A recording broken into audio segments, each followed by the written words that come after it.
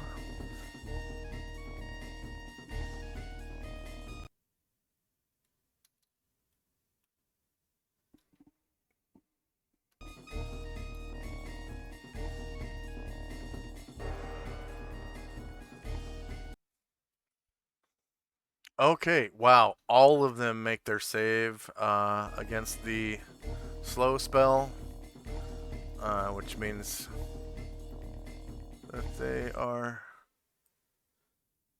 their save pushes them out of the AoE.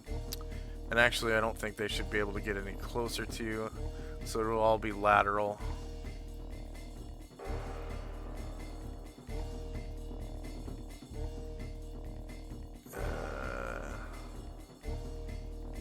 Did you roll the template for that yet? Not yet.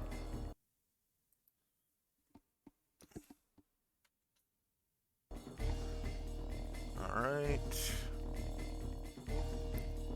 So the first of these orangutan demons. Okay, let's see what we got. Humans, demi-human, or humanoid creatures regularly immobile.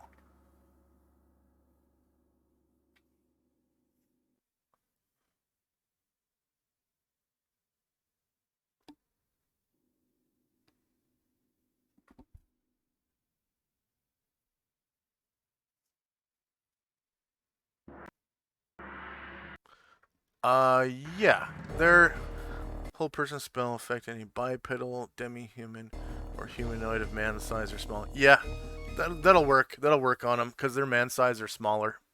They're medium creatures and they're bipedal humanoids.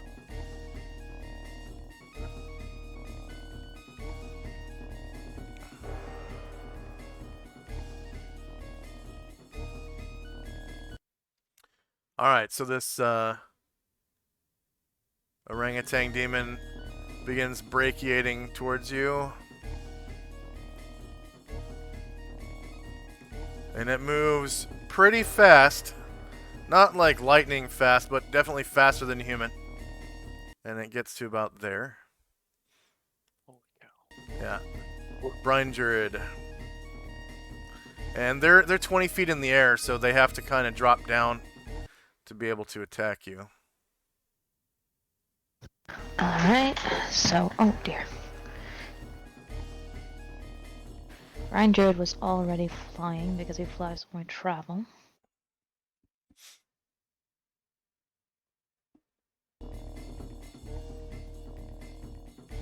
He's gonna turn 90 degrees.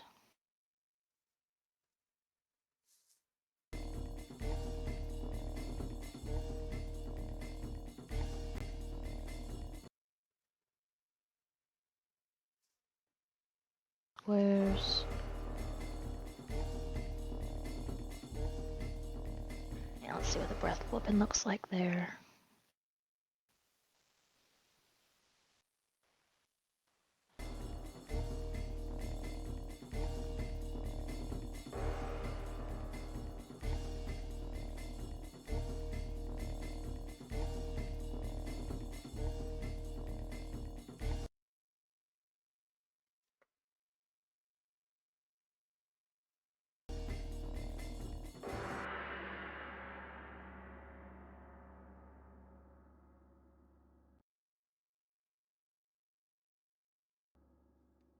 So Brine Druid took a 45-degree turn. 45-degree turn. It's gonna have to go. Oh my god. That was. I think I've got this, the fire stuck in a wall, shadow or something.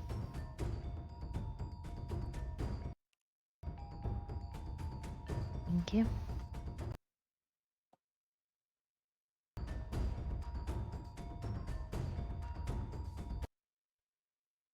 I think he's gonna come a little further, but let's see what that looks like. I have a hard time visualizing it.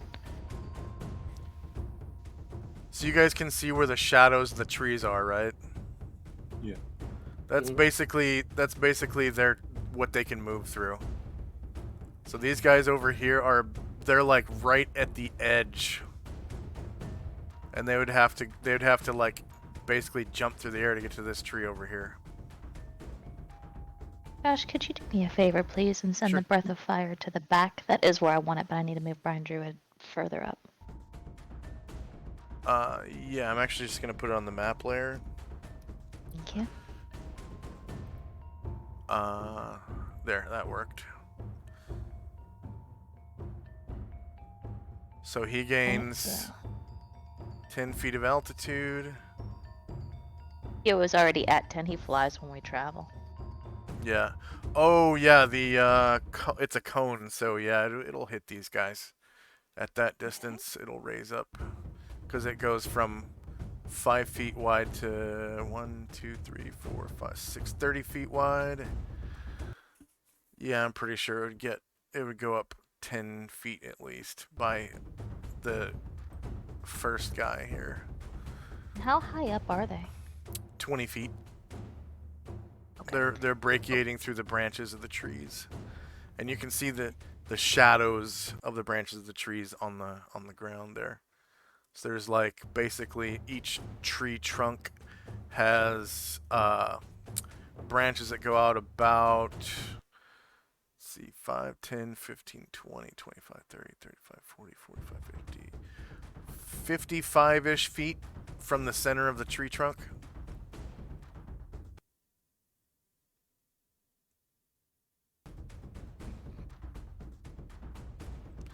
And then go ahead and roll damage. The breath weapon is not a spell per se. Magic resistance only works against slotted spells, spells that you get you get to cast from magic items that are innate spell-like abilities from magic items, and then innate spell-like abilities that are natural to the race. So breath weapon does not count. So I'm pretty sure that magic resistance doesn't. He does need to move another 12 squares before he finishes his turn. Let's see, magic resistance.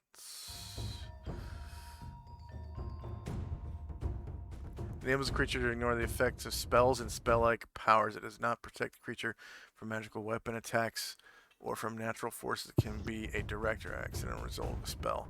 Nor does it prevent the protected creature from using his own abilities, from casting spells and using magic items.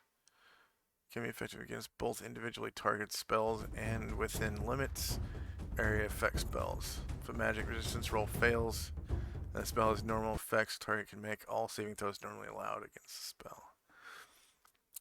So basically anything that takes a spell template can be resisted by magic resistance.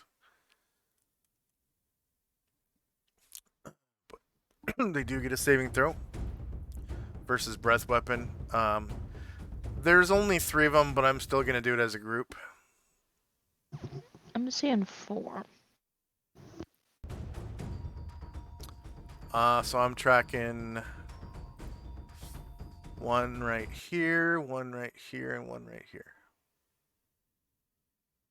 Is there not one here? I do not see one there. One,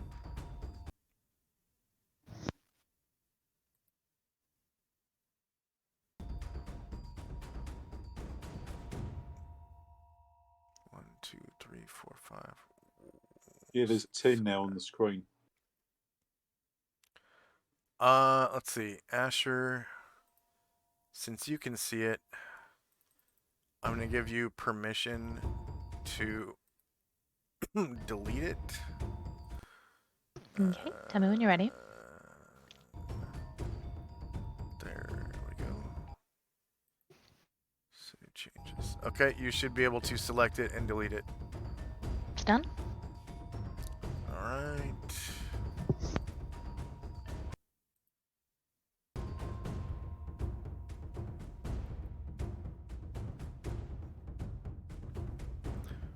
Okay, so back to their saving throw. Versus breath weapon.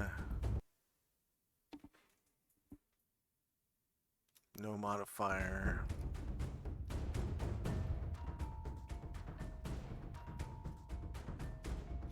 Alright, they succeed. And they take no damage. Because they normally take half damage from magical fire anyways. So Alright, so Brian Druid needs to proceed another 12 squares. I had the wrong. Should put him here. He did pass by the square of this one, but I think there's still a 10-foot altitude difference between them. yes, that is true. So they can't he's flying just underneath the branches. That they're or sorry, just below their feet. So they can't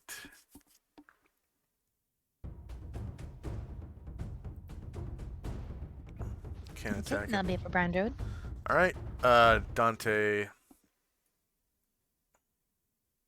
Yeah, this river, is it crossable? Is it sort of deep or wide or? So it is approximately to a human. It's about knee high, so you're talking 2 feet. And then it's not moving super fast. It kind of looks like it's moving really fast, but it's not. It's just a normal creek. So the movement rate of the water is probably the water is probably moving at a rate of like maybe 12. So if you if you actually laid down in it and swam upstream, it would be kind of difficult. You'd have to make swim checks to be able to swim through it. Can my horse just cross that? Yeah, your horse will be able to cross it, no problem. Yeah, I think that's what I'm going to do. I'm going to chair lead from the other side. He can direct the combat better from there, you see. Lead from the back.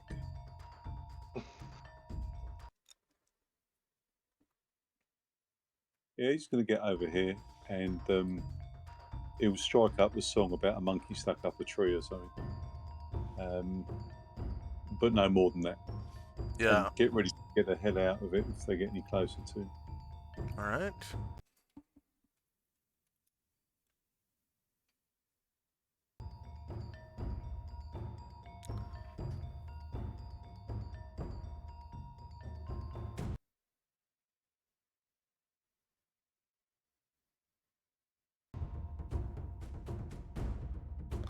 You can see small fish in the water,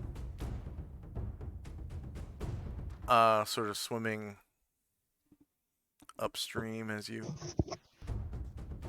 cross through.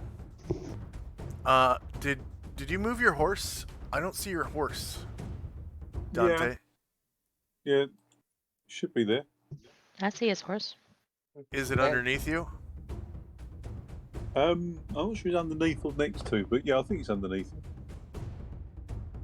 Weird. I moved them separately, but yeah, they are both there. Okay.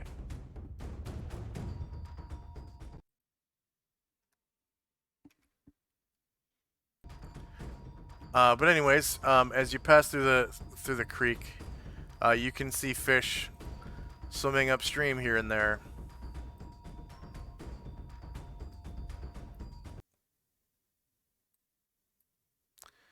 And they look yummy. They're fully adult.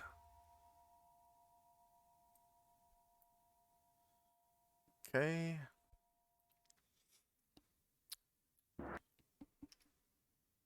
Oh, there goes. I just crashed. Are you guys crashing at all? Nope. I was earlier. Turn off the graphics. You turned off the graphics. Yeah, I always then. have animations off. Yeah, the animated graphics I had to turn off because it was crashing.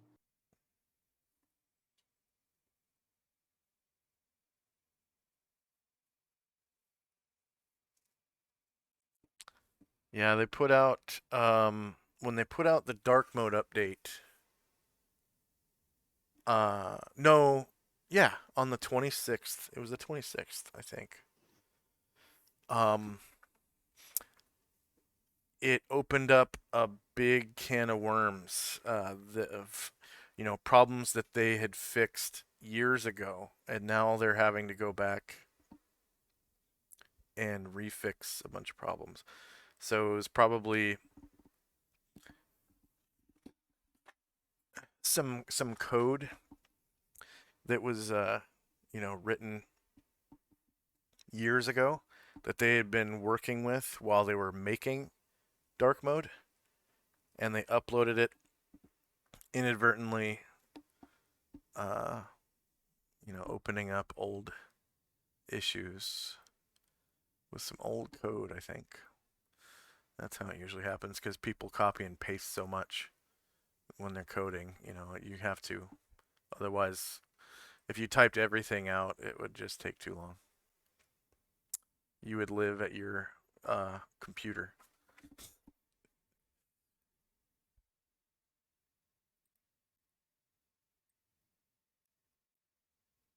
Okay, so my music shut off, which is fixable. So combat Adria and Storm, because it's raining. There we go. I think I'm going to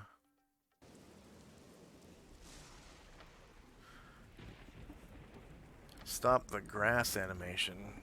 That probably would help. I'm certainly not lagging. Just crashing.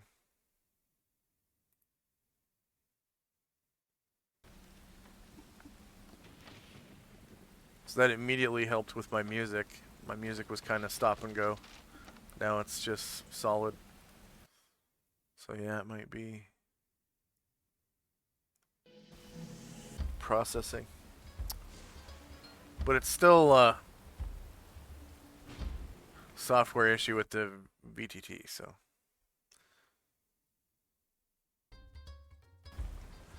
Yeah, it messed up your initiative, but it didn't move your initiative, so it doesn't matter. And you said you didn't. Well, I don't know what 99999 is. It means it takes an entire round. Okay. Bless takes the whole round to cast, so you go last before the end of the round.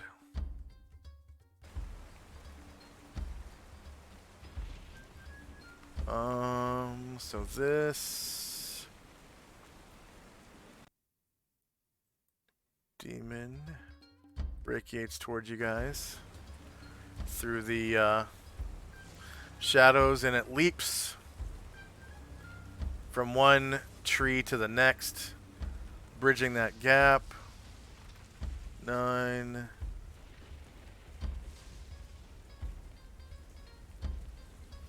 14, 15, and it's kind of behind this tree trunk.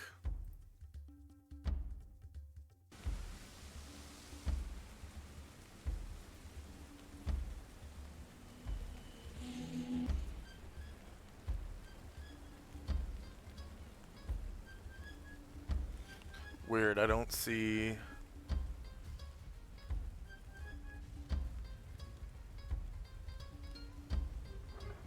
One, two, three, four, 5, 6, 7, 8, 9.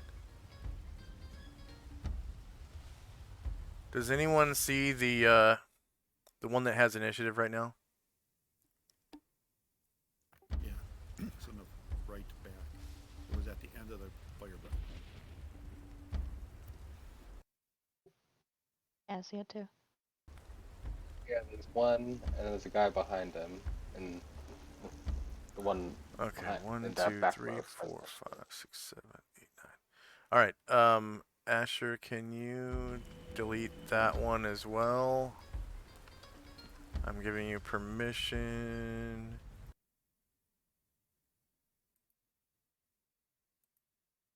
Now. Should have permission. I don't. Are you able to select it? Oh, I'm sorry. I had to ruler up my cursor. That's my bad. Okay, it's done. Thank you. Okay.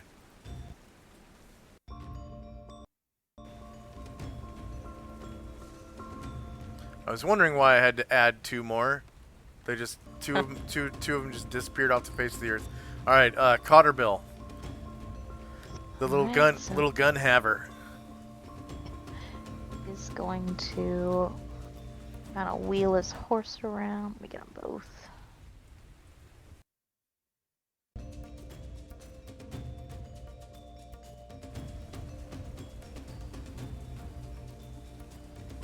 He's gonna move a little bit forward. Oh, and I just have to move these guys out of the breath weapon because there's no branches there. There we go. More square. Alright, and that should allow him to take a short range attack. So which square is he in? Is he on the saddle or is he in the square? Yeah, he's on the saddle. I dropped him. There he is. Okay, so 1, 2, 3, 4, and they're 20 feet up. So yeah, it is 20 feet, which I believe is short range for the pistol. Short range for him is 4 squares, so I may have to get closer. I forgot about their altitude. He is 4 squares from 1, 2, 3, 4. I didn't know if the altitude And then mattered. 20 feet is 4 squares as well. Okay, so he needs to get like right under him. You don't have to. You're exactly 4 squares from him right now. Okay. Just Perfect. diagonally. Alright, he's going to shoot with his right belt pistol. Lower ground. Yeah, 4 squares. There you go. Pow.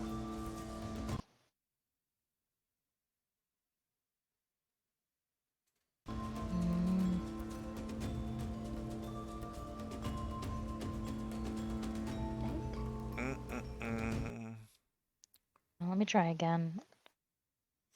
Oh, you know what? I probably didn't put in their AC. So...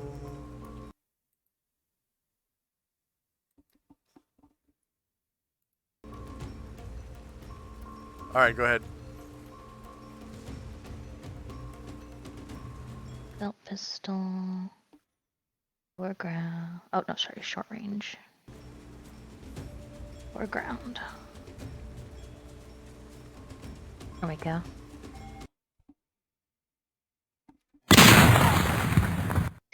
Alright. You heard that If gunshot? I did, yes. Alright. And if that did anything, he's gonna go with his left belt pistol.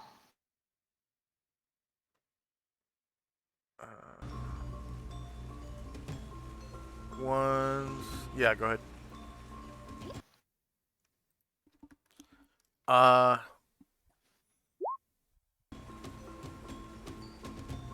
So he's using silver bullets, or...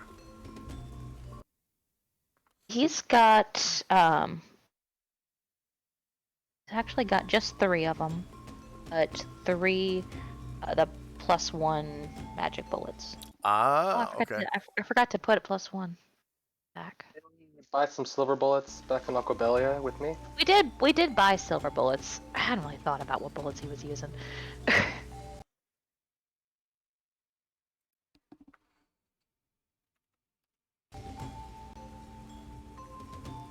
I hate to declare it now when it's convenient. I had really given no thought to what bullets he was using.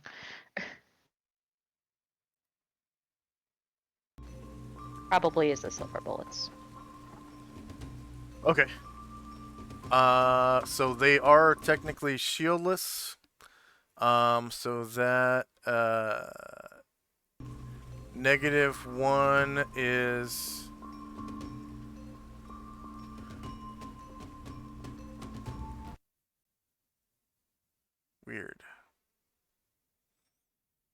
doesn't beat the AC by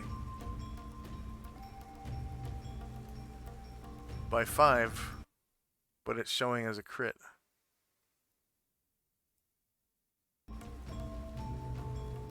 What the hell's going on here?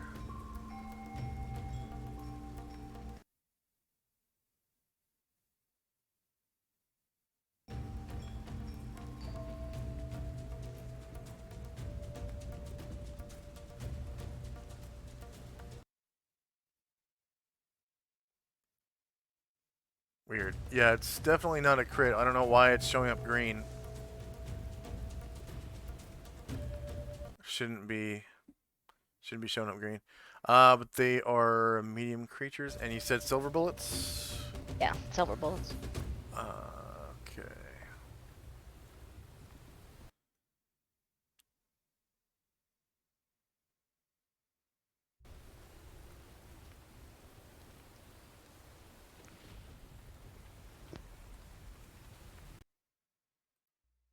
All right. So you notice that the bullet doesn't quite tear through him like it should.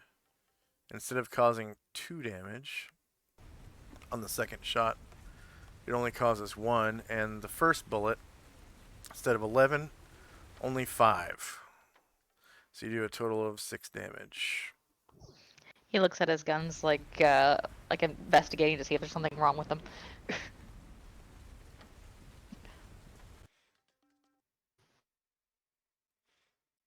He looks back at the orangutan looking thing, and he kind of squints at it all mean. And the next Barlgura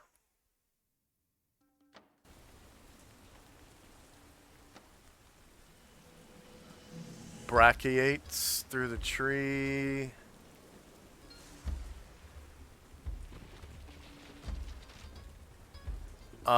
Unable to go forward to the tree, it has to kind of go around.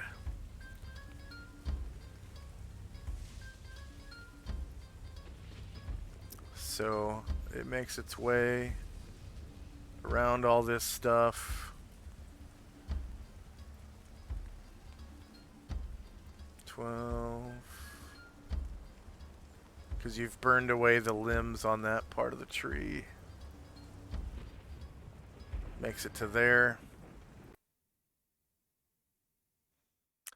The next Barlgura comes right up to Brian Druid in mid-flight and leaps through the air,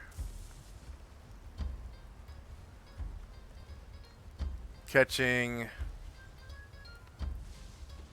Brian Druid's flank. Shieldless flank here. And it claws away at him.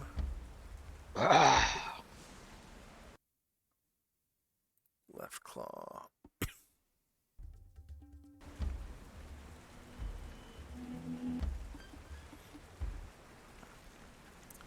Let's see. Higher elevation, actually.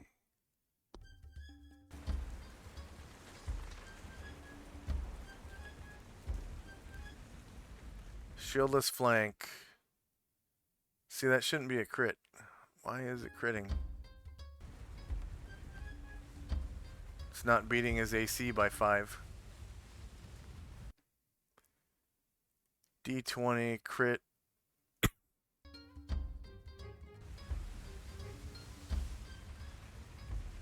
Crit fail 1, crit fail 20. Crit success 20. Crit success greater than 18.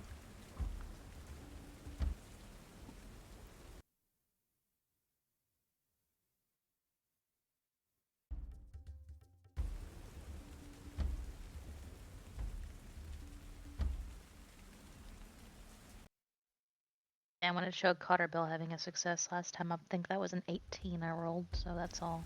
Yeah. With the new, critical hit system, You can roll critical hits on 18, 19, and 20. 20s are always crits, and then 18 and 19, you have to beat their AC by 5, and I'm sure I coded that correctly. I tested it a million times. Right, but it's just behaving like everything is. It's, yeah, it's strange. So that's not a critical hit, so it's 6 damage. It does hit, but it's 6 damage. And then right claw. With higher ground. Shieldless flank. That is a 20. So that's a crit. 6 damage again. And a bite.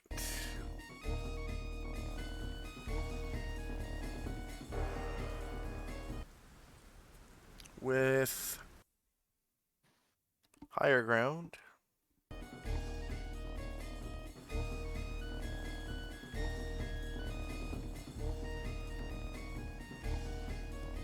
Shieldless flank, 12 versus AC, -1 is a miss. And the Baralgura lands on the ground. Let's see, 40 feet out, so 1, 2, 3, 4, 5, 6, 7, 8. Out here. So this one's on the ground. So I'll give him a... This one. I don't This see one there. This one right here. That's the one that was just there.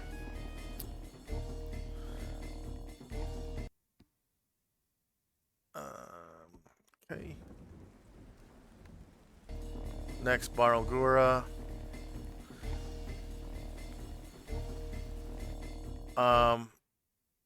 So he's on the fringe. He's gonna cross over right here, leaping from tree to tree.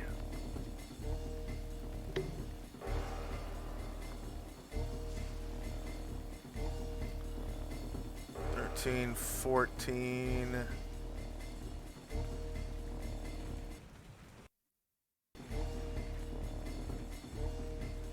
And this Baralgura is going to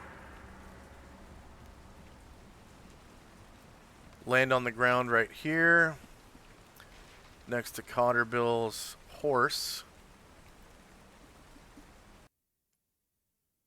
And I'm going to give him a running symbol to show that he's on the ground. And he's actually going to attack Cotterbill's horse. So he's got claw, bite. See, attack. Left claw.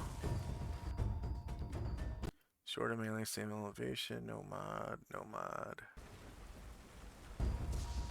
The horse is, of course, shieldless. 17 versus AC 7 misses. I'm not sure I plugged in the right THACO for these guys. It says their THACO is 20, so it's not supposed to be. Let's see, they count as warriors. So they have warrior THACO.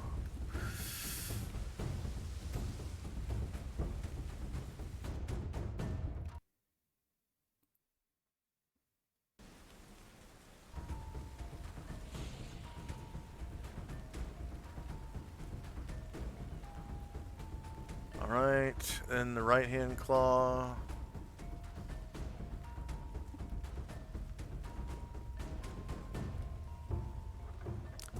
Shieldless 12 versus AC 7 is a miss.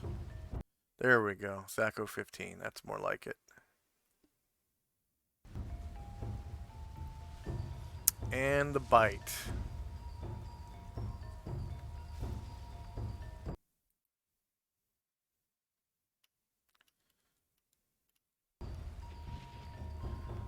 Shieldless 10 versus AC 7. Wow. 3 bad rolls. Lucky horse. Look at that. 2 threes. Man is trying to bite a man's horse. 2 I'm gonna 3s and a select 5.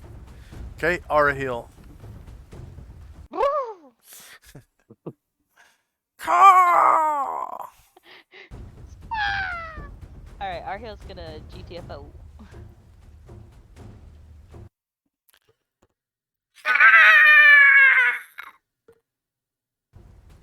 Biting horses and whatnot. Get there. All right, Jim. So Cast spell. Jim's prayer won't stack with Okay, see, that any. was what I Well, didn't. okay, so Jim. I was unclear on So that when we listen were up. discussing. Jim can cast prayer, and then next round, because it has to be the same caster. So Jim Okay. cast prayer this round, and then next round he can cast recitation. But if anyone chants, their chant will not stack because there's no one that's a priest of Hera. Okay. So it's chant where you have to have the same priesthood, and then prayer and recitation actually have to be the same caster. Okay. I am not equipped to perform that. So let's just say that it'll be prayer for this one turn and recitation when Baron gets his. So Varen, it's not gonna stack because it's not the same caster. Right. I So- understand. I so did not Varen's- understand when I picked my spells, and I didn't understand when I did my initiative. But since I've already done my initiative, I'm gonna burn the slots anyway. So just like if this next got the name of them. The next Gura attacks someone, I would like them to have protection for just that one round. Yeah. You can go ahead and switch Jim's spell to whatever you want. Thank you. Yeah.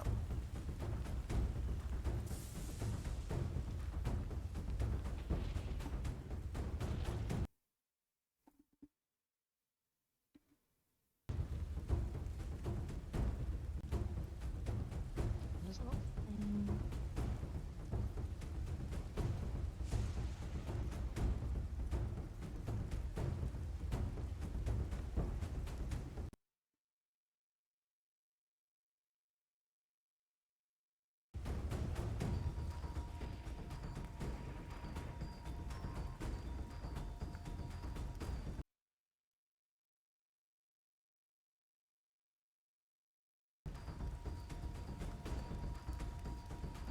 Sorry, I'm checking something real quick.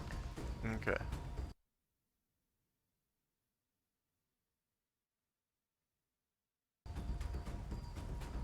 I don't know if these are summoned or not, but we're gonna find out. He's going to cast a spell evil, which is probably a different casting time. Let's check that.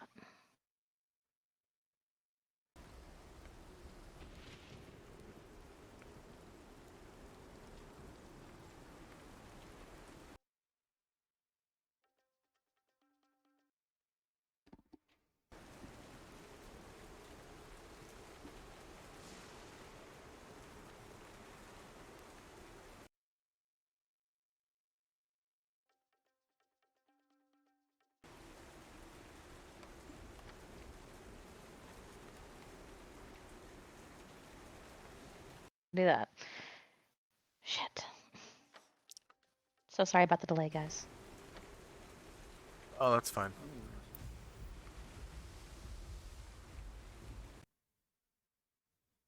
So range is touch. Yeah.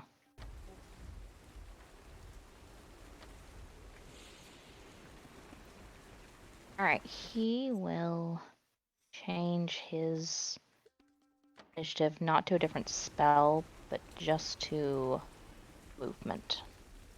Okay. And just so you know, you still have your prayer spell with him. Okay, thank you. You don't have to, because there was a misunderstanding. You know, you don't have to delete Appreciate it. it. Yep. And he is going to hold that movement. Okay. The next Barlgura.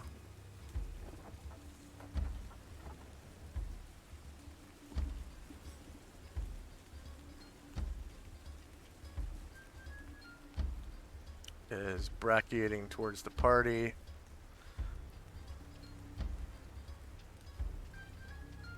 Right through the trees.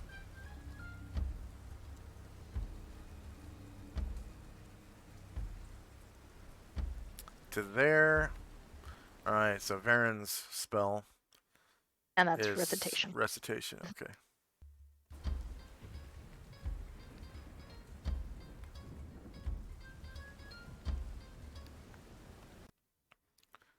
So that's got a 60-foot AoE, I'm pretty sure. Mm-hmm.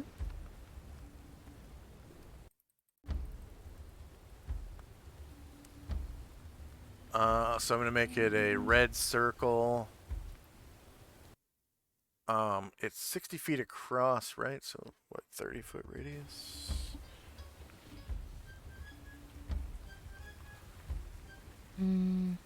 Oh, the 60-foot radius. I'll double check. 60-foot radius?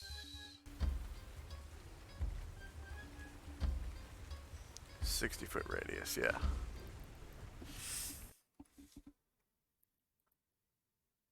There we go. Alright, so this will be prayer 2 for anyone who's not a worshiper of Ushas. For anyone who is a worshiper of Ushas, it's prayer 3. And these Baralgura are also affected. So they now have -3s. So the prayer icon is a little man in a blue shirt with his hands together. Not to be confused with the prone. The prone looks similar. It's a little man in a blue shirt who's kind of laying down and he's got his hands underneath his chin. But they're not together.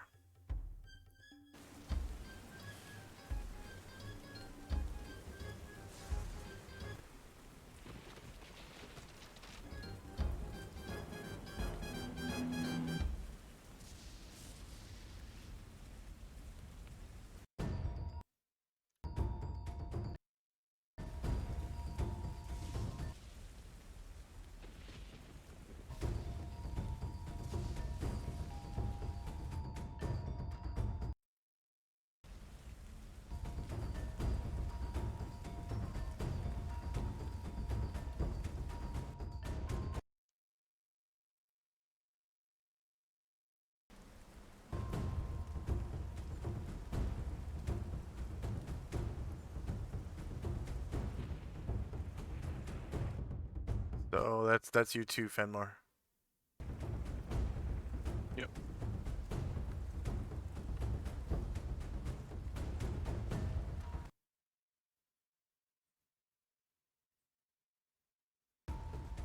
All right, Musashi.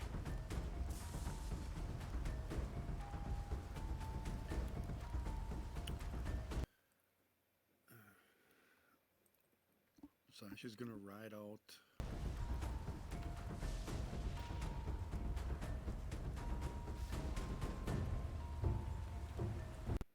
To here. And fire an arrow at.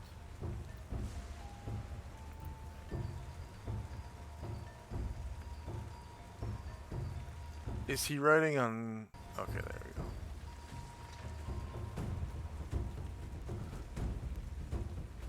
So you just have lower ground is all. And my VTT crashed again.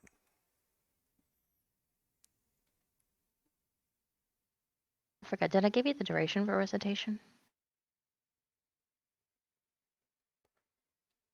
I don't think so. 8 rounds. Okay.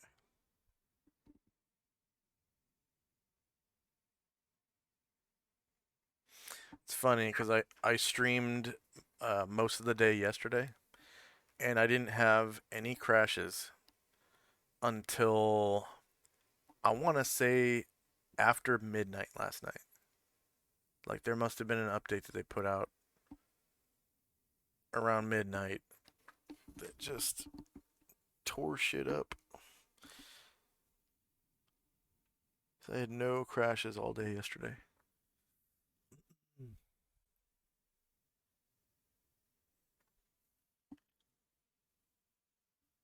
Just a few minutes ago, after a really weird glitch I hadn't seen before, where when I tried to scroll down to see more of the map, instead of the map moving, everybody's HP bars moved. Hmm. Weird.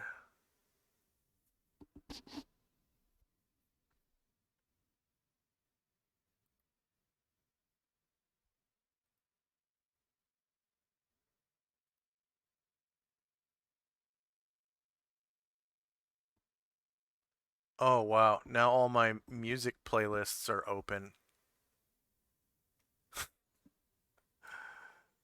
Okay. Let's see, combat Adria.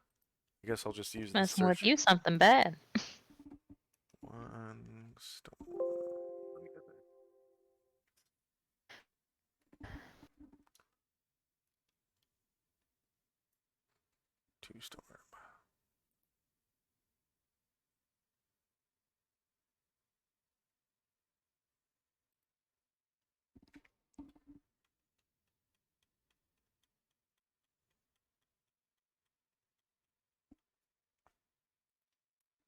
Yeah, I did like a 5-hour stream yesterday. With no crashes. And then I started streaming again like at midnight. And it started crashing again. It's like they fixed it, but then they fucked it up again.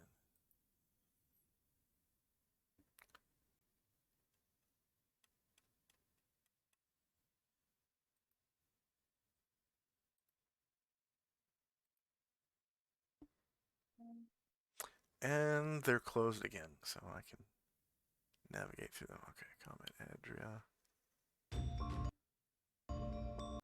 And to storm.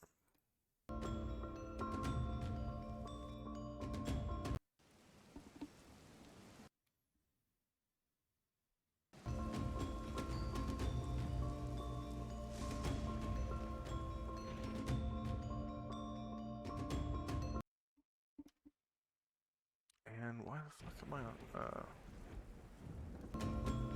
There we go. Alright. So Musashi's first shot. They are shieldless.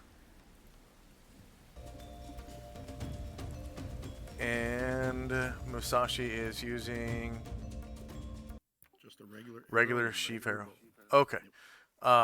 So yeah, you can see that it the arrow sticks in him, and his body just kind of like he pulls the arrow out or something. It falls to the ground, and the wound just closes right up.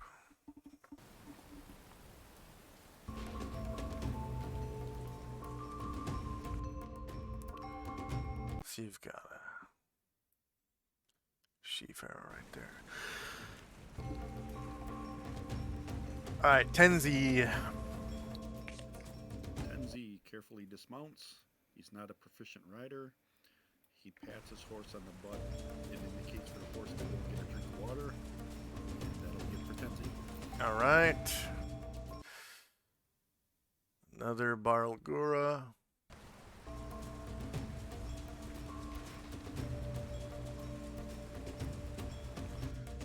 Right on the edge of the branches here.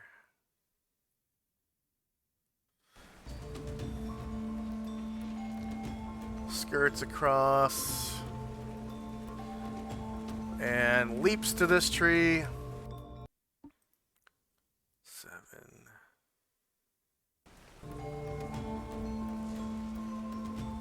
13. Yeah, Jack, if we just burn all these trees down, we'll be alright. 14, 15. That's true. That's one way. kind of comes right up to the trunk of that tree and is kind of behind cover from parts of the party. Okay, next Bartlgora. This guy is too far back. He's gonna have to go around.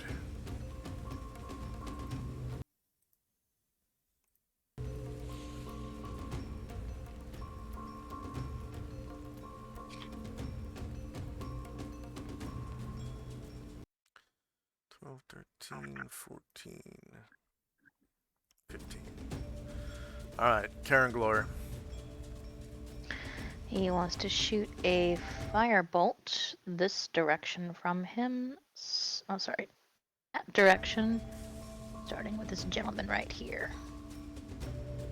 Firebolt or lightning bolt? Lightning bolt. Sorry. Ah. I can't remember if there's a firebolt in 2nd edition. I was thinking about burning the forest down, but lightning bolt. Lightning bolt! I'm really sold on this burning the forest down idea. Oh, I changed the lightning bolt too. The lightning bolt icon. So I found this badass. They called it a Tesla effect or something, and it's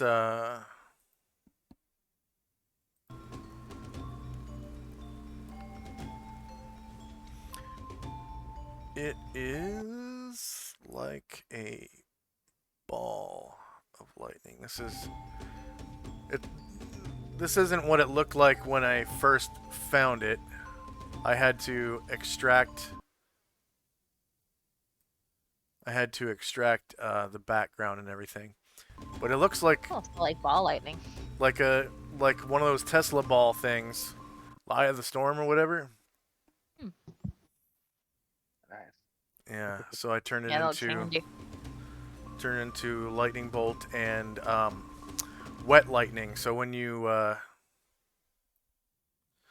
cast lightning bolt underwater or into water, it takes the same AoE as a fireball.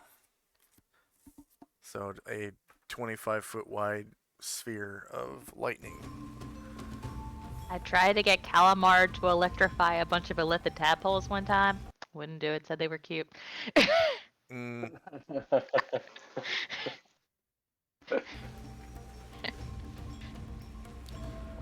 Come on, they wouldn't hurt a thing. Look at them. They're so cute. let's see.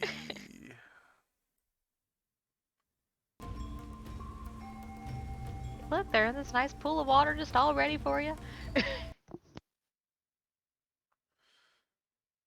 Alright. Being in pet one. Yep, you get 2 of them. I'm gonna roll their magic resistance. So the negative prayer effect actually should affect this guy by, I think that's 10%. Pretty sure. Yeah, 2 is 1/10 of a d20, so should get a... No, that's not how that works, is it? You have to have lower resistance to do that. Alright, so I'm just going to do magic resistance as a group. Okay. Bolt.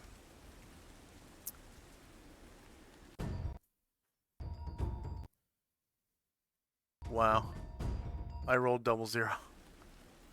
So they fail. And they get a save versus spell to take, let's see, electricity, lightning. Oh, you know what? They're immune. Wow. Yeah, they take no damage from your lightning bolt. You telling me that so far Carterbill's the only one that's hurt one? Yes, ma'am. Yeah. Okay. Just checking. So Yeah, no XP for that spell. Oh, by the way, let's see. Chandrak casts slow, so that's 150 points divided by classes. Whose fireball was that at the beginning? That was Anatar? Anatar. So yeah, Anatar gets 150 points divided by classes. And the prayer, that was... Oh, right. He's not a Recitation, and he doesn't get. recitation. He doesn't get XP for that because he's not a priest. He's actually a fighter. The only reason he has it is because he's a celestial. Okay. Yeah, Ryer is up. That's all the spells that were cast so far, right? Yeah. So Ryer would like to move. Whoop, not everybody. Ryer would like to move on his horse and get a little bit closer.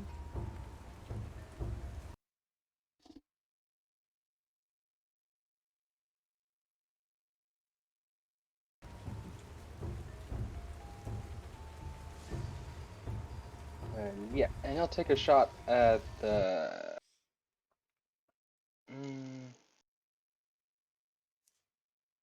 No, he'll take another little bit closer.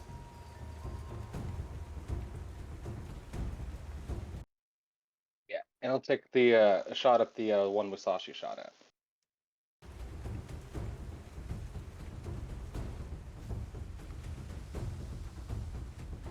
All right. You have lower ground.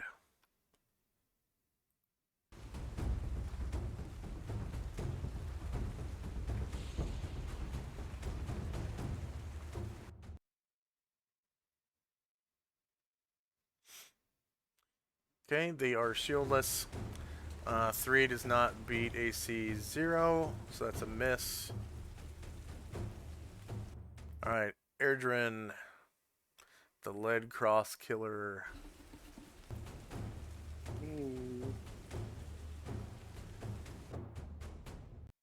We're gonna shoot this one. Diagonal from Potterville.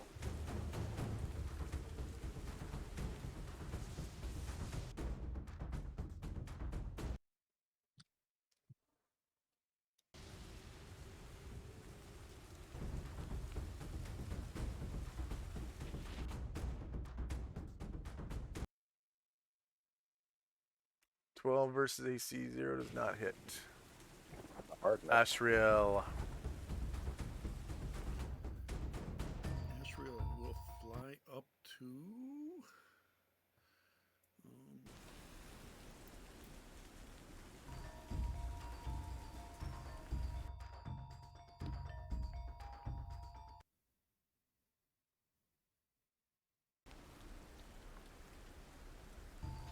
He's at 20 feet.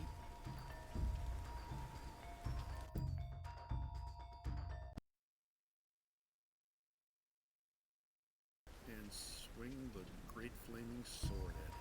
Alright. They are, in fact, evil. Rolled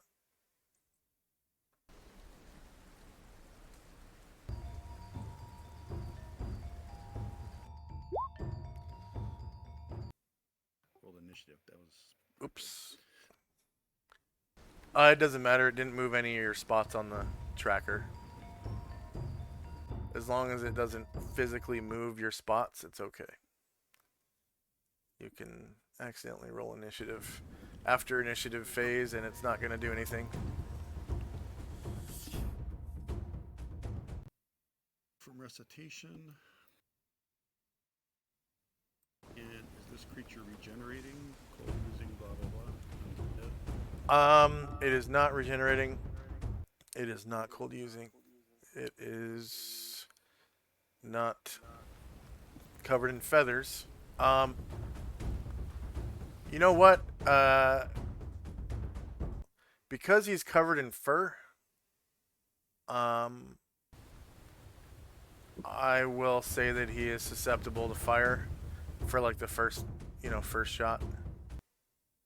Like an avian.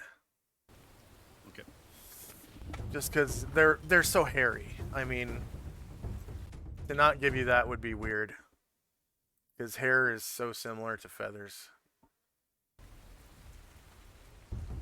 Does recitation have plus on damage? No, just No. hit and saves. Yeah, hidden saves. The only ones that do plus the damage is prayer and chant. You can get a maximum of +2 with stack.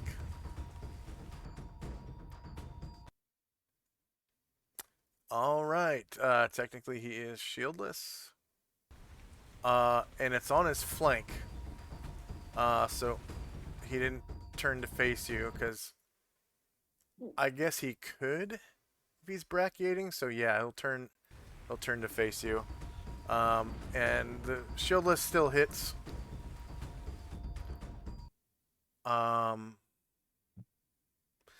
And he's a medium creature, so he takes 11 damage. But the fire damage is cut in half, so that's the fire damage was 3. the 3, right? Okay, so Yep. that's 1. So 5, 6, 7, 8, 9 damage.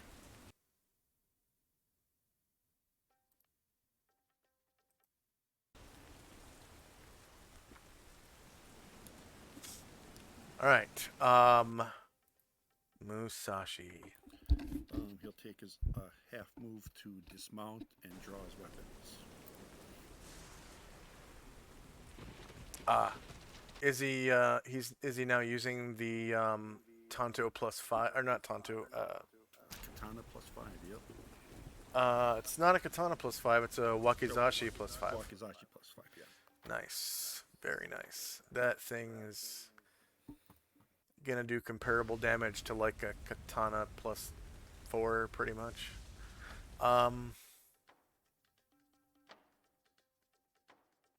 Okay, Ashrel's second attack.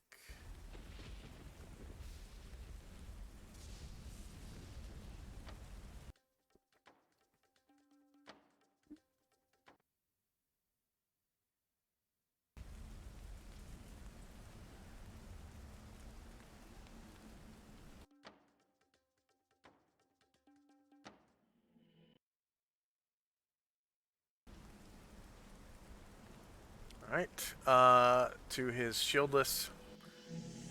-1 versus AC 0 hits. The fire again is cut in half, so that's 1. So 12 damage instead of 14.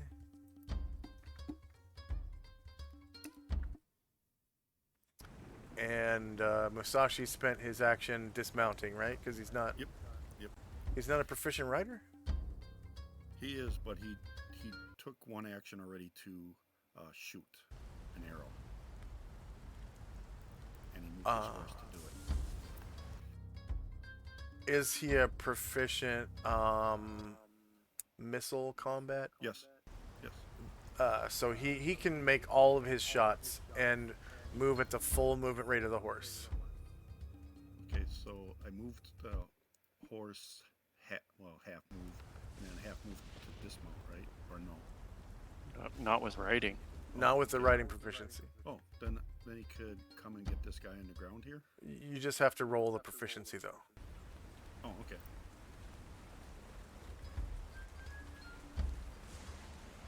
And he can stay mounted if you want. You don't even have to dismount. He can shoot 3 times from horseback. Yeah, but he switched to melee weapon because when he shot his arrow, he saw it stick right in and not do any damage. So. Oh right, that's right. Okay.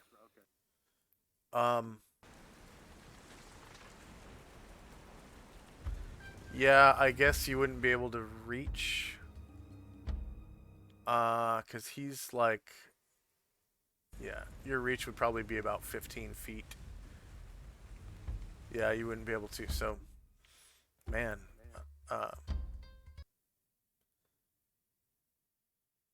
Musashi needs some silver arrows, man. Yeah. Can't he stay mounted and finish out his movement on the horse? He can, yeah. I'm not sure if that's what Tenzi wants to do. Nope, I'm just gonna stay there. All right, and then Yeah, you can move now that you have dismounted. He has his full movement now. So that's the cool thing about dismounting in combat. You have full movement of the horse, and you can dismount, and you have full movement of the character. Does it look like the tree tops extend also over the river? Like they can probably swing over it if they wanted to? As long as the trees are within a certain distance of each other, they can bridge the gap. They can, Okay. yeah, they can definitely make it over that creek, because you can see the shadows go over the creek, and the creek is just running between the trunks. Gotcha. All right, Fenmar, your bless goes off, but you have no target. You can bless your own weapon if you want. Can I? Definitely, definitely. That'll work. So your weapon now functions as +1 to hit, damage, and saving throws during the duration of your bless. Fenmar's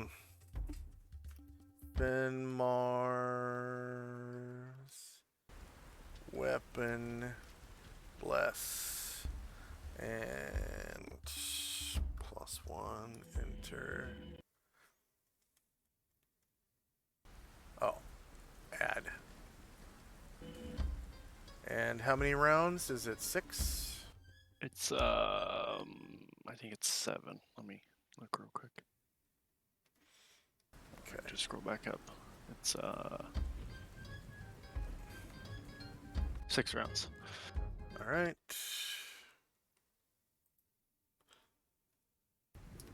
And then that recitation is 8 rounds, right? Yes. Baron. And Jim held his movement. He's going to ride his lizard to the edge of the river here and dismount. Okay. It's just a creek. It's not a river, yeah. It's only like maybe 2 feet deep. And it would slow down a person walking through it by half just because it's knee deep. And then a horse, no problem. Like any kind of large creature or bigger, they just walk right through it. Doesn't even phase them. They could gallop right through it, and it wouldn't slow them down. It's only 2 feet. Okay, so that is the end of the round. I'm actually gonna, yeah, tick the time, and then ascending. There we go. I didn't want to do that, I think. Oh, I did. Yeah, I did. Okay. I actually should have done it the other way around. 0. There we go. All right, so it's now initiative phase. Any regeneration happens now. So Ashriel, if he is wounded, he regenerates what, 2 health or 2 or 3, but luckily he's not injured yet. yeah. And then bleeding would occur now, and poison damage, death from poison, etc., etc. So, and then end of round spells. Okay, so go ahead and roll initiative. And I'm just gonna keep the initiative that the Barlguras have. Oh, I There's forgot not to any. ask. Is Anatar change form? He can, yeah, he can while out. So for our viewers and our new players, Anatar takes his true form, which is that of a Tulani Eladrin. So he's now a large creature. He's like in excess of 7 feet tall. Um,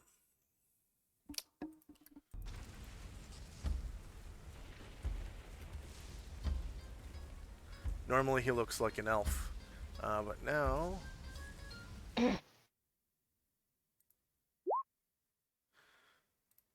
or a high elf that is. Now he looks like this.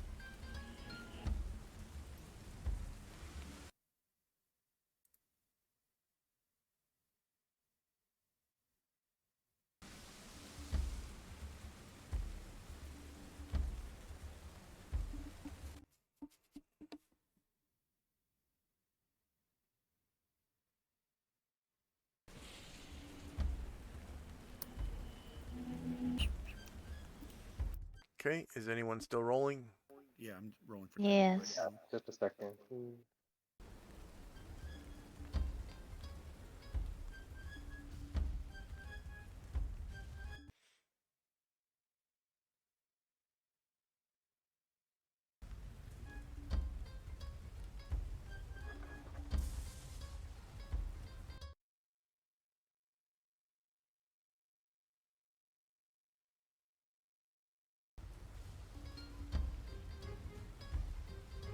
May I please have a second attack for Karangor?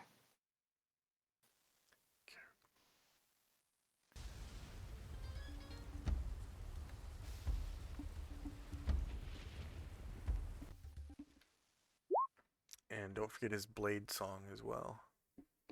Yeah. I'm gonna do that one now or on his turn. I think most of them are on his turn. Okay. And some of them are defensively, so when he gets hit.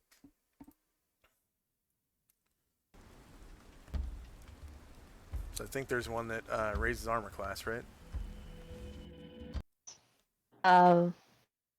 Yes. So Like if he had access to it or not. when yeah, he has access to all of them.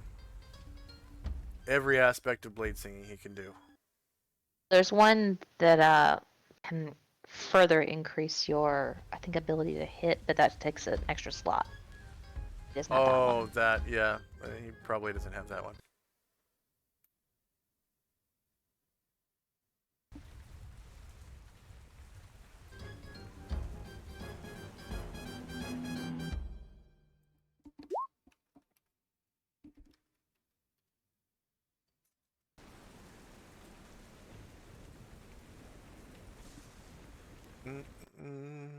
Is there anyone still rolling? I gotta put in Karagor, second one.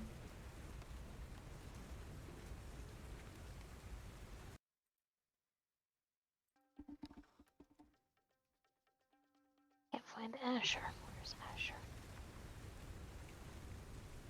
I think our aura's gone.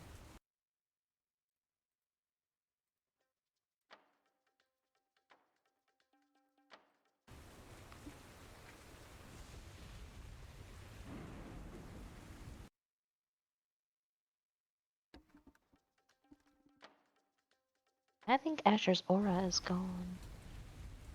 Aura? Like that helps me find her when she's invisible.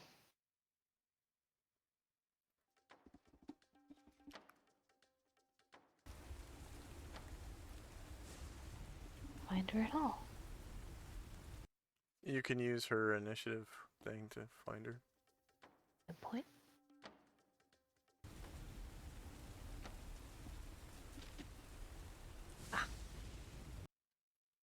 And you can, I think you can turn on her aura, can't you?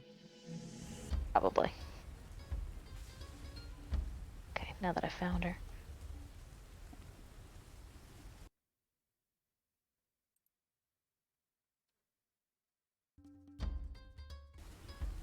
Okay. And Oh, now. her aura's already on, actually. I can't see it. Huh.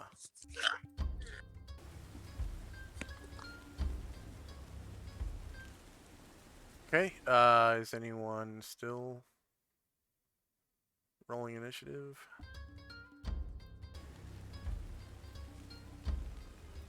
Okay.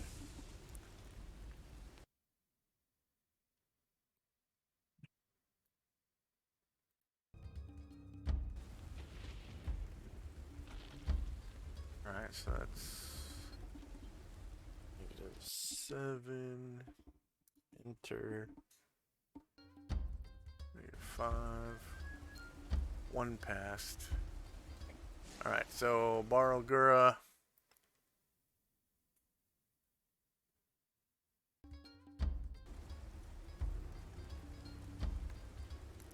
Brachiates. 2.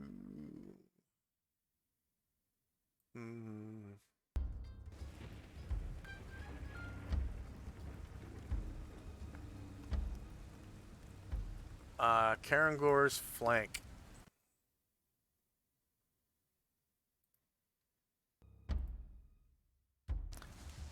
And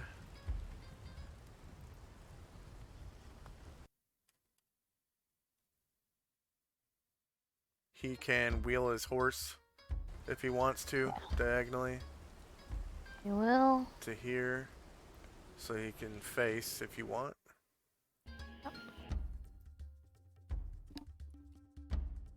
Okay.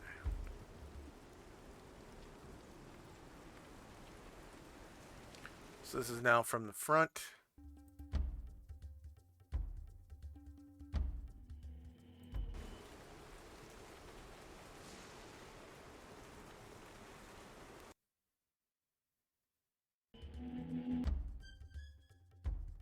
Check. Left claw. Karanglor. Melee. So Karanglor is mounted, so he technically has a height advantage over the Barlgura. So Barlgura has lower ground. That's one of the advantages of being mounted, is you get a +1 to hit anything that's smaller than your horse, than your mount.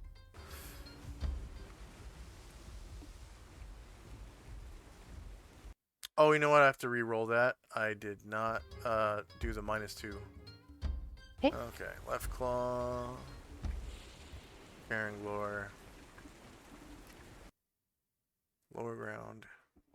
-2 to hit.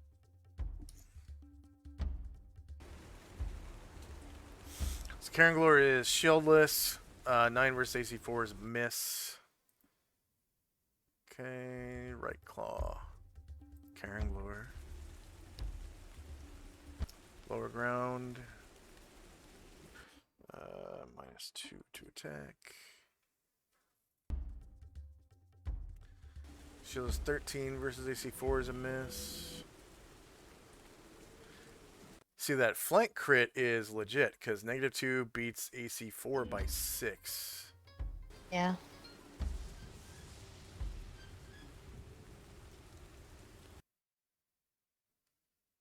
Okay, and the bite.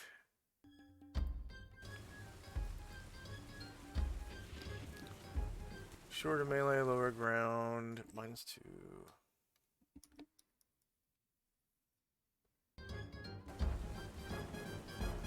So shieldless 6 versus 4 is a miss. Shandrak. So I am going to ride my horse and go down by this tree.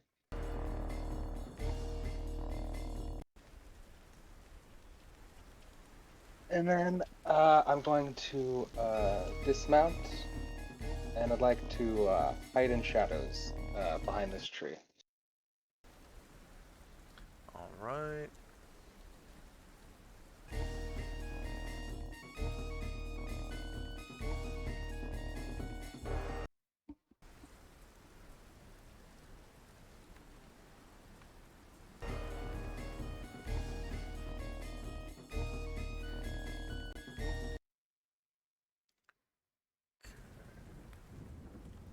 Checks. Thief skills, hide in shadows.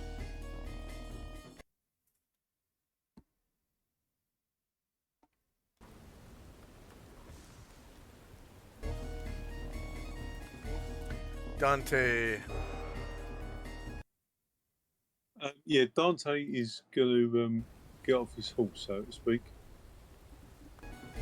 Which I think is probably all he can do this round. You actually could have done that last round, so we'll just say that you're off your horse. 'Cause Yeah, you didn't take any other action but move, right? yeah, that's Right. right. Oh, well, he's playing his harp, but he's going to start preparing protection from evil. Oh, the spell? Yeah, Okay, so you can do that next round. yeah. Oh. That's what you were casting, right? You rolled Yeah. it. You rolled initiative for that. Sorry, I didn't know I had to roll initiative separately for Thought that. he was just gonna dismount. Yeah. Okay, so no, he dismounted last round. We'll say he dismounted last round because you all you did was move last round, so you can go ahead and move yourself off your horse. In order to cast the spell, you have to roll the spell template for the spell. So I don't know Right. how did you roll initiative for this I round? just rolled So I just rolled initiative like I have been. Initiative for what? Like what did you for your weapon or Base. I think it's just base. base? Okay. So go ahead and actually roll the template for the spell that you want to cast, and I'll just move your initiative marker down to where it needs to be. Right, where's the template? Sorry, he's Oh, not okay. cast spell. So you click on your token, Yeah. and then up the top where it says spells and powers, you click on that. And then you click on what's that, a level 1 spell. So you click on wizard level 1. And that's gonna be protection from evil. It's probably universal. So click on universal and find protection from evil. I'm guessing it's universal. It sounds universal to me. I think most casters are going to have that spell. Should be in there. No, sorry, it's Abjuration? Oh, it's conjuration. Really? Abjuration? Abjuration. So no, it doesn't abjure any. That would be weird if it was. Wizard. I see it in the template. That's what it's under. It's abjuration? Mm-hmm. Oh, yeah. Sorry. It's the only level 1 abjuration spell so far. Yeah, weird. Yeah, I'm not sure what's happening here. Sorry. I'll go back to it. I'm pressing spells and powers and nothing's coming up. Is that? It comes up in chat. Go ahead and click on the chat. Yeah. And then scroll all the way down. Yeah. All right. Yeah. Okay. Sorry. Yeah. Sorry about that. I didn't. Didn't Okay, it's describe. for spell. Yeah. Yeah. Come on. Okay.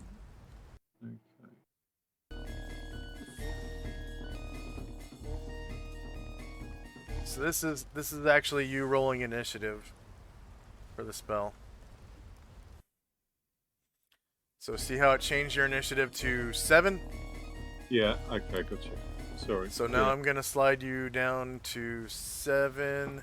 That's my fault. I didn't describe how to cast spells. So. Yeah. Cool. Okay. All right. So it's actually Karenglor. I can't see Anatar's aura either. It's so weird. Huh.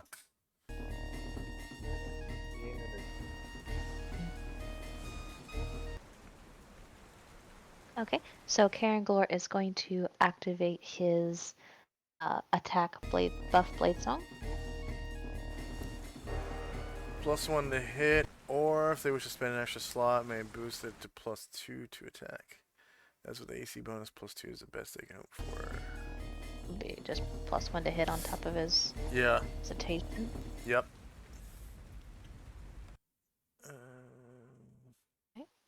Short melee, higher ground.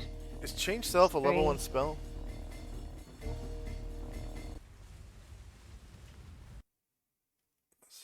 Yep.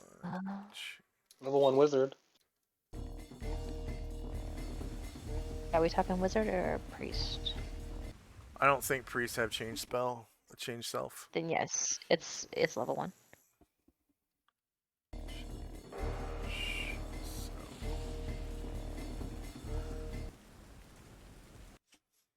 All right.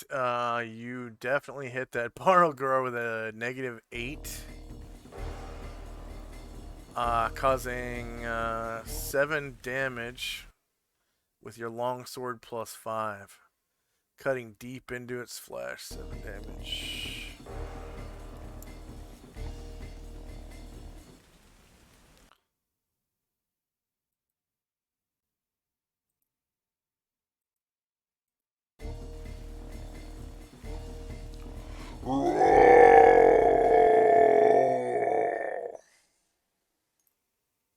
Bastard catch you too, ain't it? Okay. Anatar. Okay, Anatar is going to wheel his horse around. Do many things. Whoops. What level's detect invisibility? Second. Second. Yep.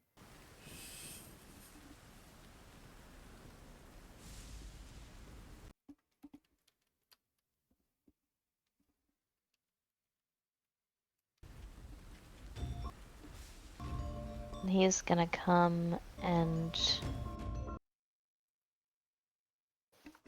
for the one that is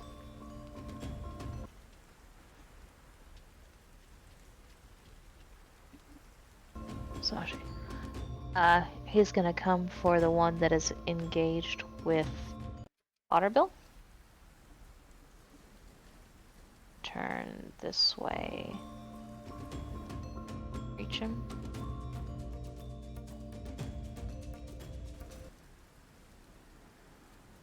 And he will... Oh no, actually, don't turn that way.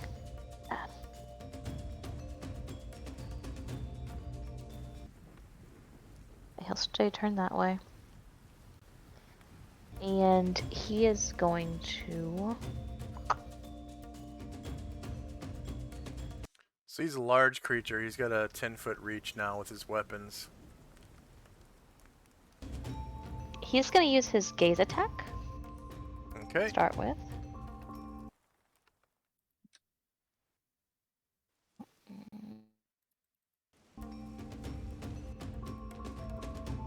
I'll put that. There it is.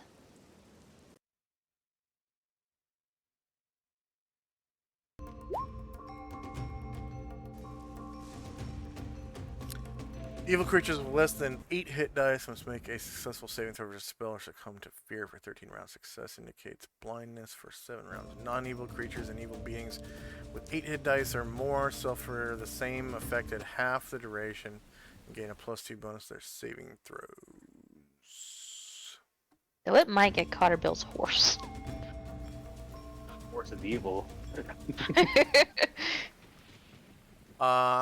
Cotterbill's horse is not looking in your direction. Okay, cool. So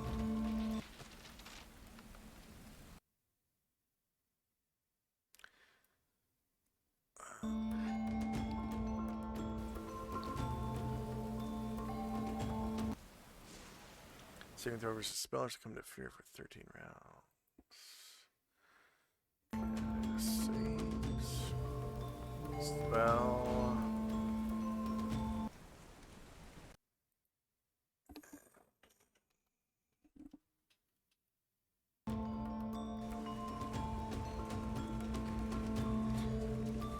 Alright, so he puts up a white flag. I guess white flag 1.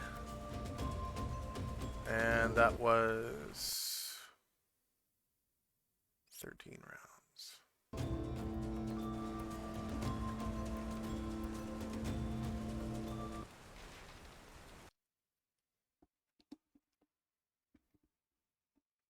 Lanatar should be able to maneuver away without taking an opportunity attack. Anatar's fear, gaze, and +1. As long as it's the one that you just feared. I do have to roll the fear effect. So 1 second. That was 17 rounds, right? 13. 13.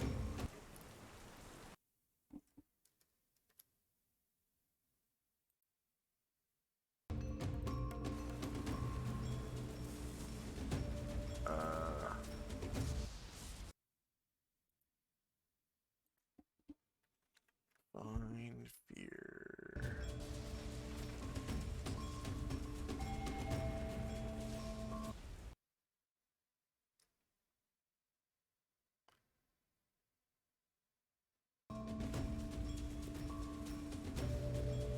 Target. Cause fear.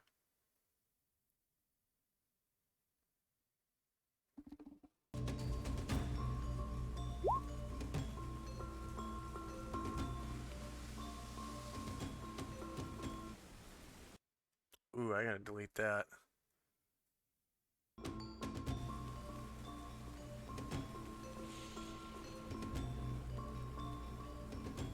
The hell? That's not.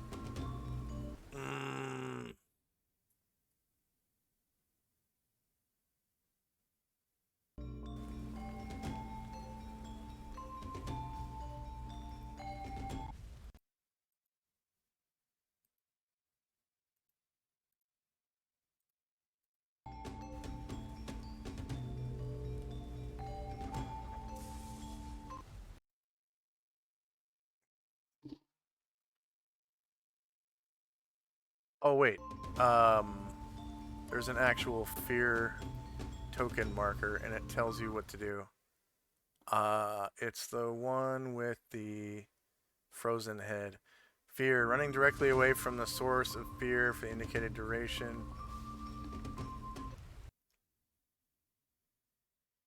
Damn it. So afraid he got set on fire.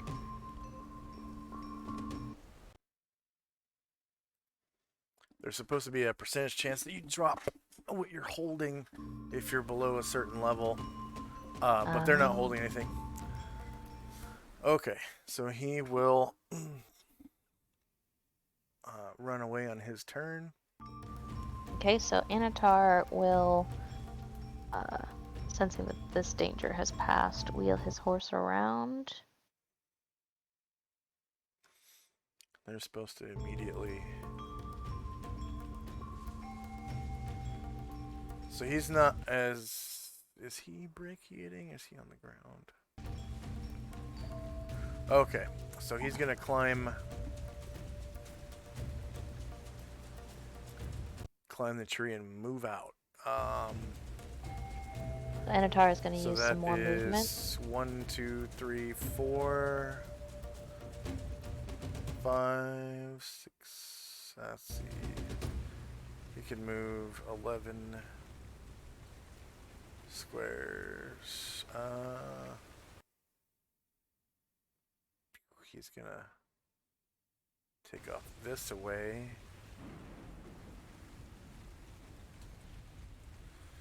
7,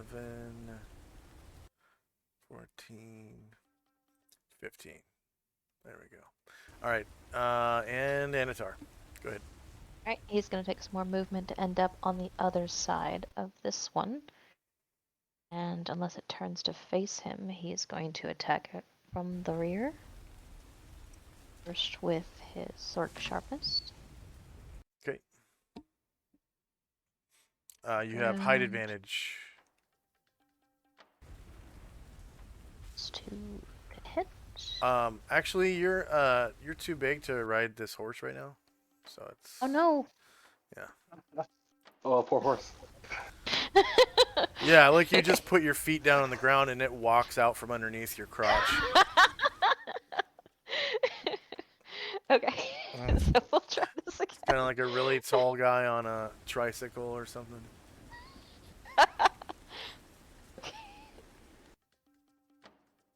Do to attack. And yes. I'm 6'9" on a 3-year-old's tricycle. You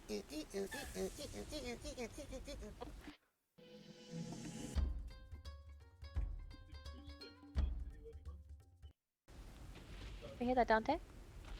Oh, he's talking to someone else. All right. So rear attack -11 definitely hits 0.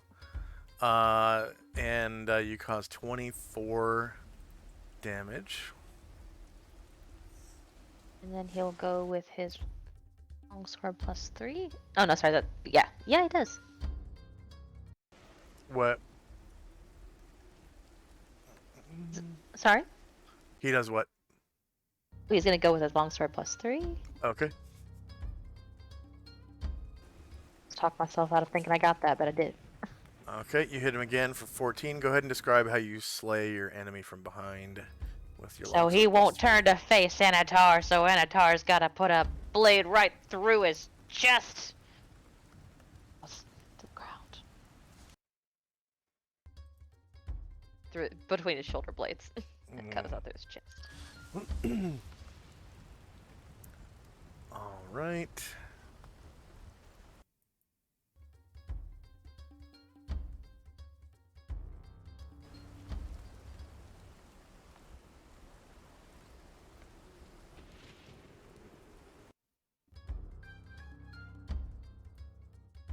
And the body goes whoop, whoop, whoop. Off into the astral. All right. And with that, let's take our first break. We've been playing for almost 2.5 hours without a bathroom break. For our viewers, I'm going to run a 3-minute ad break just so you're not just looking. Plus, my VTT will probably crash while I'm away. So you're not just looking at a white screen. It's a 3-minute ad break, and then about 2 minutes after the ad break is over, we'll come back from our 5-minute break. All right? Cool. Okay. We'll be right back in 5.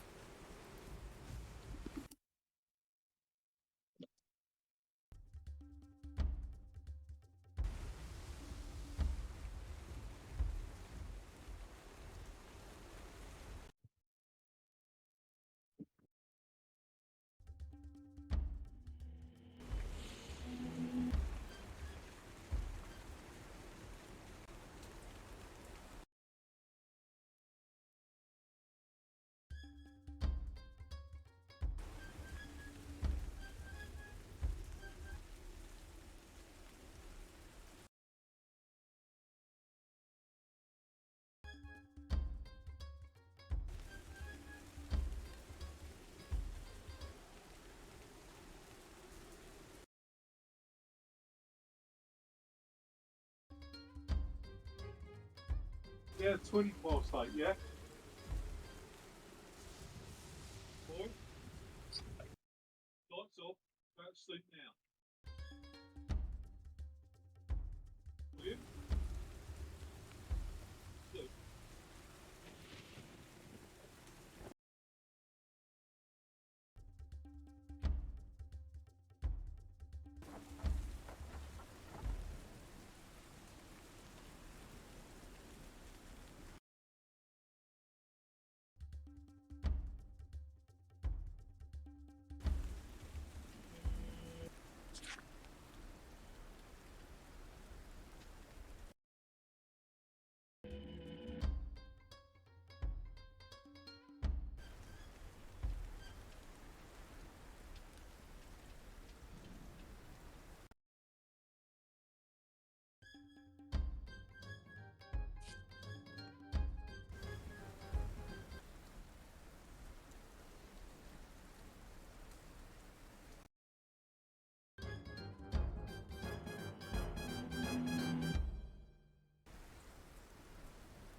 back.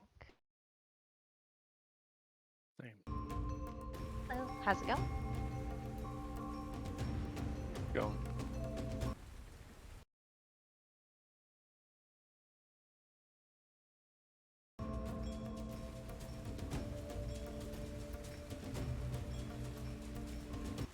Get my energy up. I came in a weird mood. No time like the present to recover.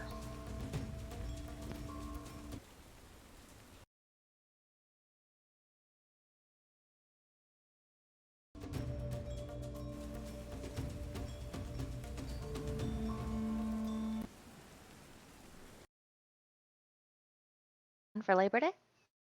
Or do you get off? Yeah, I think that's one of my few holidays I get off. Any plans or just chilling?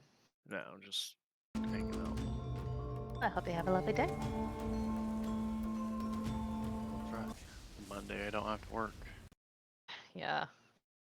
We got that Monday, and then I went ahead and it's gotten to the point of the year where like I have to use it or lose it on the vacation. So I took Tuesday too, and I'm gonna have a really, really nice weekend.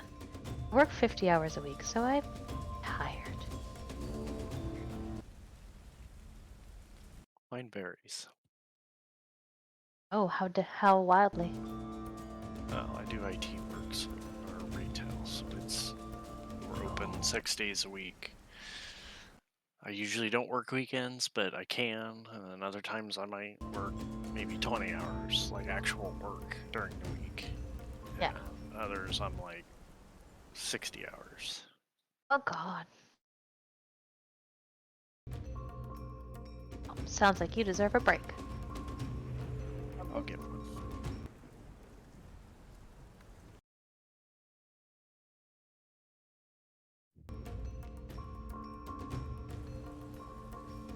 Edric, did I hear you? Yep, I'm back. What are you doing for Labor Day? Oh yeah, actually, I was gonna I forgot to tell you guys, but so we were kind of last minute, but we ended up planning. We're gonna go see my sister for her birthday. How far is that? So I'm actually gonna be taking driving out of state to see her in I forget, I think North Carolina. Okay, yeah. Yeah, so I'm gonna miss next session. Oh, well, we'll miss you. Here they have some decent barbecues, I'm told. I'm gonna go see my And sister we're in her new back. house.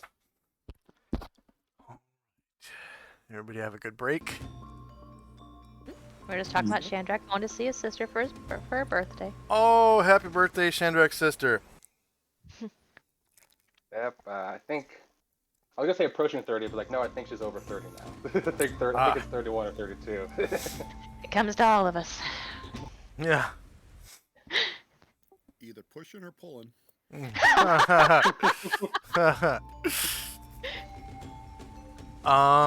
So we had Anatar just slew one of the Barlgura.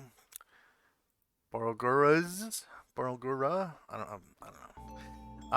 Tenzi. Tenzi casts a spell and is now surrounded by 11 wispy gold wisps of light. Mm. And the duration of that is hours and hours, right? That is correct. Okay. So all I need to know is what time of the day it's going to end. It's only 2 hours out. 1 hour and 50 minutes. Well, so 90 minutes? 110 minutes. 110 minutes. Yep. 1 hour and 50 minutes then, right? So that's going to be 8:51. Let's see. And what's the name of the spell? Vengeful Strike. Tenzi. Vengeful Strike ends 8:51 a.m. 8:51 a.m.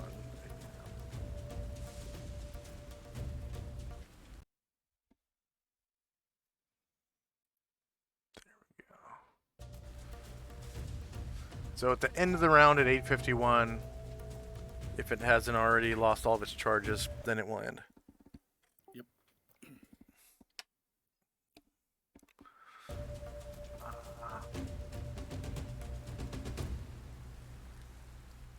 All right.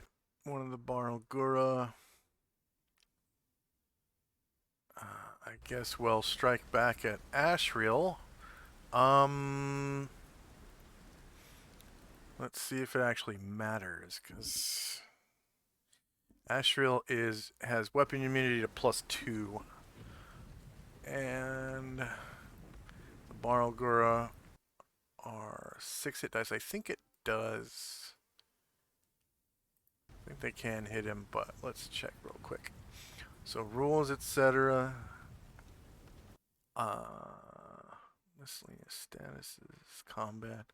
So it's going to be weapon immunity, scripted Sacco, poison, stealth, combat, gives text, abilities, spike powers, magic resistance, actions. Weapon immunity, the very top one. Why did I look at the top first? All right. Okay, so they have to have 6+2 hit dice or more. And these guys are... I'm pretty sure they're more than 6+2. Yeah, they can hit him. Wow. Alright. So... this... Barlgura is hanging on to branches, fighting Ashriel, who's flying. And he lets go with one claw to swipe at Ashriel. Attack. Left claw. Ashriel.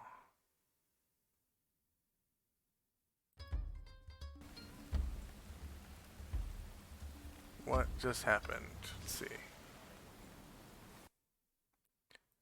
Attack. Left claw. Ashriel, and a bunch. No attribute was found for targeted token by name of AC. Okay.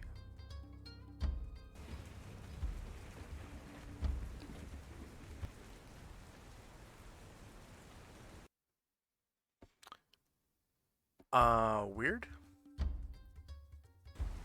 Ashriel's token doesn't have stats. Yeah, Okay. I just looked at it. It's right on my sheet. It's because I have not assigned. Nope, there it is now. That's weird. Oh, I was attacking the arrow. That's why. I need to put that arrow on the map layer. Oh, bam. The arrow do. Arrow was trying to defend Ashriel. Yeah. Left claw. Ashriel. Melee, same elevation, and he was affected by the recitation, so that's -2 to hit. Ashriel is shieldless, 6 versus AC, -1 is a miss. Right claw. Shorter melee. -2, enter. 0 versus AC, -1 is a miss. And the bite.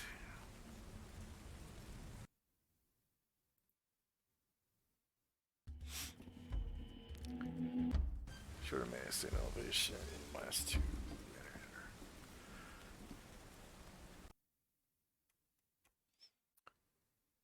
Wow, missed all 3 times.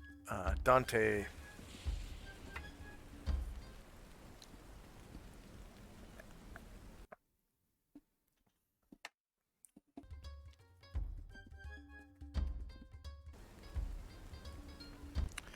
Huh, I can see you in chat, Dante, but it looks like you're muted.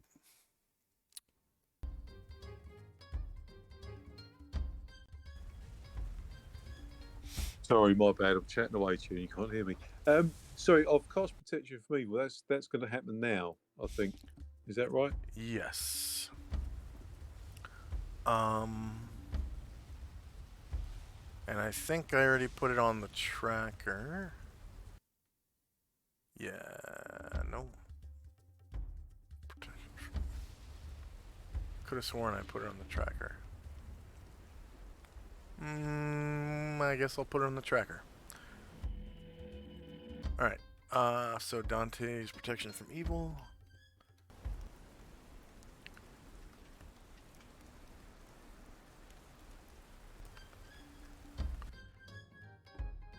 And how many rounds does it last when you rolled the template?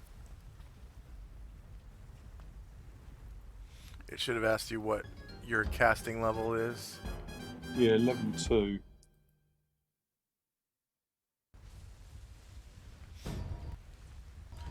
You said 11? No, level 2. So does it say 2 rounds, or is it 4 rounds, or 4 rounds? 4 rounds. 4 rounds? Okay. Yeah. Alright. -4, enter. Alright. Varen. Aaron. Going to.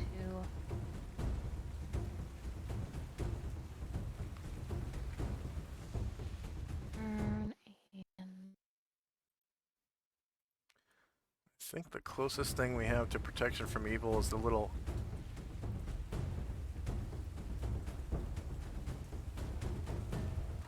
cross helmet thing. Oh, I just crashed.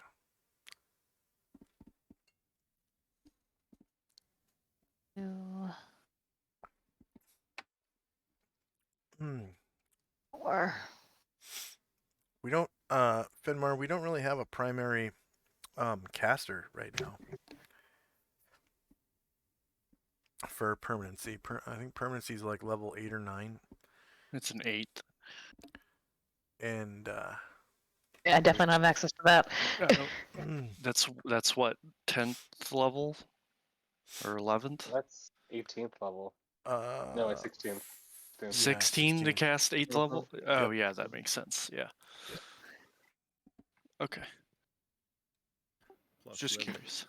whoever But has the years. and who has the constitution to spare? Oh. Yeah, you gotta be real selective. That's only that only affects them if they use it on themselves. If it's used on an object or something, it's only a 5% chance. Yeah. All right, so he'll go with Alabaster first. 3 to hit.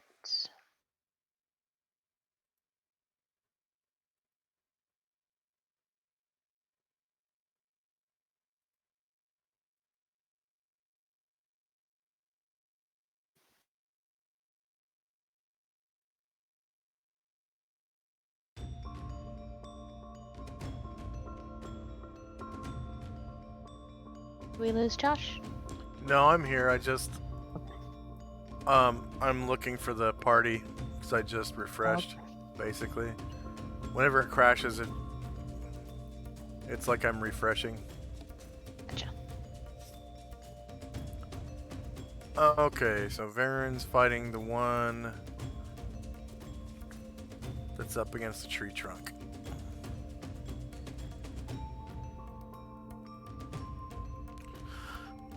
He's shieldless. Negative 15 hits, causing 10 damage. And then we will go shield. Hit. That hits. Should I bother with 9 should I bother damage. with Yes, yeah. All Yeah. natural fighting.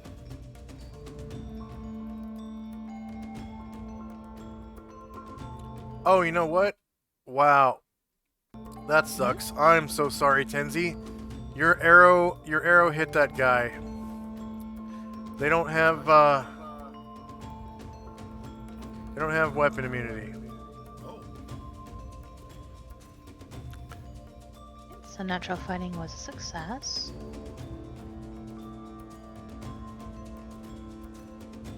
Talon. Jeez, that was so stupid. Yeah, they don't have weapon immunity at all. Alright, 4 versus AC 0 is a miss. And left Talon.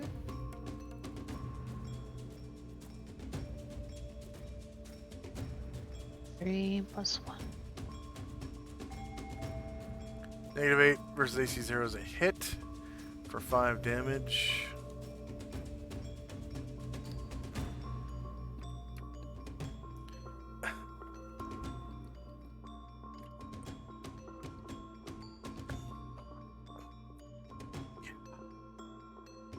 It's feeling that. Alright.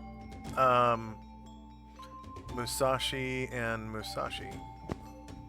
I'm guessing there's too many attack slots. Yeah, because I switched from bow to melee weapons. Oh, right.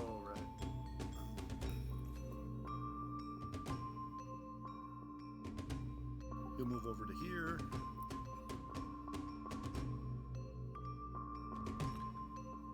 So we'll just pretend you never dismounted, and you can make all your bow attacks, because you can't even reach him with your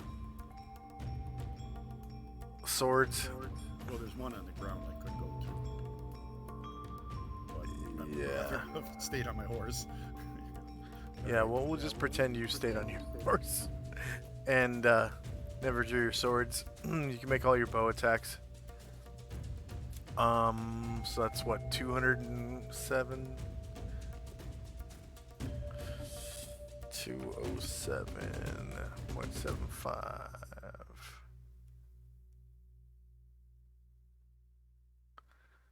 So sorry about that.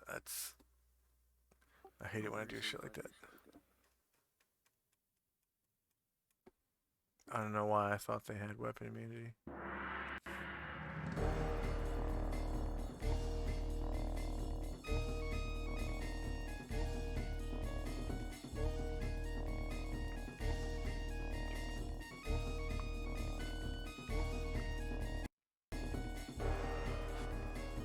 Alright. Shieldless, -13, definitely. You crit, causing 13 damage to this guy. Go ahead and describe how you kill your enemy with that sheaf arrow. As always, he aims for the eye. So the left eye, right eye, right through the right eye. And it doesn't make a sound. It just you catch its eye socket jerking its head the opposite direction. It lets go of its grip and falls to the ground and seems to fall right through the earth and disappear into the astral. Baron nods at you approvingly.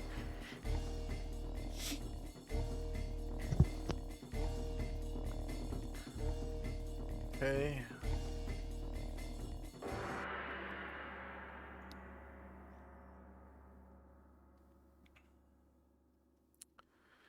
I think these Barlgura in the back are going to start rolling morale because one of them's running away already. 2 of them have died. There's a goddamn angel coming after him.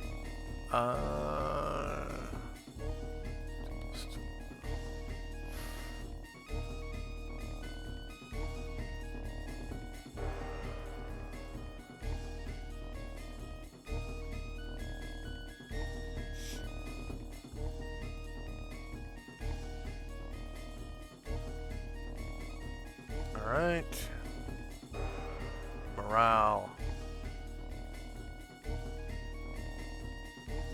Alright, he keeps fighting. This one's gonna come down here past Brine Druid.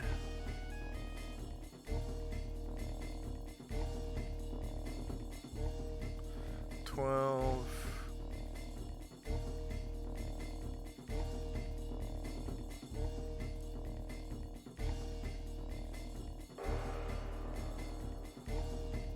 And right there like that. Okay, Ryer. Ryer is going to turn around and get a little distance and reload his gun.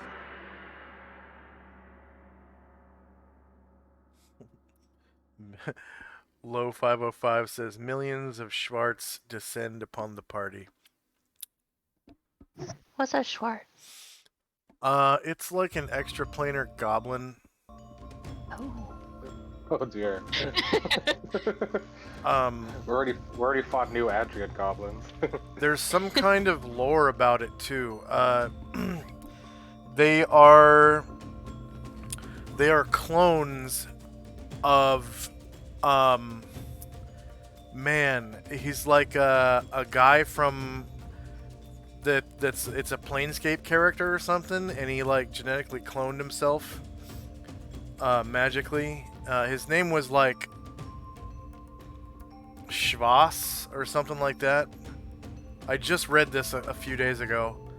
And he magically cloned himself somehow, like, because he was like fighting a god or something, and the clones kind of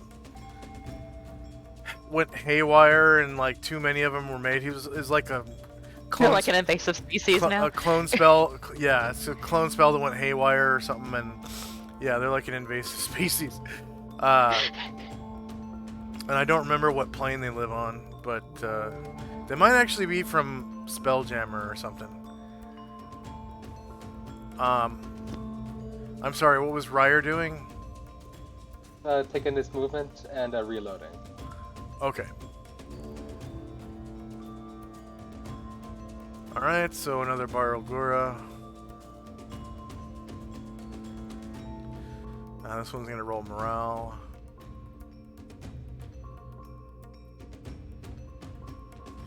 Succeeds at morale. Okay, so you notice he's got short, stubby little legs.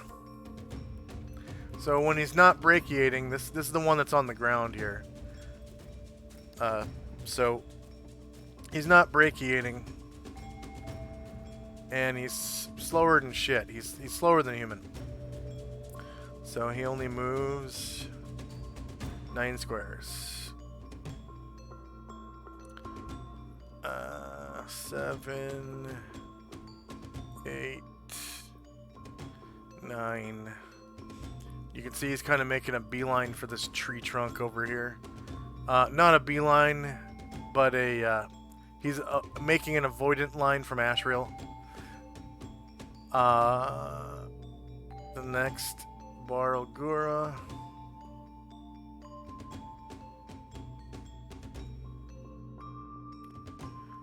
Uh-oh. Is this one of the ones that has disappeared off my screen? No, he is to the southeast of Brine Druid. Yep, I don't see that one. Damn it. Oh, okay. I'm Wait, gonna. That's the one that looks like it that is afraid. Yeah, you definitely had access to him at one point. Yeah, he's the feared one. Hmm.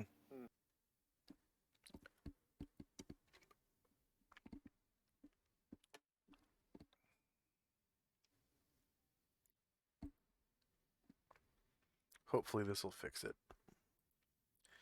If not, we'll just move on, because he's running away.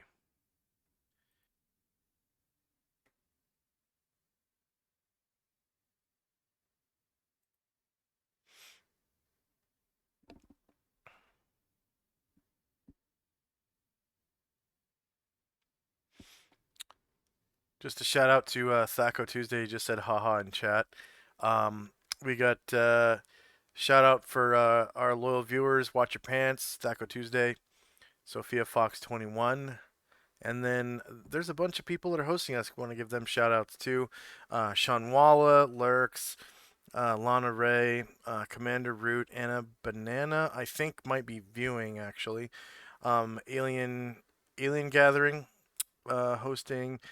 Alien Conglomeration, Alexis the Nexus, 420, Fit Cool, Zero Axe 2, and Zero Supa.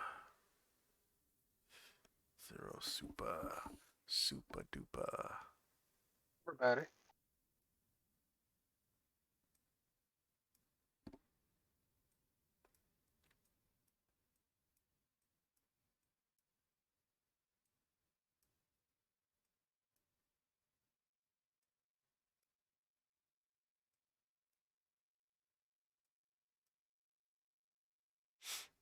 I don't see the grass.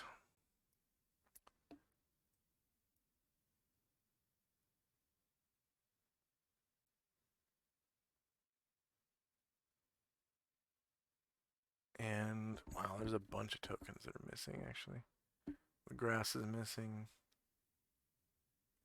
Most of the party is missing. I'm gonna have to do that again.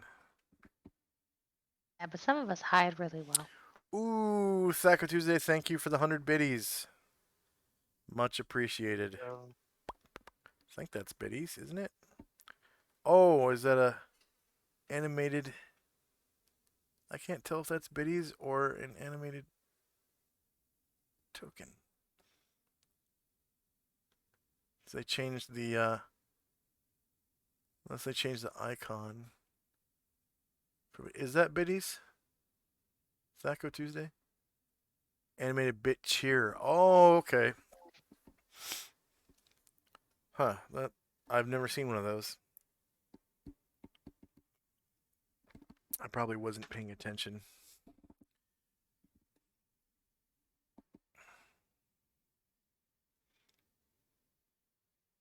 And low 505 with the face roll.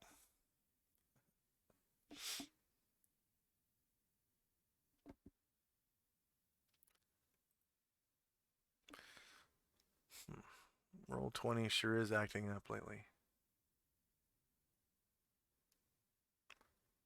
Sorry for the technical issues. You're good. Okay, my grass is back.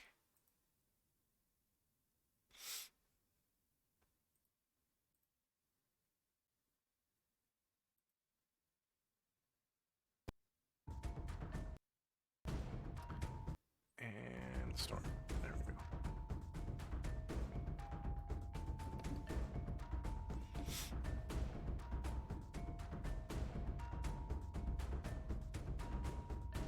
Weird. I still don't see him, but we're just going to move on. Because he has a white flag, right? Yes. Alright. Fenmar. I am casting hold person on this dude right here.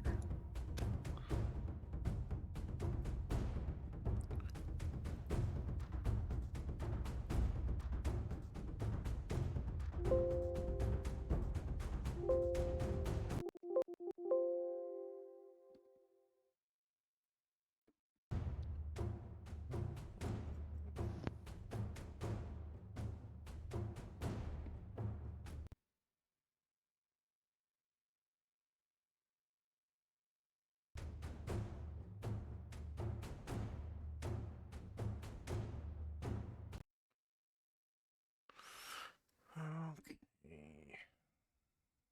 What's the range on your hold person? 360.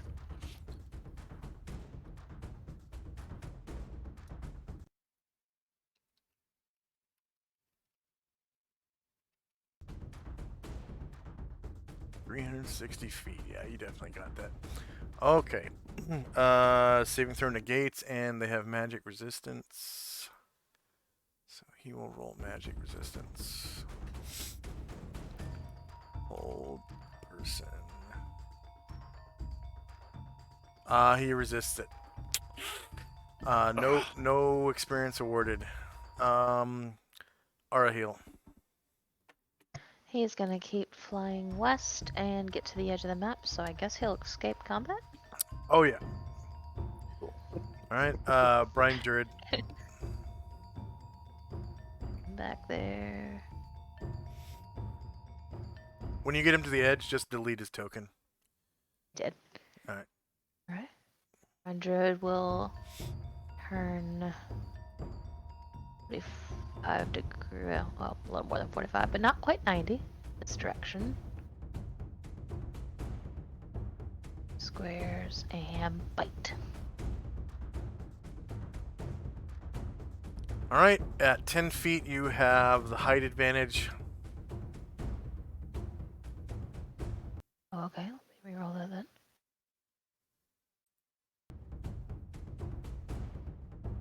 And if you don't kill him, he'll get an attack of opportunity. It's going to be a bite. Oh yeah, you gotta keep moving. Yeah, because you have to keep moving.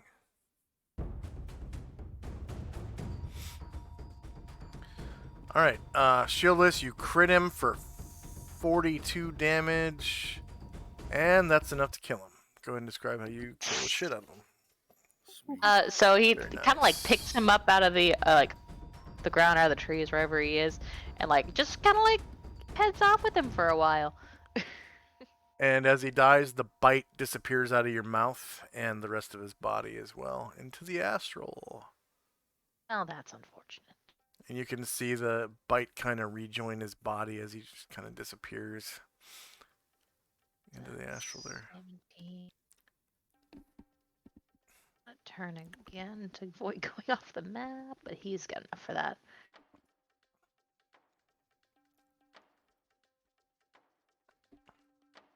That'll do it. All right. Asher and Company.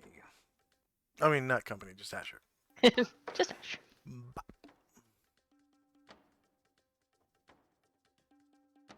Okay, let's see.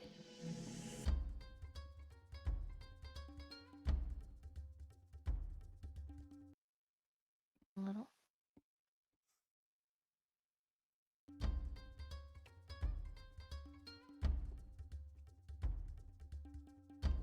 Oh, man.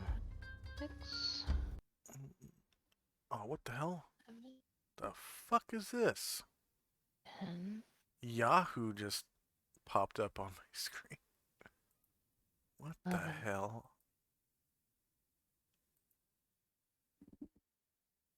You got kicked out too.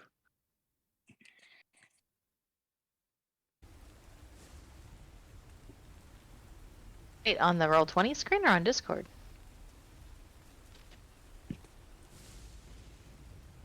You know what? I think I accidentally clicked on my Yahoo Mail.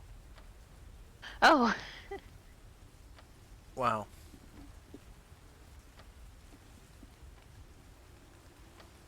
I was just trying to click on, like, the chat tab or something, and I accidentally clicked on Yahoo Mail.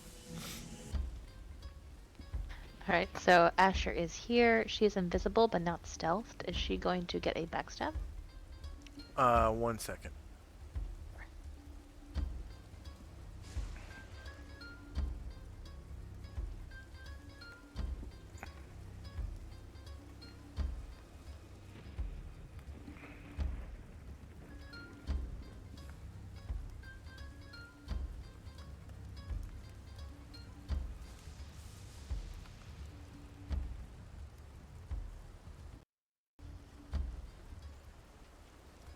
Well, at least the music is still playing. That's cool.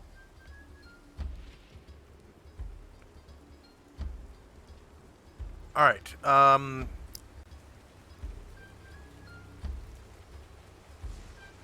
yes, you get a backstab. Doing this. He's only a medium creature though, so it might not kill him. Not with that attitude. Huh. I have seen some pretty janky low. Okay, -3 versus 0 hits. Should be 23, yeah, 23 damage is not good enough to kill him. Alright, next Baragora. Okay. So this Barlgura is gonna run right here, here, and here. And it's going to attack Asher. Soft target. But you have Stone Skin, right? That's so true. that Yes, I do. is 3d20s. So, Level 10 mage. oh, that's right. I have to do charges. So I have a house rule for Stone Skin. The hard and fast rule is just however many attacks they get is how many charges of Stone Skin they drain. But I had a clever player a few years ago that said, well, what if they rolled natural ones? That just doesn't make any sense. And, you know, that kind of doesn't make sense. If they roll natural one, I don't think it should take a charge because they miss you completely.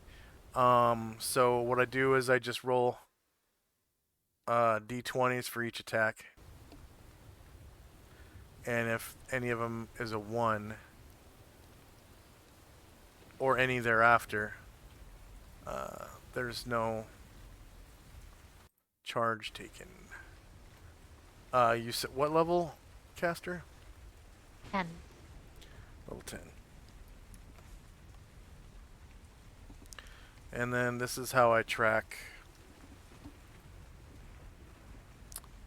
the charges. So it's 3d20. And the second one was a 1. So that means the second one and any after don't count. So that's just one charge off here.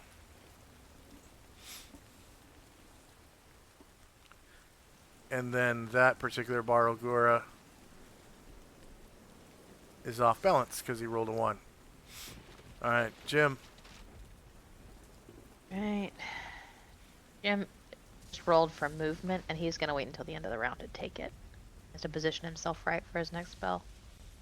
Okay. Cotterbill. Cotterbill, I guess, needs to reload. So he's going to... And remember, you can only reload one weapon per round. So he has 2 pistols. But he wants the little space to do it. So... Oh. Wheel his horse around. No, he's actually... Yeah, that one's where we got a shit. That's good. Okay, his wheel his horse around. Good opportunity for him to get a ways away.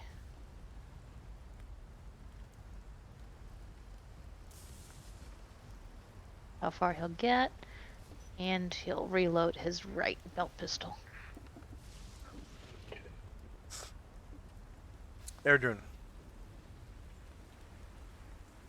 Also reloading?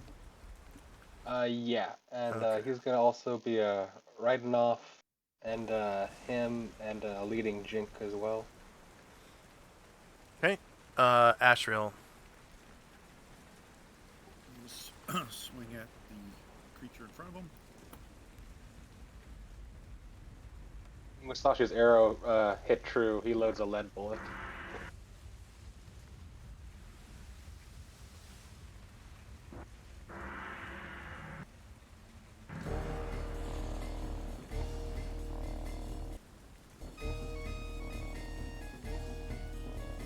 And I've hit him already. Is he still considered avian-like? None anymore. You've burned all of his hair off, so he's just an evil creature now.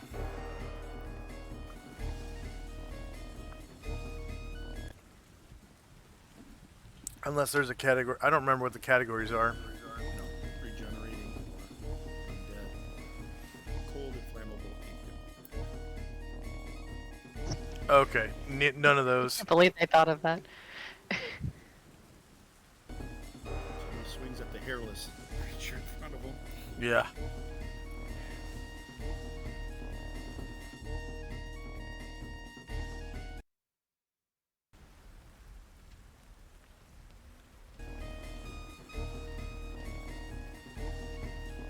Okay. -7 beats AC 0.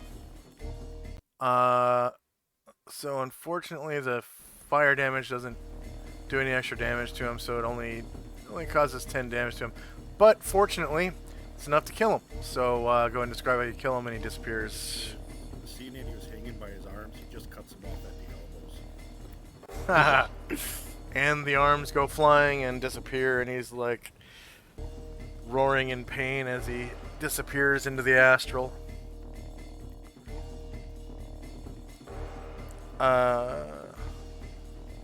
Oh, we got a new sub with Prime Low 505. Thank you very much for the sub.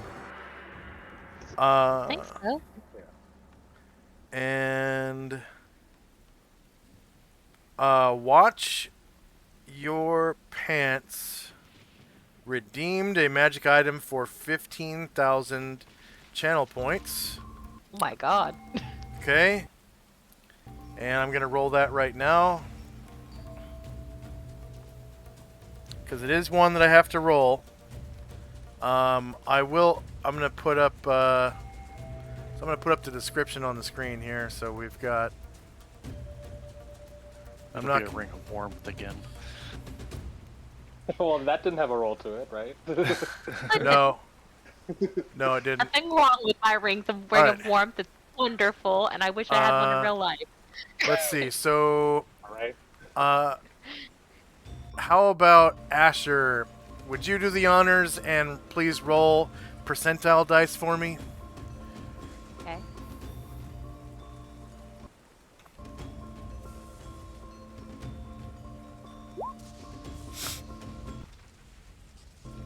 Not bad. Not bad at all. Okay. Where did that go?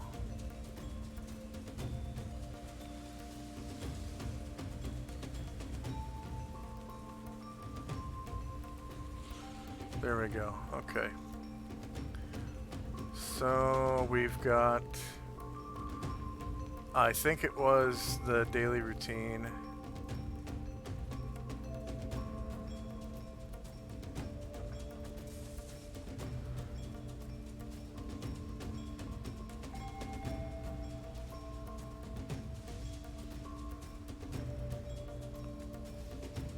No, it wasn't.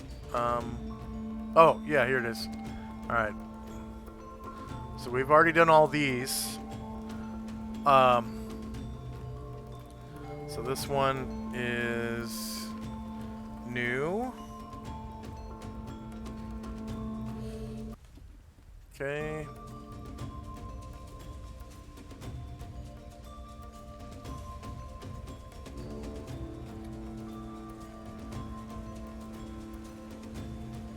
And that is this one.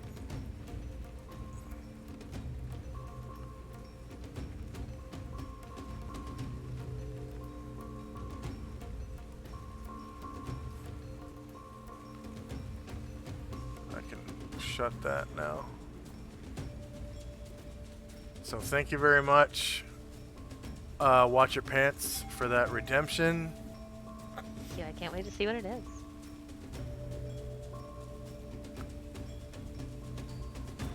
Alright, save that. And see, we got Lo with another bit. Thank you very much, Lo. And thank you very much again for the sub. Let's see, Daka Tuesday says, nice at Watch Your Pants for the gift. Watch Your Pants says, always useful, which is true. Dak Tuesday says, yup, I'll be grinding them an item next week.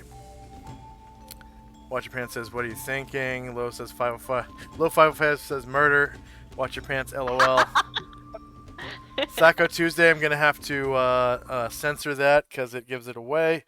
Low 505 says, that's awesome. Or I'm awesome. And then Watch Your Pants says, roll it up. Low 505 says, plunder. Thank you very much for that redemption again. It's going to help the party out a lot. Okay, so we just had Ashriel kill one of the Barlgura. Next up is Karanglor. I think Karanglor has not taken movement yet, so he's gonna come. Ash gotta kill that one. I'll come up to the one is fighting Asher.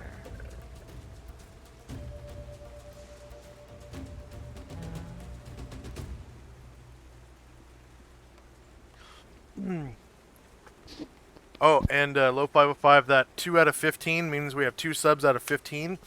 Currently, the sub goal is when we get to 15, I can add a new animated emote. So the current animated emote, or our only one right now, is this poop emoji, or yeah. And then the next one is going to be a critical hit one. So this one is for crit fumbles. Next one will be for critical hits. Wait, we did get the poop emoji? We've always had it. Oh, okay, yeah. Alright, so he's going to... That's the horse. He's going with his longsword Alright. and blade song. He's still singing. Ground 3.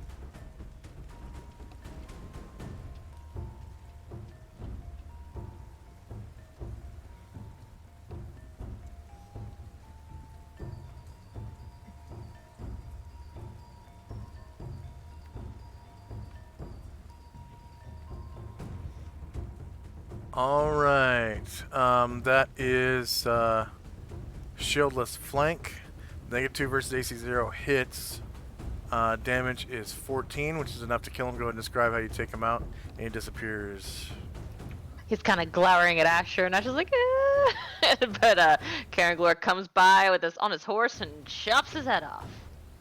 And the head goes flying. Asher says, "Thank you, Karen Glor." Head goes flying, and blood goes everywhere. And then it disappears, and so does the head and the body.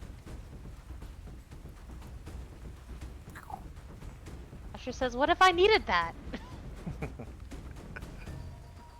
Anatar with his second attack. Trying to remember. Oh, he took 9 movement. Okay, so he'll come.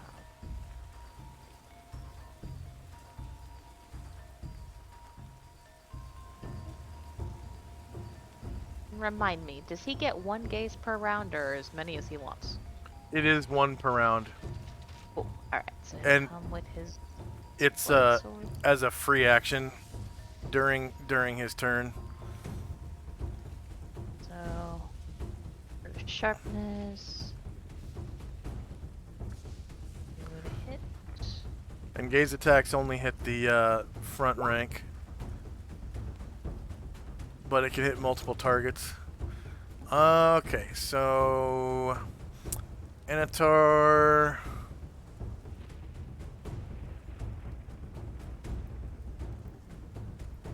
Okay, so that is just front shieldless.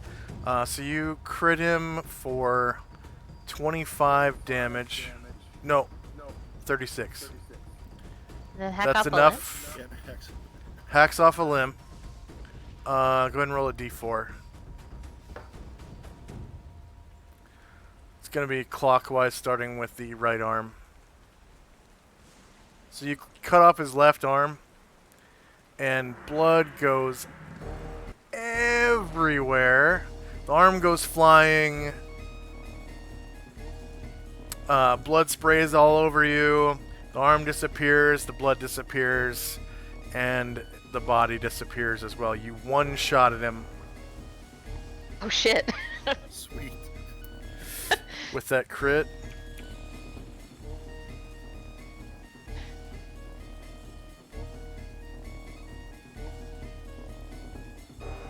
Alright, Varen. See what ones are left. Does he have any turning left? He's on the ground. Oh, he's on the ground, okay. I'll just come for this one that is off balance.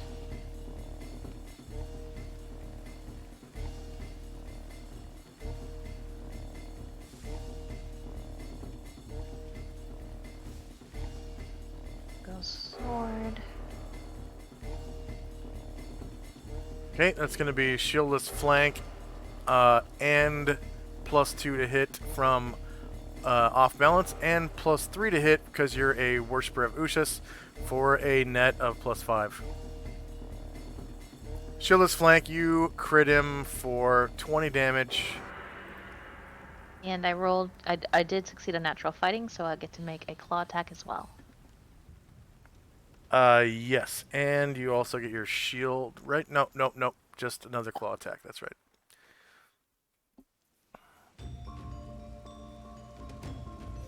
+1. And for everybody who's watching, Varen is using Kung Fu. And he's proficient with long blades, I think. So that gives him an extra attack every round. Okay, that is shieldless flank, -6 hits for 4 damage. It's not enough to kill him. Alright. Sashi will. Yeah, Musashi. There's still 2 left to the north, but I think they're going to be rolling morale here pretty soon. At the end of the round. I don't do penalties to morale, I just do multiple morale checks. It's a optional rule to penalize morale checks anyways. So Musashi will ride up a little bit so you have a straight shot this way at this guy.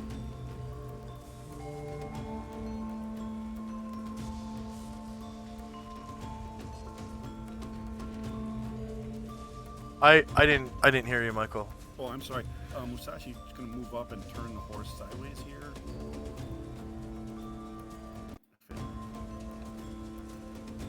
And shoot at this one. Okay. Yep, you definitely got a line of sight from there.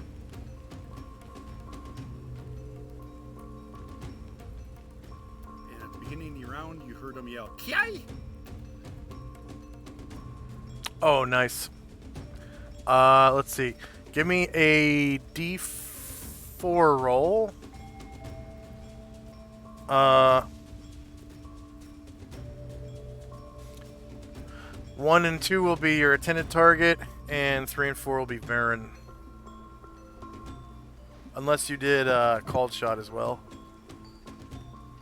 I didn't do called shot, but if I thought that I might hit him, I would just choose the other target, one that's farther away. Go ahead.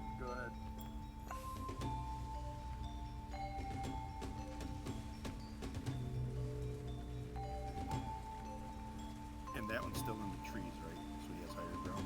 Yes. This is the one that's running away. So You can see him now. you don't really, yeah, I can. You don't really have to worry about him if you don't want to. This one is still brachiating. Yep. Okay, so he has higher ground. I'm not even sure he's on the turn order tracker. I don't know why he's still back there. I must not have moved him, or maybe he already moved before all this happened. Alright, so he is, that's front shieldless, -9, definitely hits for 7 damage.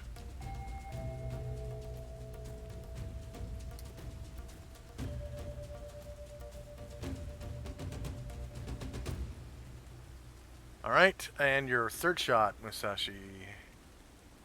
Same guy? Oh wait, no, I'm sorry. You go, that should be down here. Ashriel, second sword attack. Yep. If you have any movement left.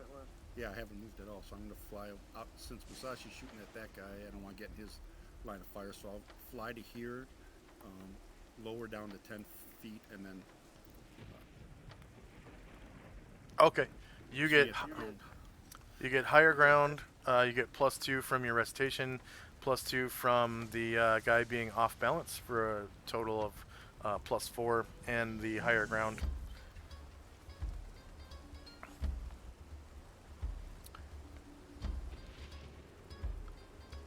Is that what they call it in Star Wars? I have the high ground.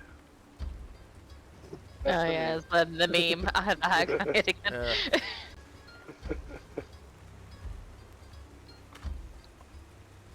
Over Anakin. Over Anakin. I have the Yeah. high ground. All right. That is shieldless AC -6 versus 0. Definitely hit there. 9 damage, and he survives. We got a survivor here. All right, Baron with his third sword attack, Yeah, let's see solely if we from can't finish Kung this Fu. one off.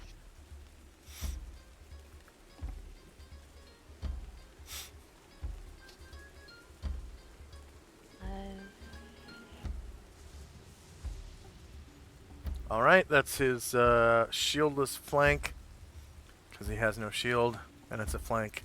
-12 beats AC 0, defo.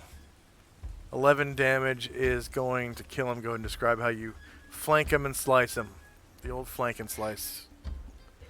He moves forward and he goes into deep into his side under the rib cage, and he goes like halfway through and stops on a spinal column, and the thing falls almost in two.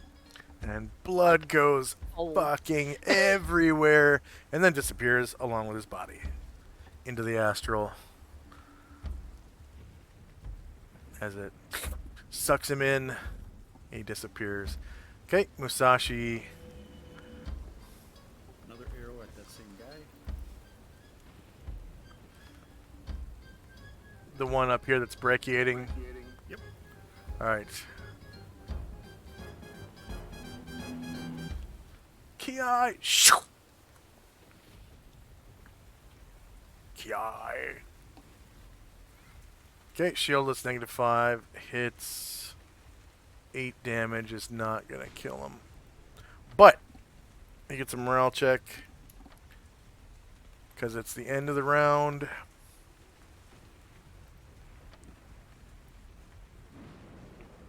He succeeds and fights on, and I'm actually gonna roll initiative for him. So we're in initiative phase now.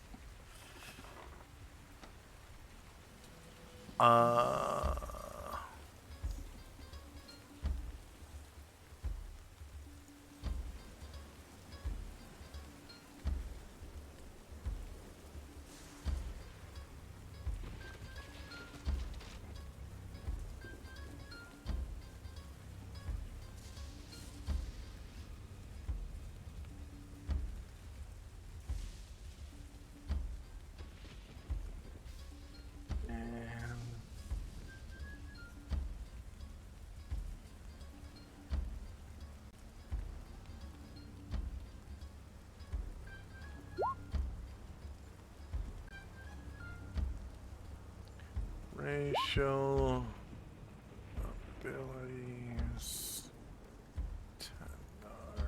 Whoops.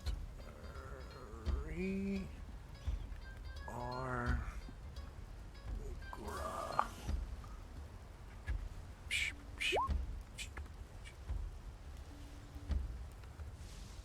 See if that worked. Bam. Oh, that's right.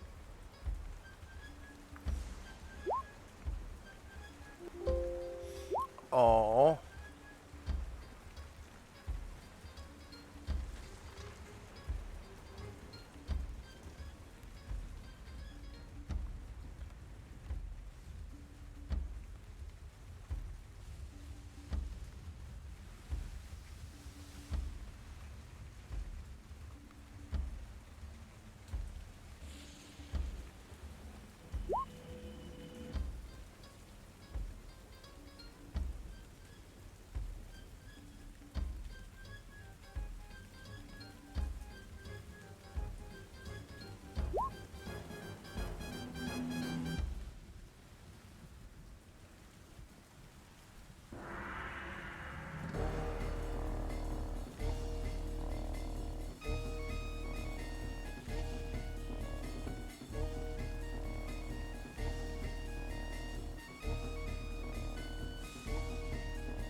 Okay, is anyone still Got one more. rolling?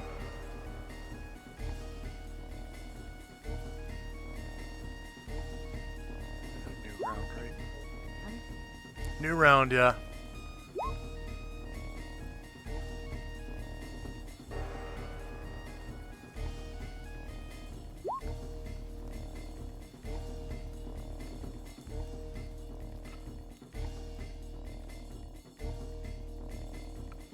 Okay, anyone still rolling?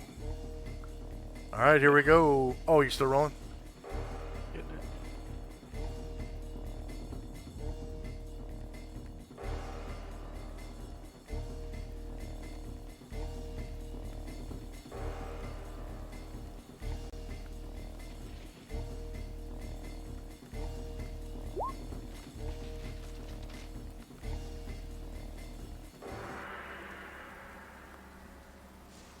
Okay, anyone still rolling? Alright, here we go.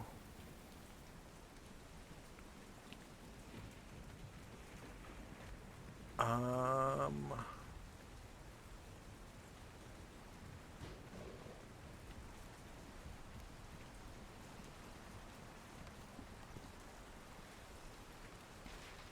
Oh yeah, and this one further runs away because he's afraid.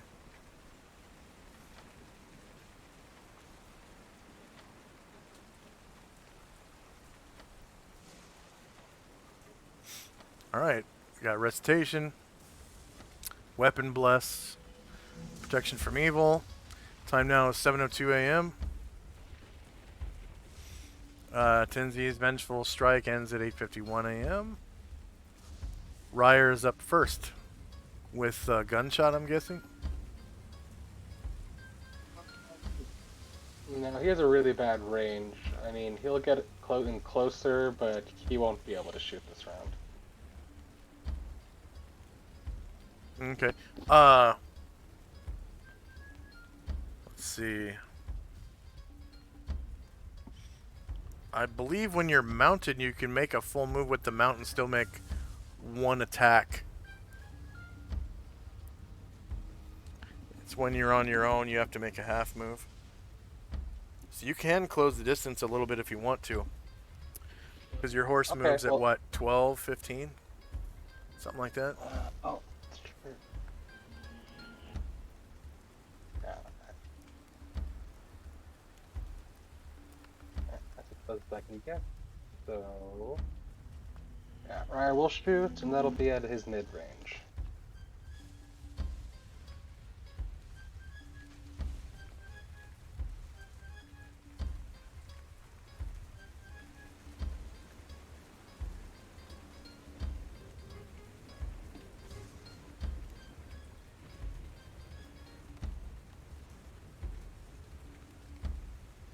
It's up in the trees, right? Yeah, this one's brachiating still.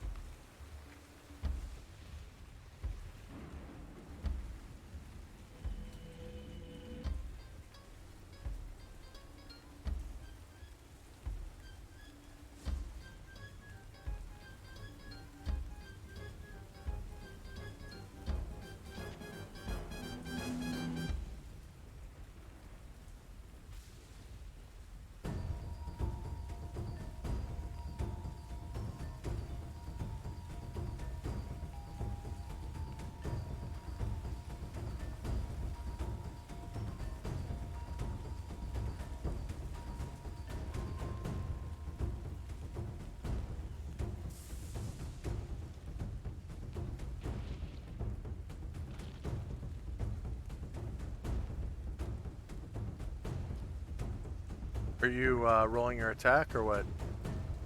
See it? I rolled it, so the mid-missed. Oh, I'm That's sorry. it. I wasn't scrolled all the way down. My bad. Yeah, shieldless 6 versus AC 0 is a miss. Asher, you turn invisible with your ring. Hell did I put her?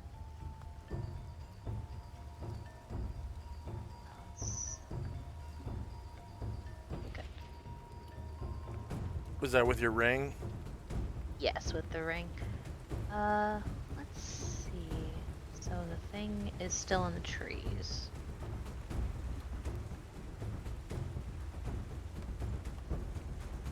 Is there a way into the trees from here? Into the trees? Yeah, you can climb the tree trunk. And then your way of moving through the branches would be to walk along them. Okay. But normally that would take a tightrope walking check, which you don't have. So, let's see, what's the stat for tightrope walking?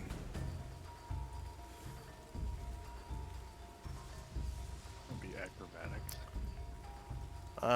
Second edition doesn't have acrobatics. Hey, guess what, Josh? What's up? You got tightrope walking? Tightrope walking. Okay. So what you got to do is it's all movement.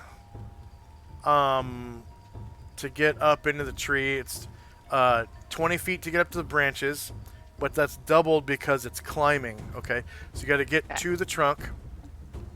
All right. So to the trunk is going to be that's 1 square. All right, and then I gotta make climb checks for you. So let's see, checks. Thief skill checks. All right, and climb walls. Climbing trees is easy. It's abundant handholds. And you are wearing magical leather armor.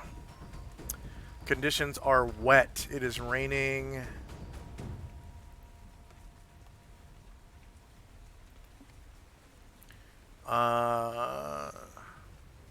No modifiers. You adjusted your dexterity score, right? Yes. Okay. Alright, so the first check is successful. You get up 10 feet.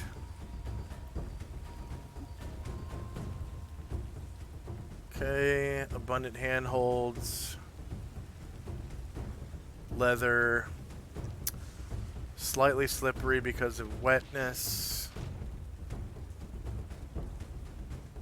Okay, so now you're it took let's see, that's 20 feet is 4 squares, times 2 is 8. You took 1 square to get there, Still so that's wanted to- 9 of your squares. Now you are in the tree, so give yourself a climbing token marker with a 2 on it.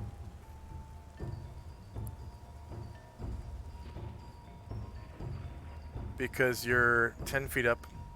All right, and then make give me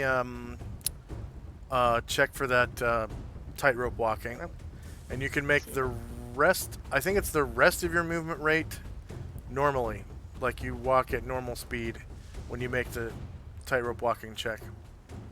It won't be enough, but yeah, fun. See if it's high enough up. There it is. I think you get 3 more squares. Because you rolled initiative for your sword, I'm sure, right? Yeah. Okay. All right. So I'm actually going to hold my last 3 squares to see if he walks into my clutches. Oh, okay. If he brachiates over towards you. All right, Anatar. For a weight symbol real quick. Does anybody know what level plant growth is? It's like 6.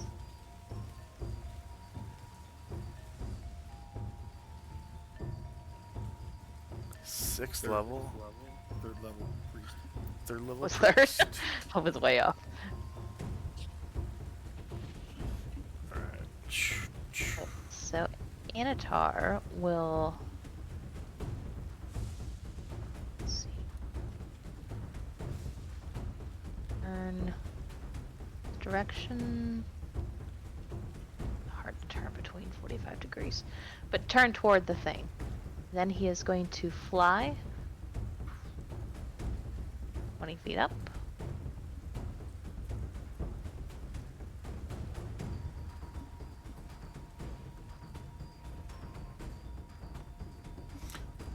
This is Anatar.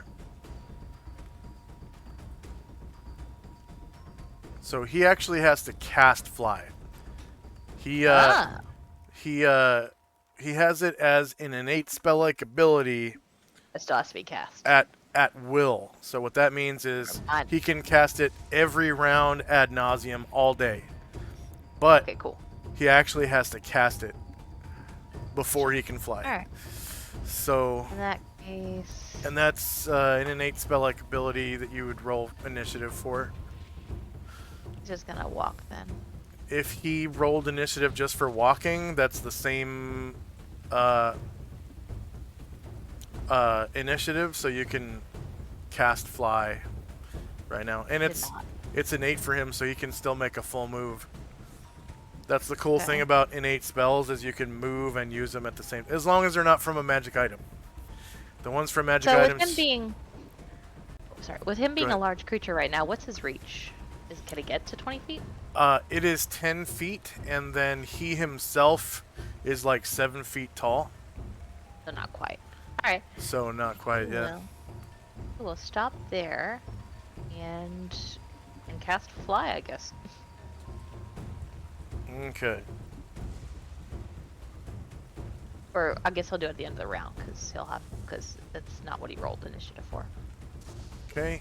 Varen. Varen will save us. Varen's got it. Varen can fly. And he's got 4 attacks back to back too. And so Varen will fly 20 feet up.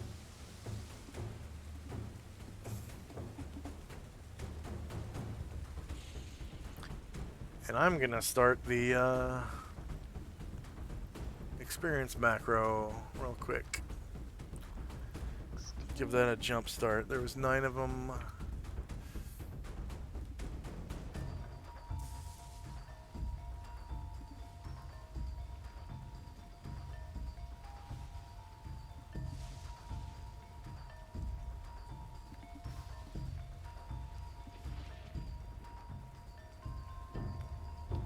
Oh, are they even in the monstrous manual? Hmm.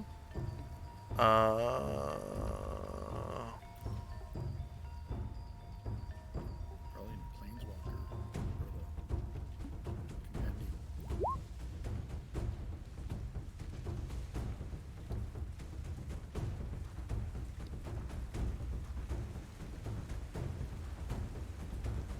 compendium. Yeah, they're in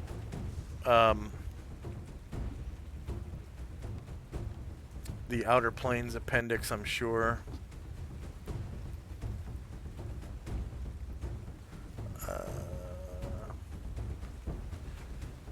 D&D second core books and Monstrous Compendium Outer Planes appendix. And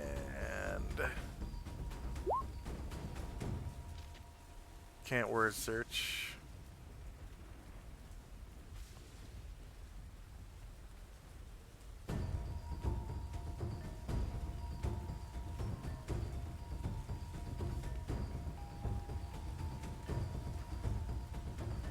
Bayou. I'm only 1, so I went ahead and rolled all 4 attacks.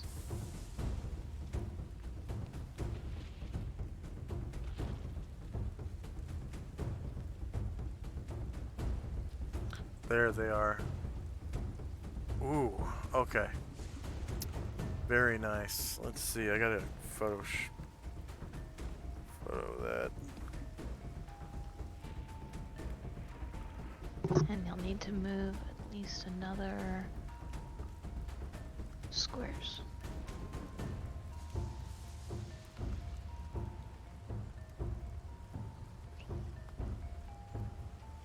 If I don't kill him, he'll get an opportunity attack.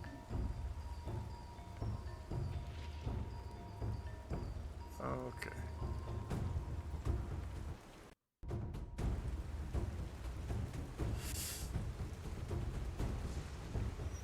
Get ready to gain levels. Shit.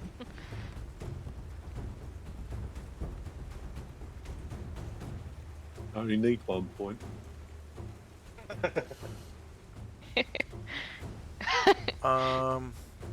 Okay, so I forgot you overleveled. that was all 4 attacks. Alright, shieldless 10, that's good. 16, shieldless -6, that's 8, so 24. Shieldless 1 misses. Shieldless -7, that's good. So 4 for 28 damage. Alright, you were able to do it. Go ahead and describe how you actually beat it to death with your shield. I think. Okay. That's Yeah, 24. so he's flying and he's got a shield out in front of him, so like he's basically flies into the thing's nose and drives the shards into his brain. Yeah. And his brain crushes and disappears. Alright. 1, 2, 3, 4, 5 player characters. NPCs, I think, is 9. And creatures defeated was only 8 of those.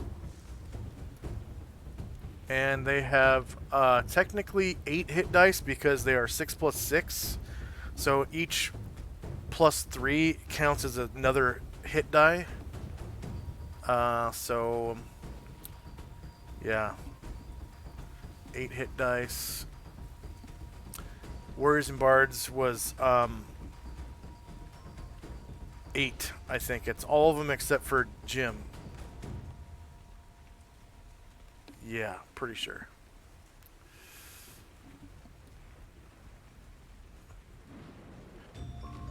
All right, there you go. 24,156 for PCs with 1 class. I'm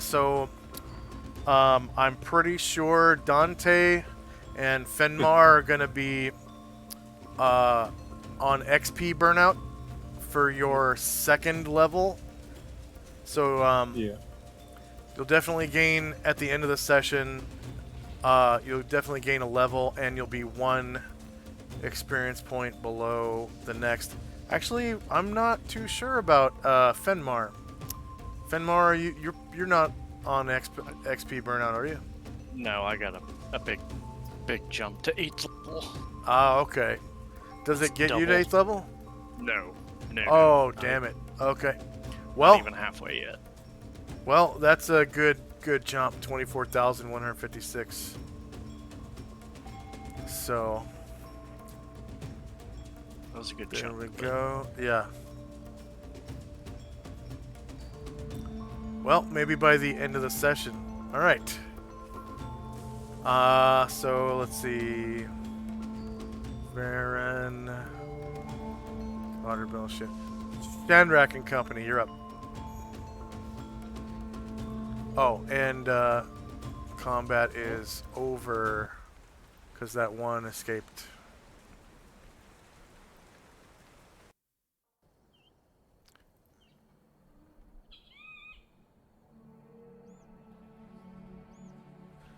He escaped from combat. Pew.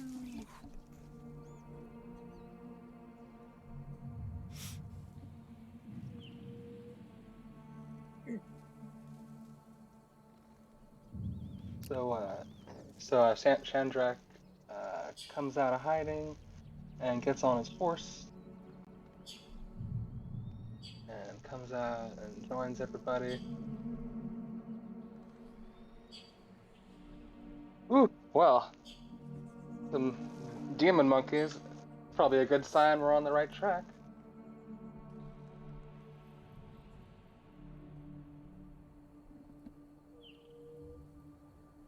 Guys will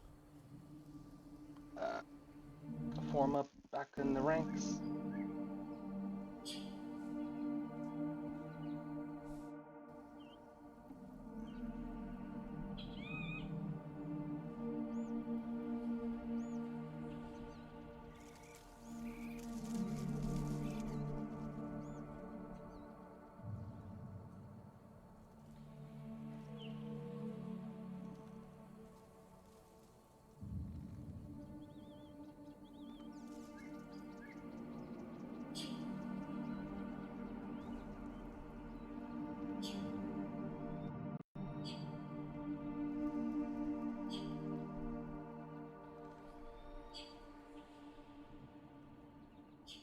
Okay. Anything else from Shandrak and Company? Nope, just getting my guys and my horses in order. All right. Fenmar. Um, uh, we ready to go? Looks like it. Got plenty of daylight. Unless you see more demon monkeys. Thanks for making short work of those guys.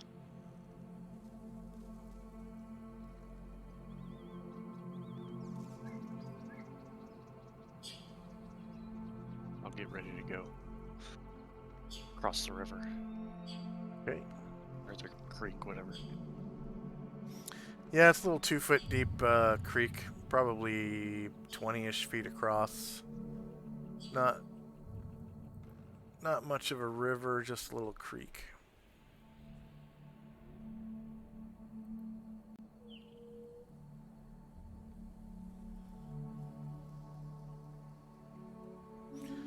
Anything else from Fenmar and Company? No. All right. No bodies to search or anything. They all Yeah. disappeared. Yep. Tenzi and Company. And ride over to Dante. I can barely hear you, Mike. Oh, I'm sorry. I wasn't by the mic. That's why. Ah. Tenzi mounts his horse, rides over to Dante, and said, I enjoyed that little piece of harp playing you had. Maybe you could give us some traveling music along our travels. For sure, the tale of the killer monkeys and how we defeated them. Beautiful. Musashi turns Daybreak around and joins Tenzi.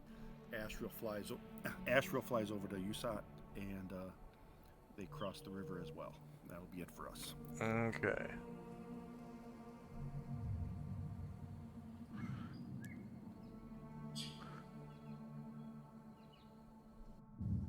And Dante and Company. Me and my horse. Dante's going to saddle up, and he's going to start up a song regaling people with how he and his troops defeated the evil killer monkeys, All and right. how brave he was as they ride along.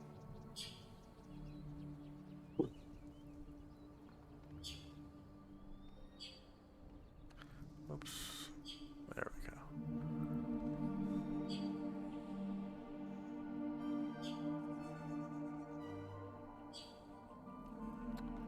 That doesn't sound like a harp. Well, it's a lyre. Oh, it's an orchestra.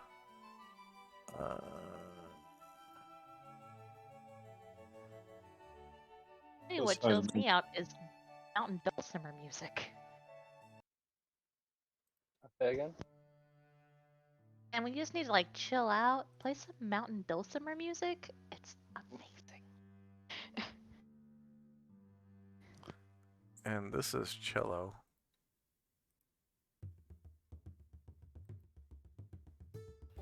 That's okay. I'm sure Dante is quite a magician with the harp. Can make it sound like anything. The man's a genius.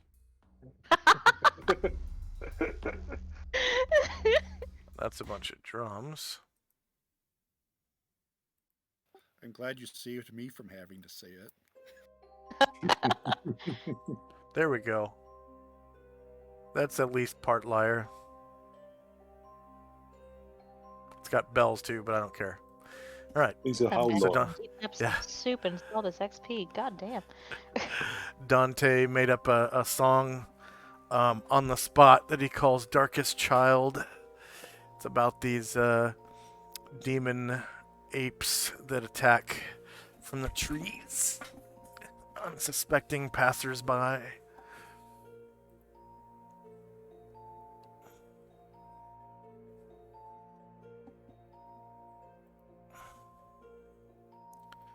Okay.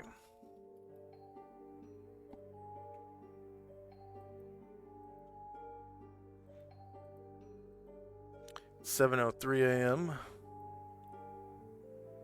Asher and Company. Okay. Asher is going to climb down from her tree. Make yourself visible. She says, I almost had him.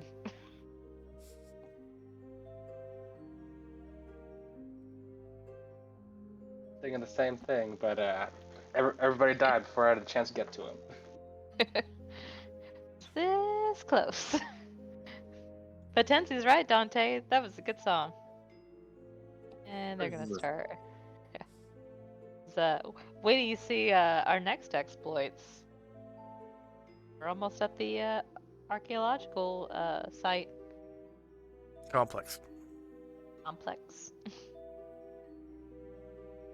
And they're gonna start mounting up. And Anatar. Gonna turn back. And Varen and Brine Druid are going to land. Okay. Shandrak and Company. We're all gonna cross the river. And Ryer will join his guitar in with the lyre music as we make our travels away. Ah, okay.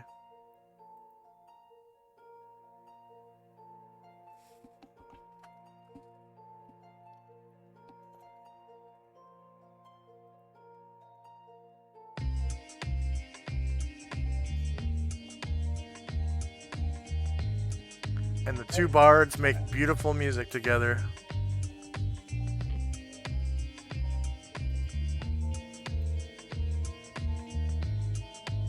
Fenmar and Company. Just follow along.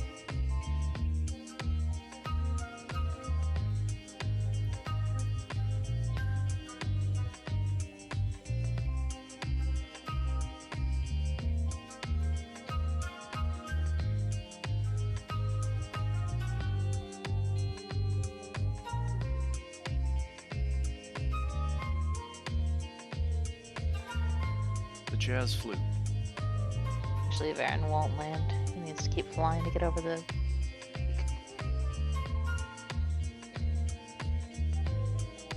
Okay, Tenzi and Company.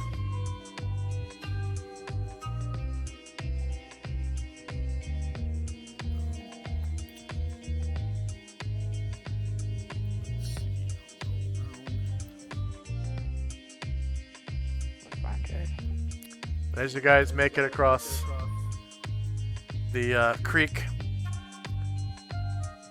there's a little bit of a tiny little glade that opens up for this pond where the sun shines through, and then it goes back into heavy forest again.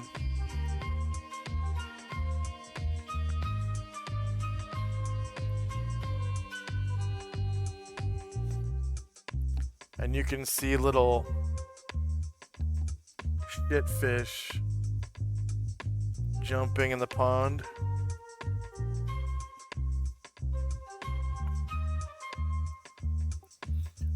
We're just Catching ride bugs. along, we're just gonna ride along, enjoying the music on this rainy, almost sunny day.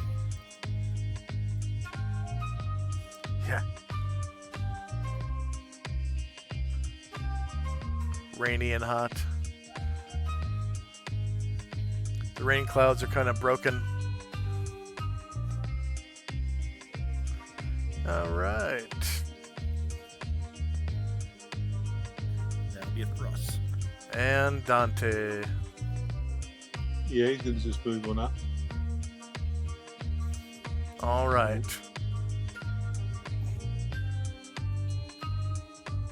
Still playing, still singing.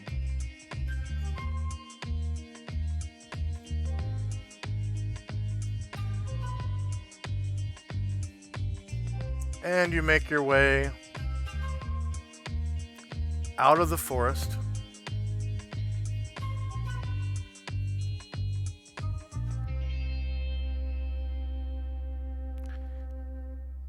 And you get to the edge of the mountains, and your horses will not go any further.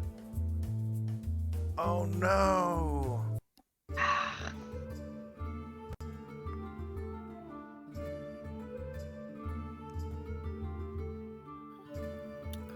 where do we want to store them? Most of our stuff is in Aquabelia, and I wouldn't mind checking on the Ivory Dagger also. Last time we went, Teneroth wasn't there. I assumed he was on business, but I didn't actually ask questions. Okay.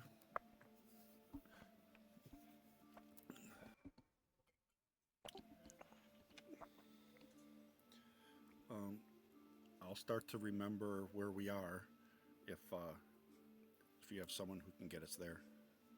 I believe. Let me double check. Almost certainly.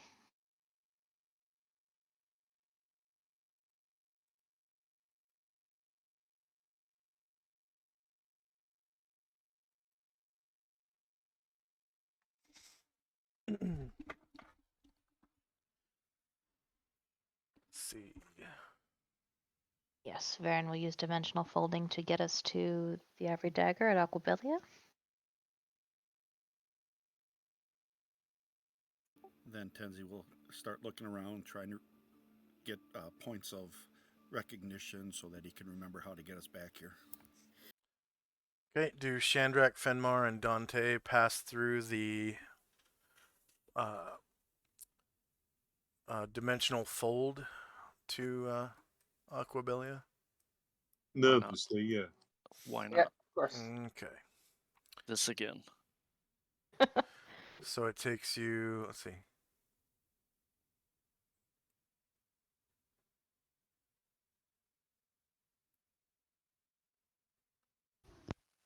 Oh, did someone move it? Like right when we got.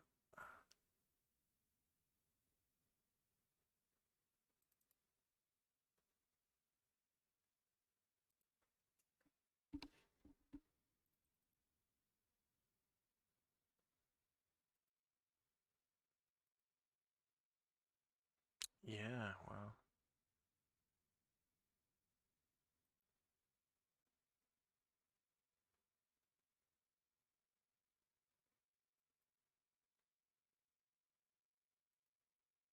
Well, no matter. I just took the permission away. All right, so you get right to the edge. And that's 6 miles, and I think you had 12 miles of movement, or was it 18? I think it's at 12. Okay, so that takes about 5 hours. So it's now noonish. It's a little afternoon, like 12:03, and you guys cast the spell. Said the horses didn't want to go any further. What about Ashriel's saber cat and Jim's lizard? Just fine. They're all about it. Going up into the mountains. They're perfectly adapted for that shit.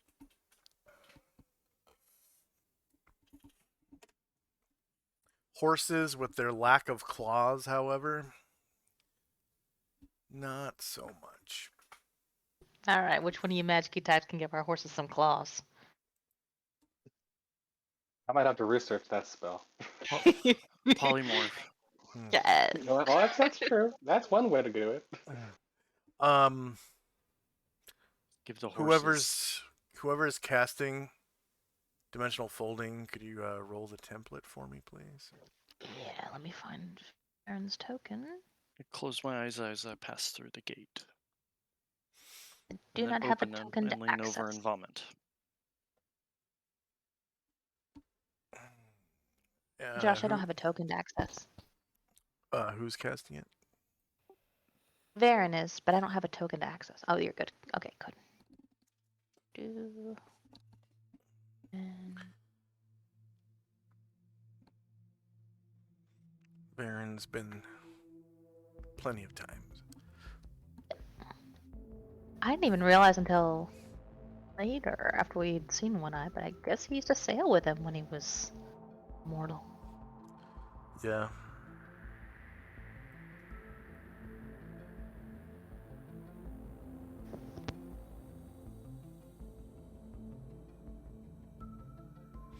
He doesn't remember his mortal life, though. But, Oh, okay, that's good. Good to know. yeah. It's kind of like, if you ever have memories bottle feeding. Fair enough. Yeah. It's like his infancy. Alright. So he's been there, man, a bunch of times now. So that boardwalk, he's very familiar with it.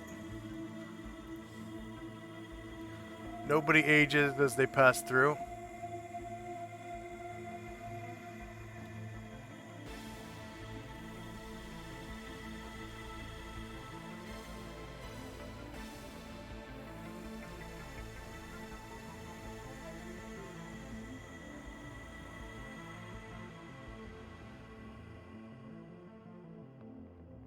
Okay.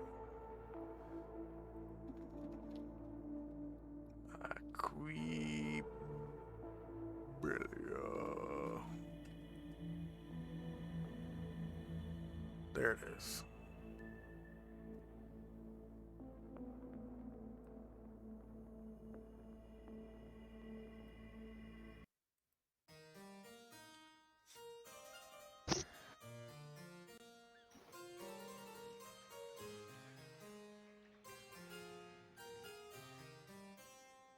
Well, bless you.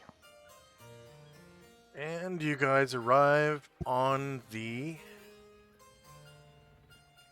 boardwalk in front of the Crack Inn.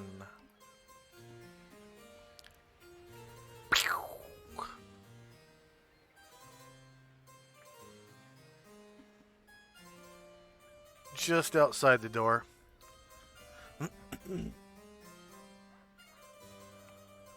Clop, clop, clop on the boardwalk. For our new players who've never been here, you're on the sea now. The sea is just out there to the north. You're on a little kind of like a jut that heads out into the water from the mainland, and you're on the north side of it. Okay? And as you look out into the water, it is high tide. There is a great fire lit here as a warning about the. It's like instead of a lighthouse, they have just a huge bonfire, and you can see like bits of trash have been thrown into it, like throughout the day to keep the fire alight. Any kind of trash, people just throw it in there, and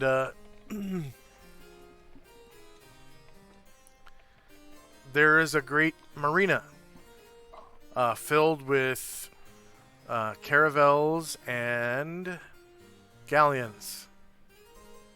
One of which, all of them have like black flags bearing white skulls and crossbones, save one. This one right here, I think it was. There is a black flag with a white dagger on the field as its flag. And all these ruffians can go away.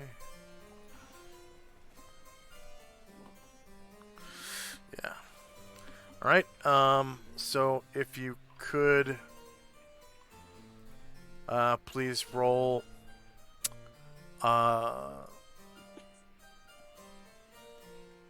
base size initiative.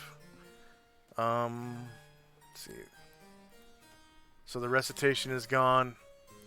The weapon bless is gone. Dante's protection from evil is gone. And Tenzi's vengeful strike is gone. Time now is 12:03 p.m.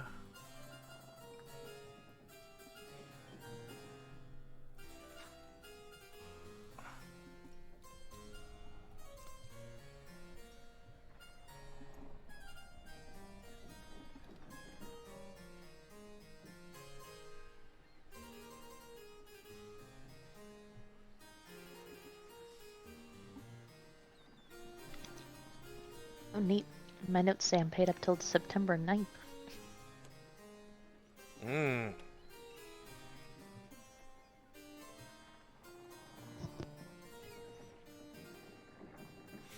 And 1, 2, 3. Just waiting on Dante's base Yeah, movement. sorry. I've crashed twice in the last 5 minutes. I'm just trying to go back Oh in now. no. Okay.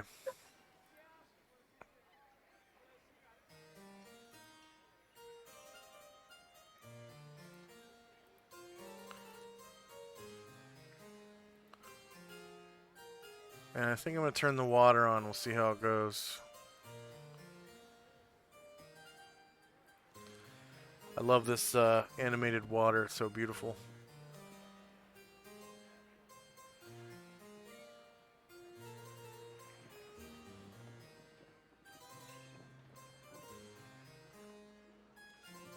You can see these boardwalks are very high over the beach, and as they go out over the water, they sort of touch the surface. They lean down and touch the surface, and there are docks everywhere.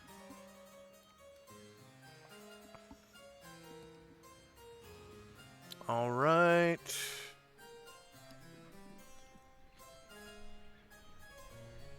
Somebody just rolled initiative for chin up. Yeah, that was Dante because he's stupid and doesn't know how to separate the two. Oh, there we go. No, it's alright. I've done it now. Yeah, every time I copy and paste, when I paste something that I copy, if it's multiple tokens, it flips the bottom ones on top. Yeah, it's alright. So that's a programming issue on Roll20's end. I will put all these horses to back if I can.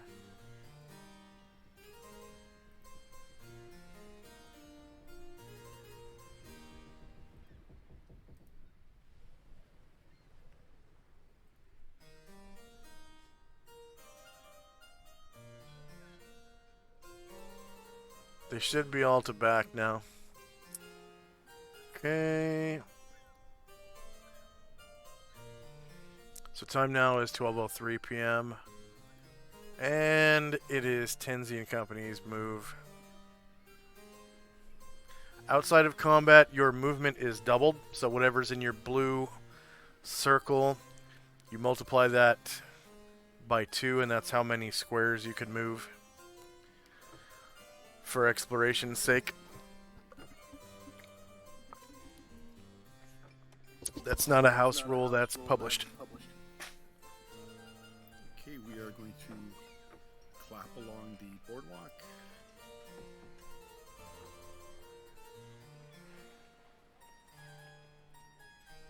So pirates everywhere. You can see these pirates are offloading, loading and offloading crates and whatnot, ending their shifts and starting their shifts, yelling at each other profanely. I try not to run any of them over as I go down the boardwalk, and we'll end there. Okay. Shandrak and Company. You're on the wrong dock if you're going to the ship. Oh yeah, it's one more. So It's all the way down. we'll go exploring.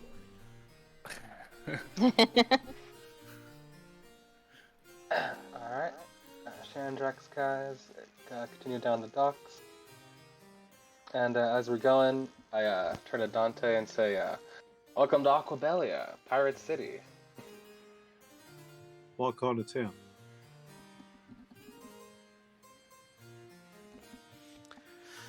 We Yep, found there's- somewhat peaceful. Well, except for the one time. Right out in front of the Crack Inn here, there's several courtesans looking for work. And some guys dressed up like maybe captains or something. And these women kind of whistle at you guys as you pass. Asher says, and "Do say, what you like, but be "Woohoo!" Asher says, "Do what you like, but be warned. Those girls are in more than one form of work."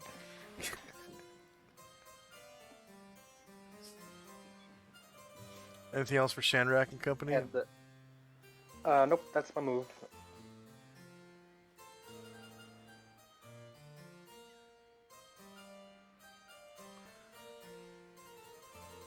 All right, Fenmar and company. I'll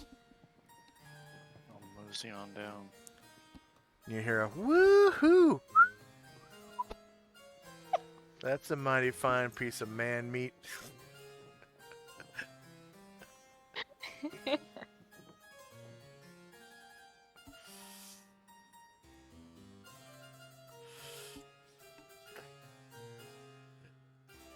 And get just up here to Shandrak.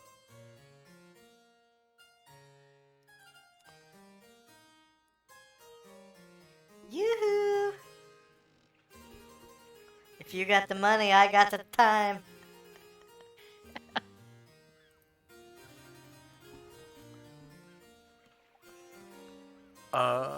Asher and company. They'll head on that way. Asher kind of waves at them as they pass on by. I guess we'll behind them. Oh wait, we can actually go forward in that jog. Oh, yeah, excuse me. That's not how they talk.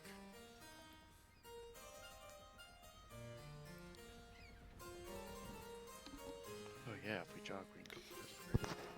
If thou I knew I forget hadst, something. if thou hadst the money, honey, I hath the time. Your poetry.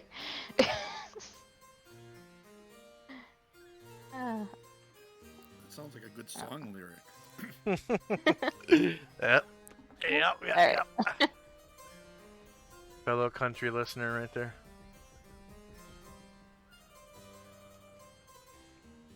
Or is that 60s music? I can't remember. It's probably a blend between the both.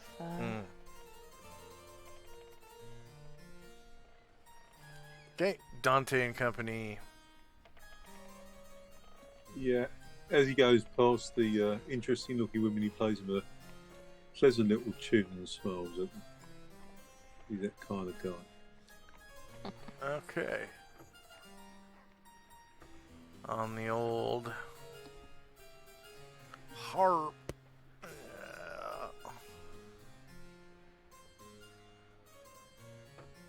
He's left his nag behind. Uh-oh. I can't seem to action the horse. If you hold down your left click Yeah. and drag over both of them, you should be able to take them both.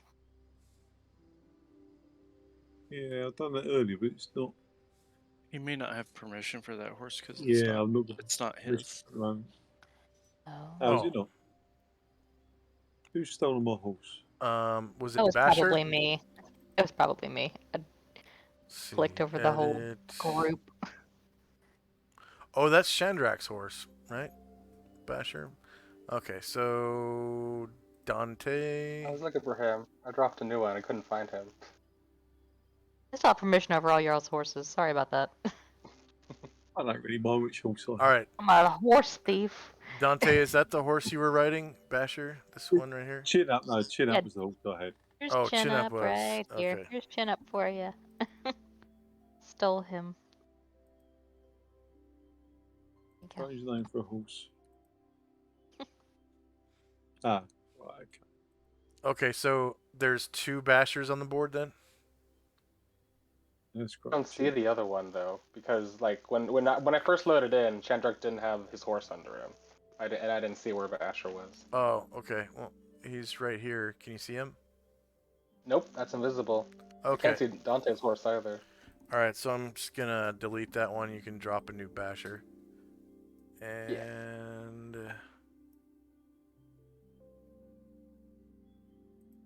so you don't see this horse right here. Everybody else's, but Huh. it was mine and Dante's for some reason. Interesting. Okay. Dante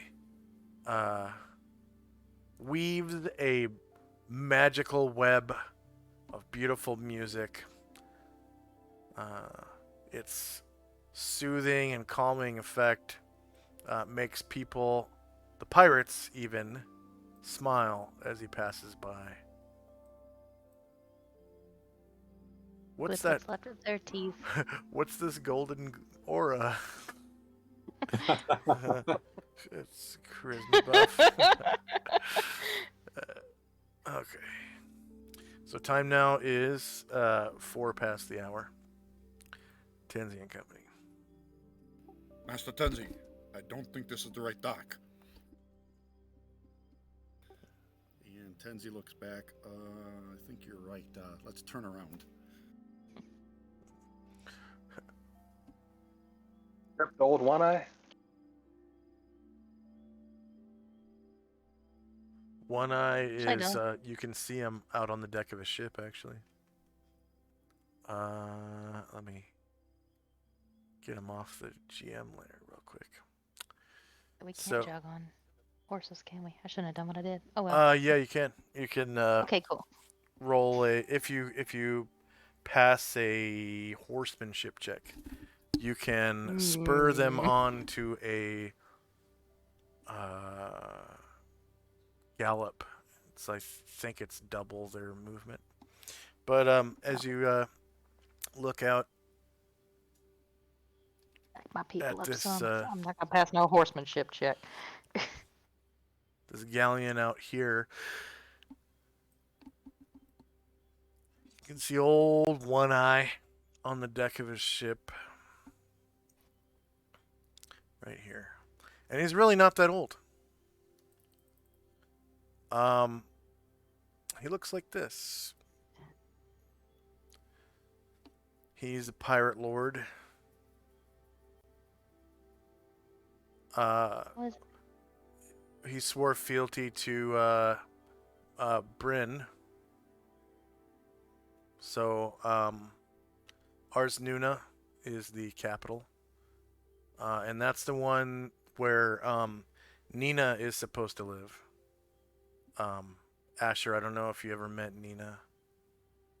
It might have been no. might have been right before your Was- time. Was party to a game where Varen and Calamar briefly went to see Nina, but Asher wasn't present. Okay.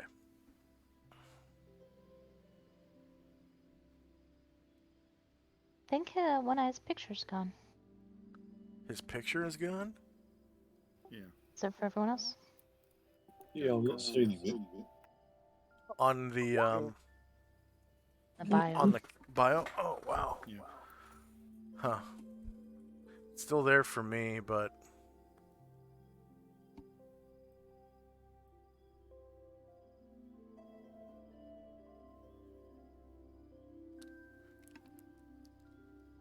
I don't think there's any way I can ever get that picture back if I removed it, so I'll just leave it as is.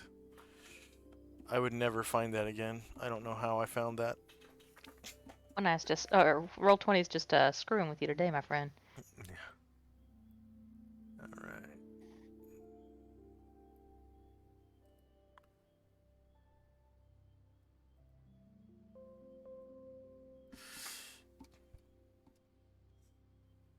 Okay. Anything else for Tansy and Company? Nope. All right. So we've got Shandrak and Company. And make the way down the deck.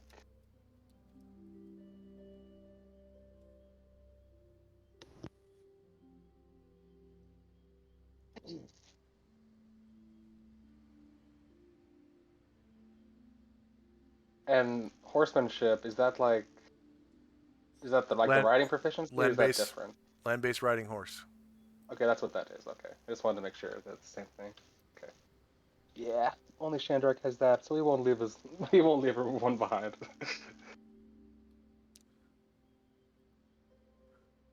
Uh,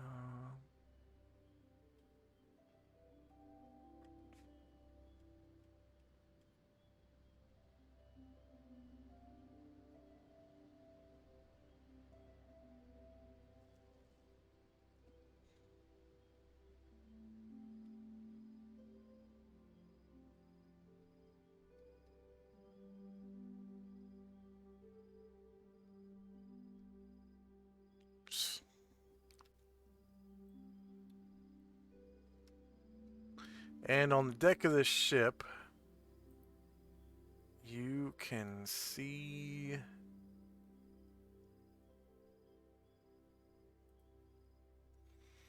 a bunch of Aperceben people, halflings, and I think an elf, a gray elf. Oh, good.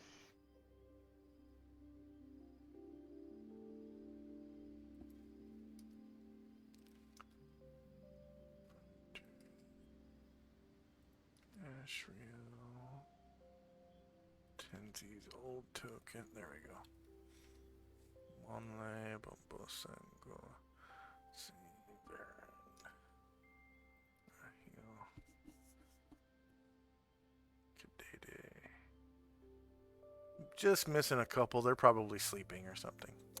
So there's Chomda Tuetu, Kadede, Kumtu, Bombosa, Ngoa, Madifudal, and Monley on the deck right now.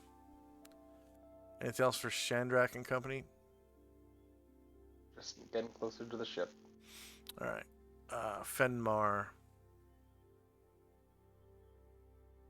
I made my check and gonna giddy up and head on up here. Okay. A gallop, I pretty sure is at least twice the movement rate. So whatever is in the horse's blue circle, you Be the multiply. horse or would it be the donkey? Well, the donkey would fall behind if you don't slow the horse down. Dragging my donkey with, so he's got a 12. It'll be double that plus jogging, whatever, like 48, right? It's 12 times 4 because you're egging on the well, you're basically pulling the mule into a gallop, and Yes. then twice that because it's outside of combat. So like 48 squares. 48. Yeah, that's about right.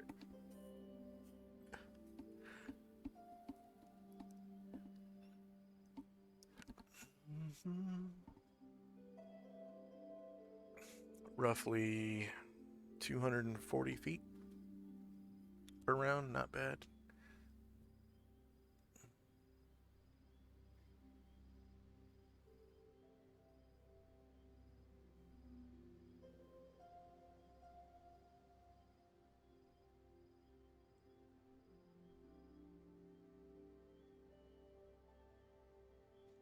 Although, I think horses go even faster than that. Because now that you mention it, 240 feet is not very fast. That's in a minute.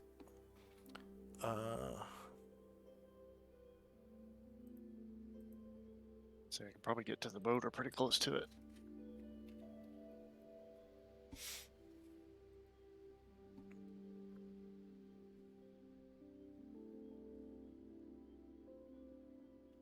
Let's see, a trot. No, a gallop is twice their trot. Wow.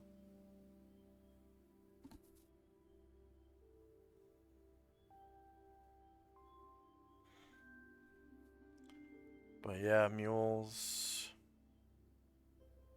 are slow as shit.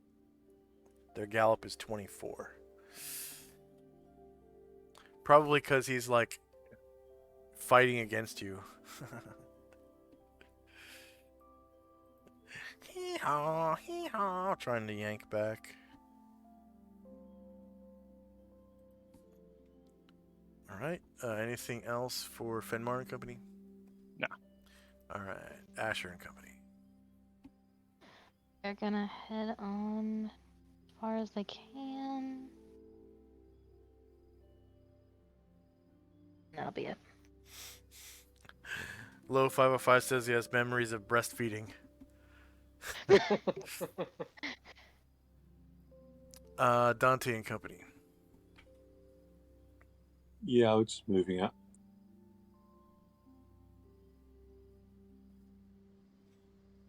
Right. Sacco Tuesday says, recently?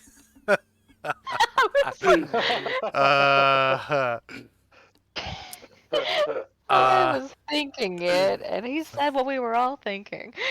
Or they said.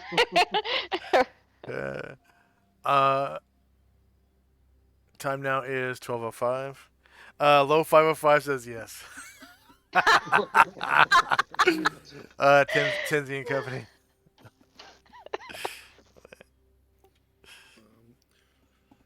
We're just gonna ride forward because I was laughing too hard.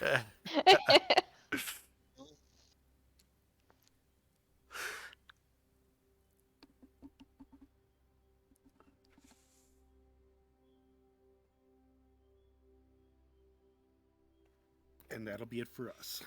All right. Shandrak and Company. Following behind Fenmar.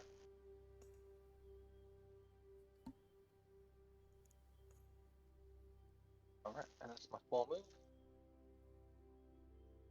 And remember, your move is doubled outside of combat.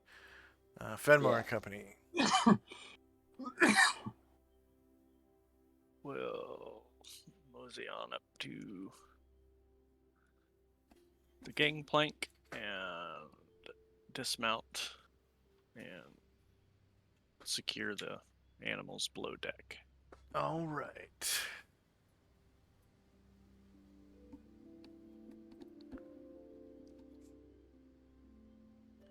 The halflings help you with your animals. The mule didn't have any problems going up into the mountains.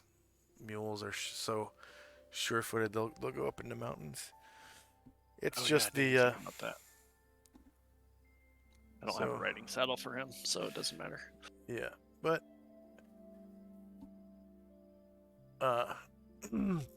you can You can. switch over your horse saddle to the donkey. It's mules and horses are in the same category, so I basically allow swapping of saddles between them. It's if you were trying to go from horse to like Tyrannosaurus Rex or Gold Dragon or something, you'd need a new saddle because their bodies are so different. I know in real life, going from a horse to a mule isn't going to work. But I don't give a shit. It's this is D&D, so you get a horse saddle. You can use it on any horse, pony, mule, ass, donkey, even giant horse, or a Pegasus, or a unicorn, like any horsey creature. Even on Ectiarn, the god of all horses, and unicorns, and Pegasi. Okay, anything else for Fenmar and Company? No. I'll wait for the group. All right, Asher and Company. They're going to proceed some more. You can see this guy over here kind of eyeballing you. He's like eyeing you real hard, Fenmar. Which guy? Chum.282. Oh. And he kind of looks you up and down, and then stops eyeing you and goes back to what he was doing with this rigging over here. Stayed one night on the Ivory Dagger with us, right, Fenmore? Yeah, we met.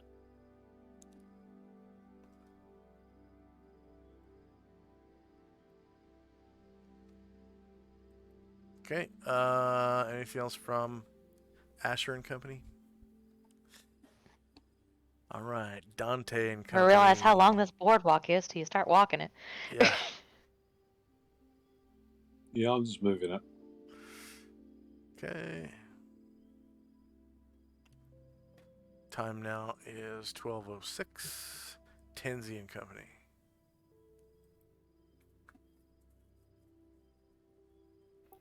We'll continue moving up. All right. Shandrak and Company.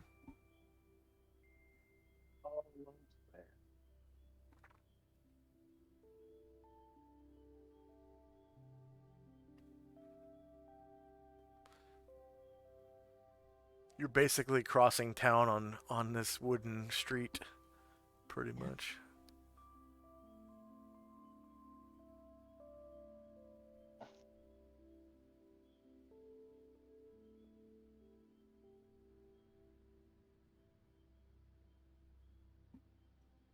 Okay, Fenmar and Company.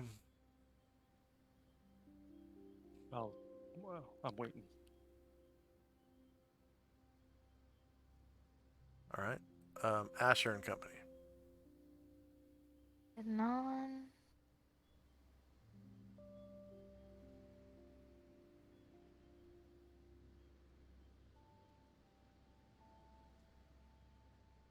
And Dante.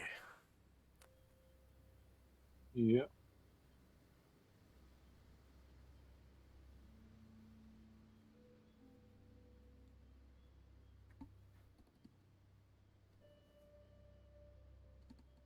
Time now is 12:07. Tenzi and Company. Moving up to the boat. And as you approach, you can hear the wishing, swishing of the waves and the sea and the cawing and screeching of the seagulls. And as you walk out over the water, the temperature comes down a bit. Like the water might be kind of cool. It's like free AC being out here in the marina. You go from about 90 degrees to 69, 70 degrees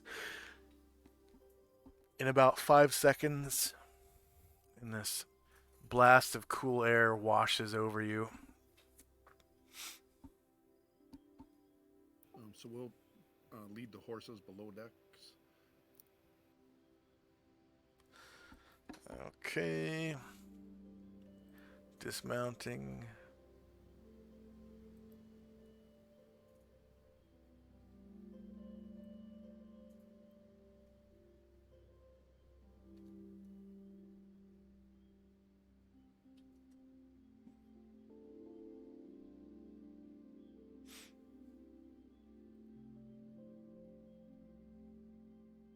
And Shandrak and Company.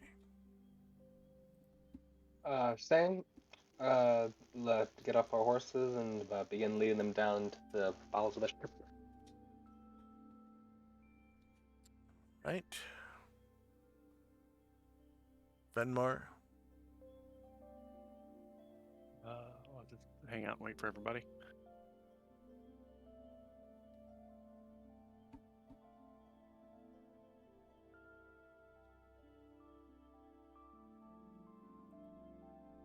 Okay, Are Asher we and gonna? Company. I guess I'll ask. Are we gonna rest here before we head out, or are we heading out straight from here? It is only Looks like noon. it's only noon. We got plenty of daylight still. A world to save. Keep on heading that way. Damn it.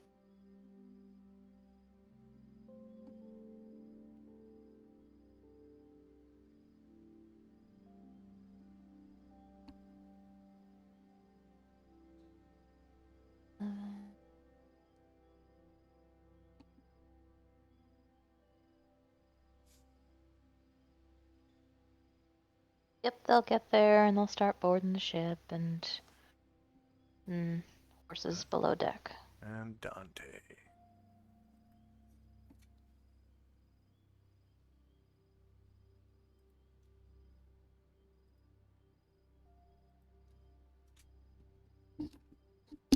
What about Arahil? Are you taking him? Arhill, yeah, well, he'll come back with us.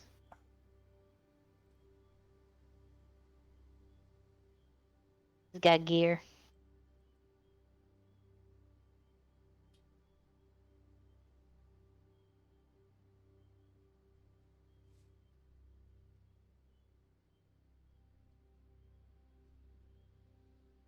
And end of round. They take Chin up, lead him down below decks. So all that's left is Arahil, And Usat, and Ithil.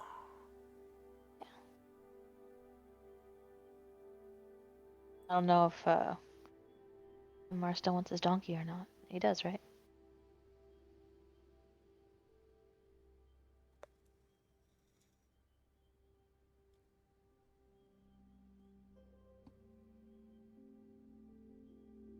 Time now is 12:08. It looks like Teneroth is here. Doesn't look like he is. Okay.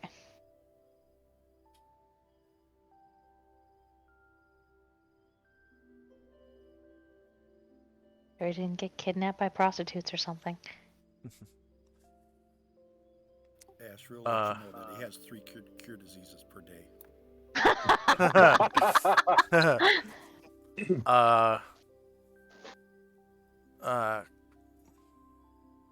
Kumtu says,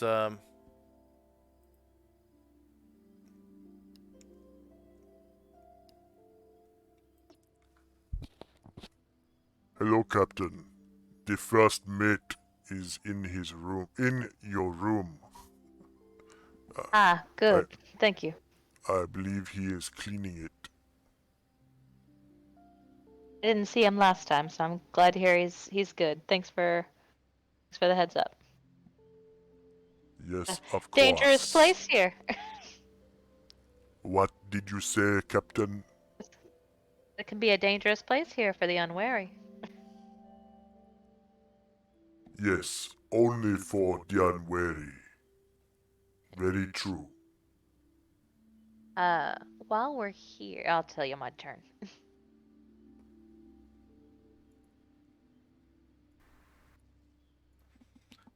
okay, Shandrak and Company.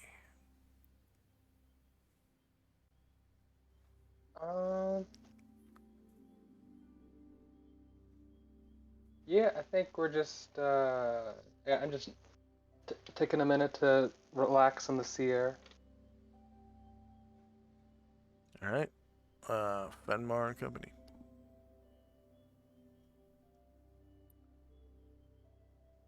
Same thing. I'm just waiting. All right, Asher and Company. Asher says to the crew, Otterbill has acquitted himself well, and I think he's best equipped for a while to stay here and help you guys. I think I might get to know another crew member out on the road.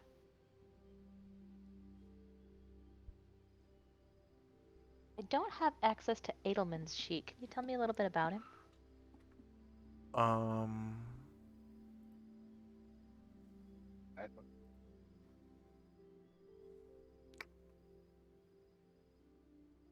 Let's see. Asher. Followers. All right.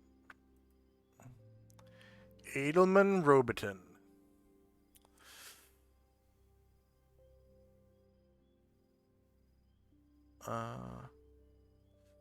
Let's see. A boyishly handsome yet shy, tall fellow, halfling, with platinum blonde hair, dressed in dark clothes. The Robiton family has smuggled wares up and down rivers in Panoplia and Aperceba for years. Most major business was done in Gronar, Aquabelia, Cheongla Village, and Magida. So he's been smuggling for quite some time. He is a smuggler by trade. And actually his kit is smuggler. And I forgot he was a tall fellow. I don't know if he'll do very well without a mount. I would like to travel, please, with Bombosa for a while. Bombosa.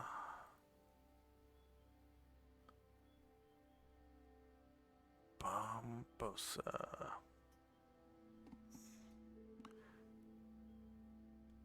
And Bombosa walks off the ship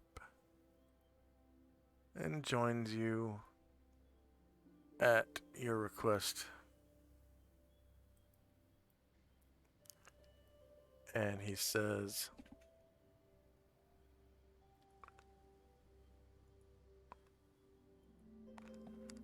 Thank you, Captain, for choosing me. Asher claps him on the shoulder and says, I've been looking forward to traveling with you. Yes, the feeling is mutual. And she thanks Cotterbill. Says, you did a great job, and I'm glad that you'll be here to look after our people.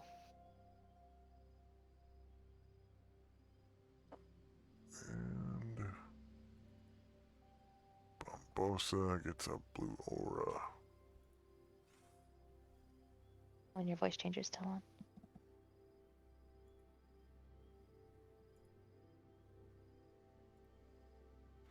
I just said he gets a blue aura.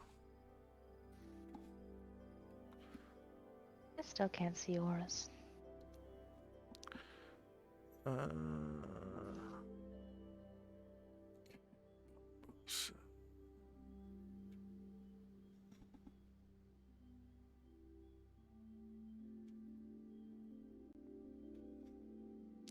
Bombosa is a highly intimidating young man with a great scimitar across his back. His muscles ripple in the sun.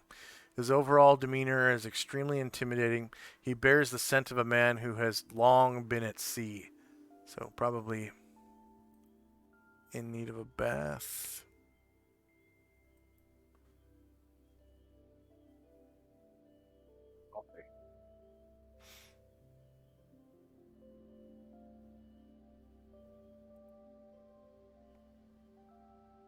And you're trading in Cotterbill.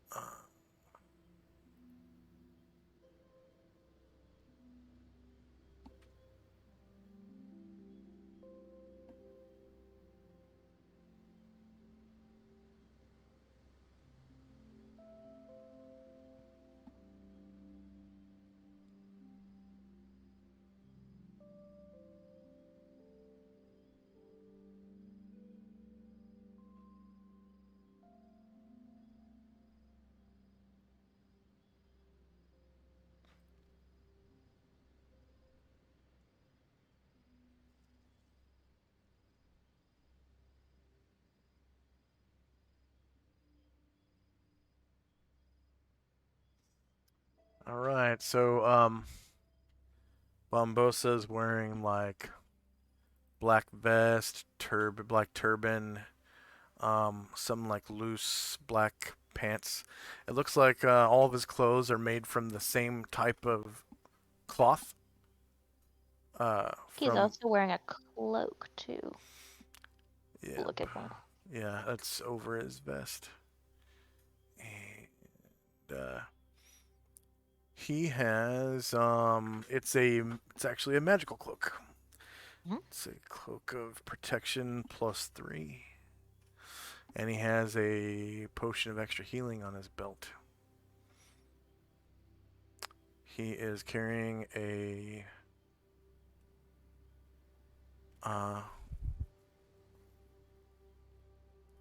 he's wearing a quiver, a large belt pouch on his belt, and a shemagh, which is basically like a desert scarf, and it's most of what's wrapped around his head is shemagh, and part of it is hanging down so he can cover his face as well, similar to a ninja's shroud, mostly for breathing in dust storms culturally, which he hasn't needed in a long time because he's in Panoplia right now, but he still does Is this it the when he same one puts it that on. was in the slave pits, the fighting? No, that was Kumtu. Okay. Is that the one that you want? No, Bambosa's cool. Oh, you're gonna take Barbosa? Yeah. Get to them all eventually. Yep. Unless Asher dies, and then we won't. Okay.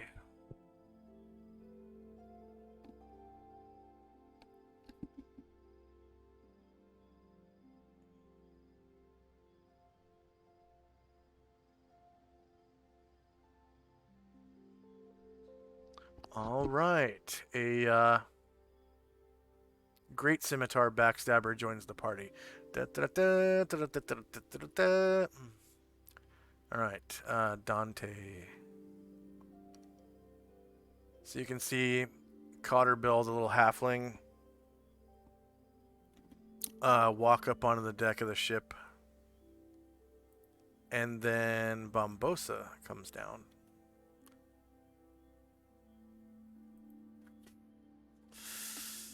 Are you there, Dante? Yeah, I'm here. Yeah. All right. I'm eyeing the boat rather nervously. Dante's never been on a ship before. We don't have to get on that thing, do we? He points to the boat. No, I don't think we're staying, but if you want, it does this cool rocking thing. You can like grab a rope and kind of like hang yourself out over the water.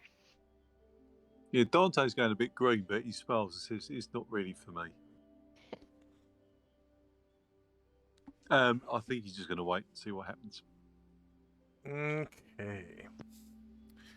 End of round. It's now 12:09. Tenzing Company. Well, Captain, are we ready to go? I am, yes. How about the rest of you? Turn to the I rest. think we're good to go. Let's do it. All right, then. Once everyone's ready, I'll do the dimensional fold to get us back. All right. Go ahead and roll the template for me, please.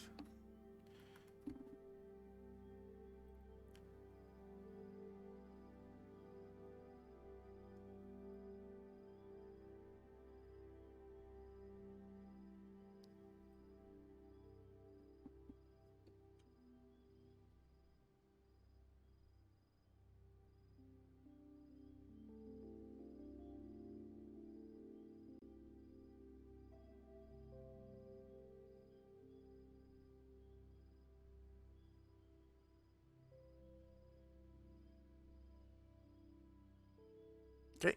There is no aging.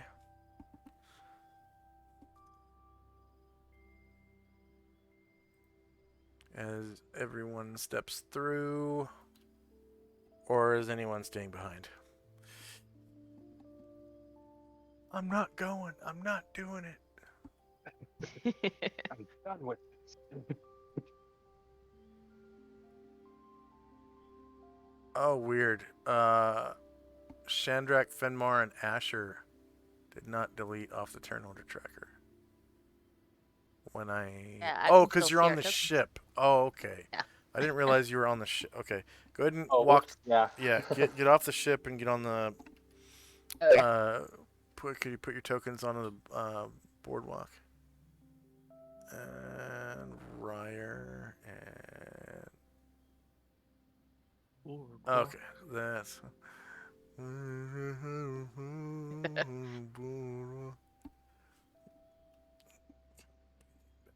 there we go. Okay, just gonna put you on The rest of landing page real quick.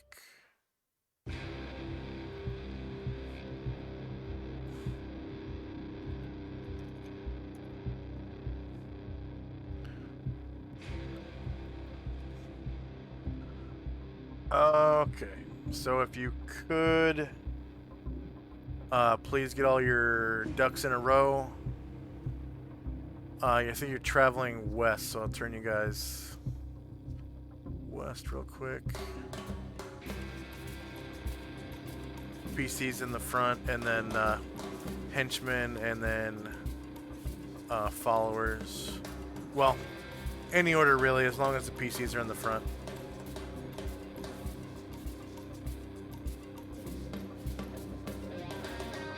let's see, health bars. Oh, wait. Okay, never mind. I had a weird glitch where I couldn't move a couple people, but people popped in there. Can't turn them around because I can only see health bars.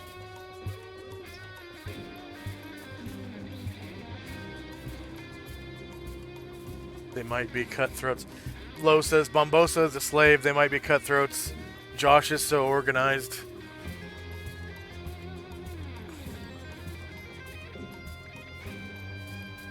Oh, I was wrong about that. Bombosa wasn't the slave.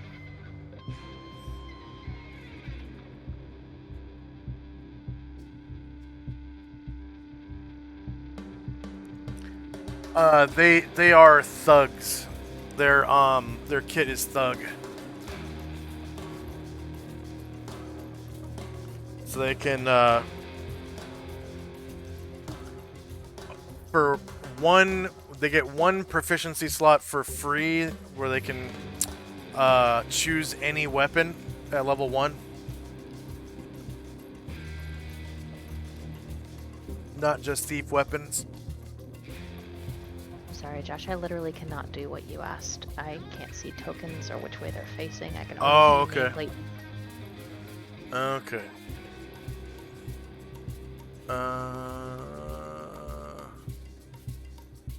And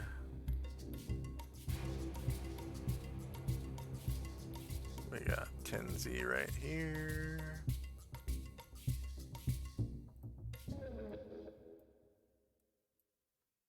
Weird. Okay, and we've got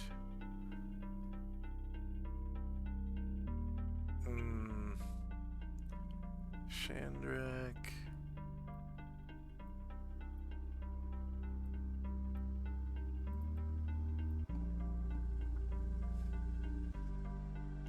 And Fenmar.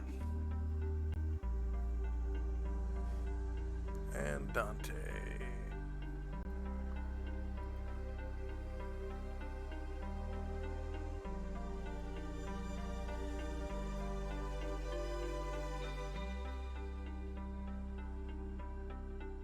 See, I think you took Anatar as a henchman first, right? First was Jim. First was Jim. Karen Glor. And I don't see Jim. Jim is here. I can't do a thing. I do a ruler. Oh. Do anything. Just need a refresh. Ah, okay.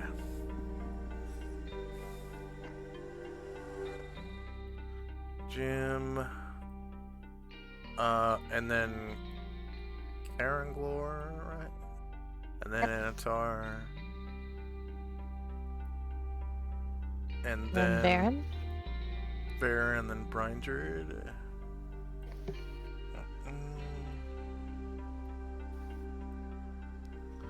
And Bombosa is a follower. And then who had the Oh, lizard? Jim. Oh, that's Jim's lizard. Okay. Jim, the one night stand. The one night stand, you said? We turned into it.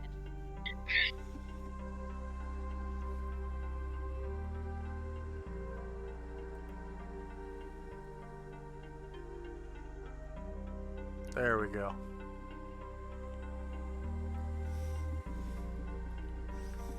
All right. So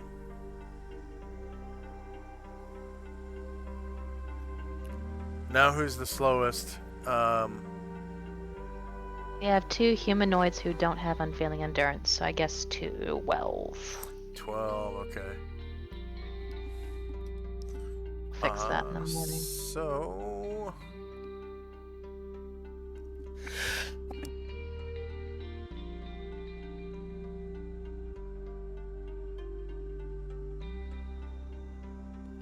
whoo.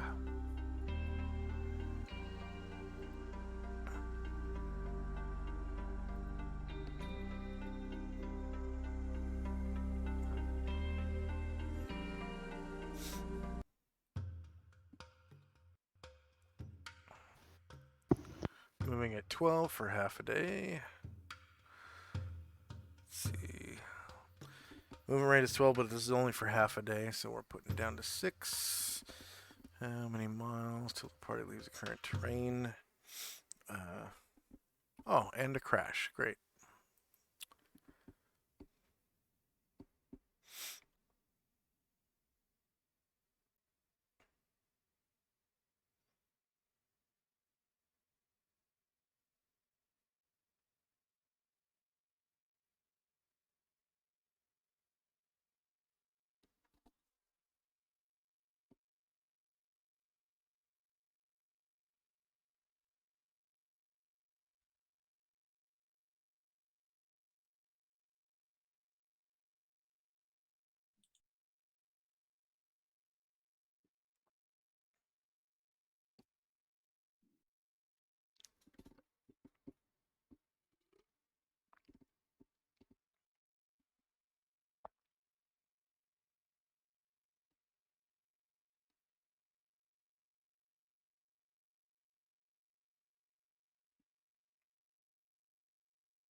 Let's try it again.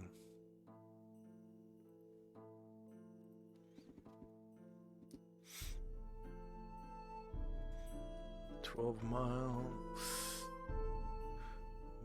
Mountains low.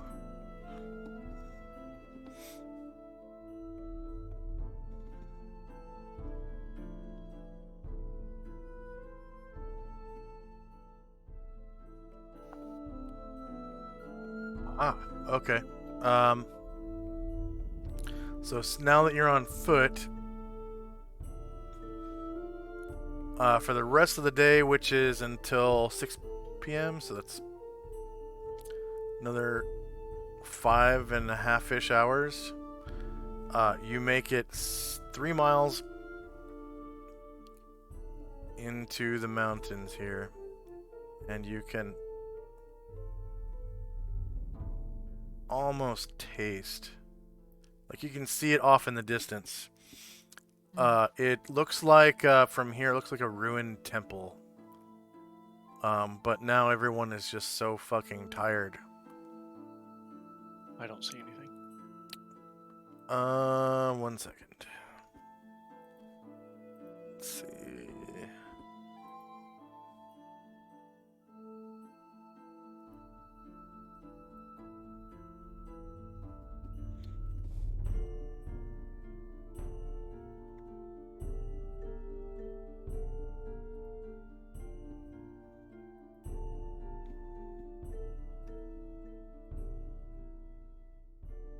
Oh, the screen is completely black for you? Yeah, me too. Yeah. I think it's just crashed, but I can see what looks to be a ruined temple and some snow, is it? Oh, No, it's just gray area. We are looking for a book here, right? Yeah. So do you see? All right. So the rest of the day goes by without a hitch, and there are no encounters overnight.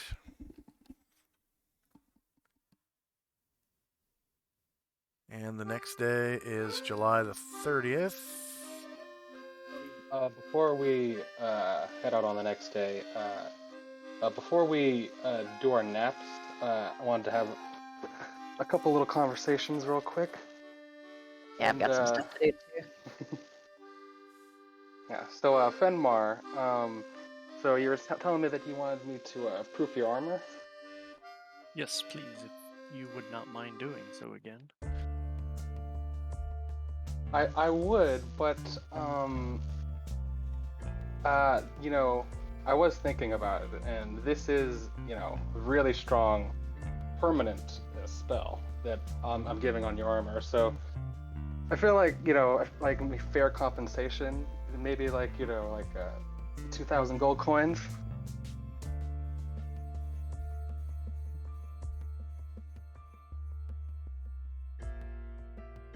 It's a permanent buff. No, I know. I was actually trying to find what it costs to do that spell, but sure. It is here. Take these. Oh, I forgot. Each month is only 28 days. It's not July 29th. It's August 1st. And now it's August 2nd.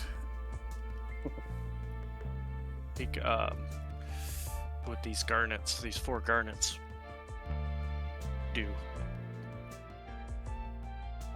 4 garnets? Are those 500 DPs? Yeah, they're 500 apiece. Alright, that sounds good to me.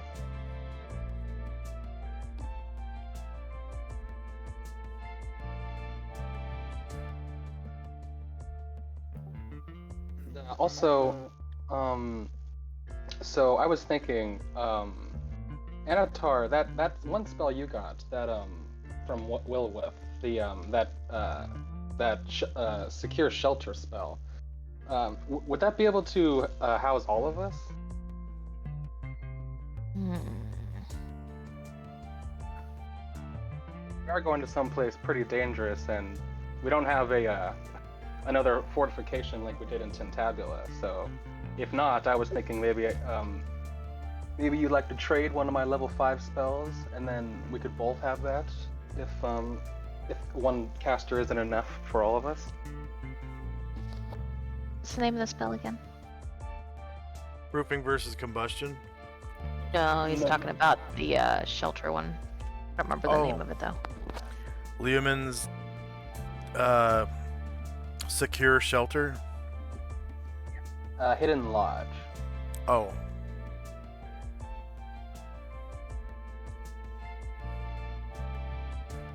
Sure, not a problem. Well, let's check out what spells you have I might be interested in. Well, for level 5, I have Proofing versus Combustion. I also have lower resistance, which is really good for all these Tenari people. And what was it? I have another one. Where'd it go?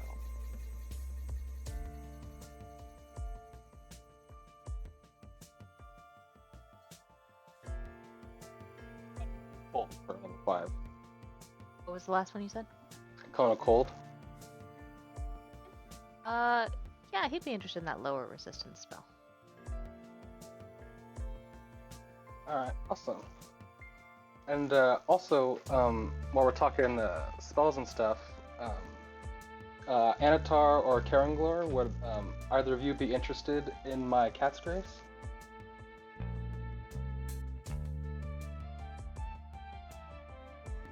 Level is that? Level 2 spell. Karen Glor says, yes, I would. It appears very helpful. Okay. So he will pay you 2,000 gold if that is acceptable. Gold pieces? Yeah, that's alright. But actually, it won't be gold pieces. It'll be some kind of gems. Give me a second. Okay, yeah.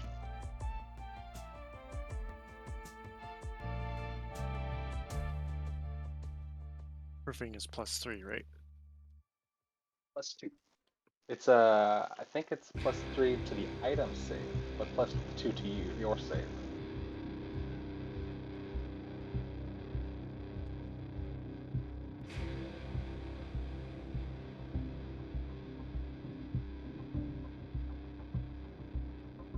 I'll give you 3 aquamarines and a garnet, each of which is worth 500 GP.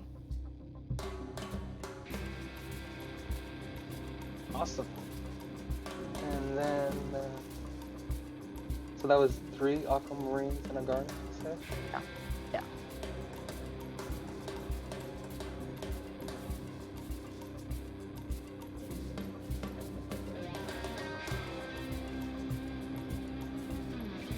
Also, when we map, I like to take your spellbook carrying glory and copy that invisibility that I bought from you a while ago. Ah, yes, of course. In the morning, I'll be able to copy the spell that read and copy the spell that I've just bought for you. Nanatar says, Yeah, yes, same. in the morning. In the morning. Yeah, I think that's all from me. Tenzi's gonna go to Jim and thank him for the cloak of bravery, but Can't hear you. he has Tenzi will go to Jim and thank him for being the daily cloak of bravery, but he doesn't think that he needs it anymore. He's been granted a skill by Lucius Ah. that should make him fairly resistant to that kind of thing. He says, problem, it's my job. I'll use it for other ways. Okay. And you guys step through the doorway. Oh, wait, doorway. Huh? You said we stepped through the doorway? Yeah, he Well, I cast dimensional folding. Oh yeah, Oh, okay, sorry. right. Oh, I thought this was a camp. Yeah, I was role-playing like before the nap.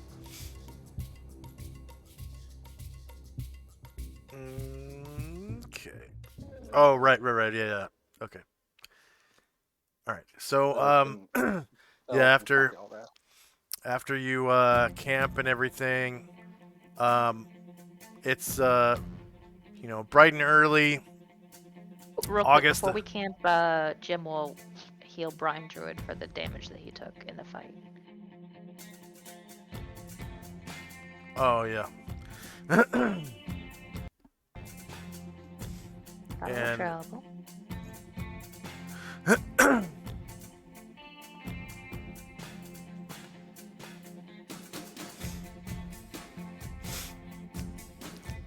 Nothing happens all night.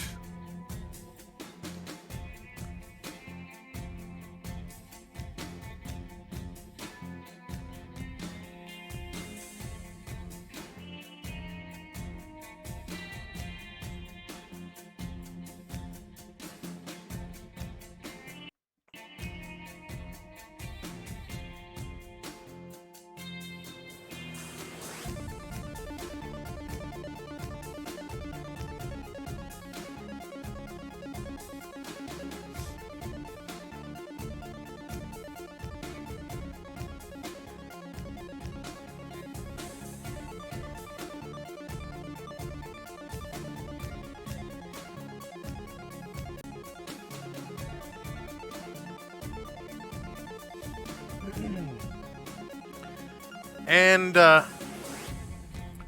you travel west through the low mountains all day.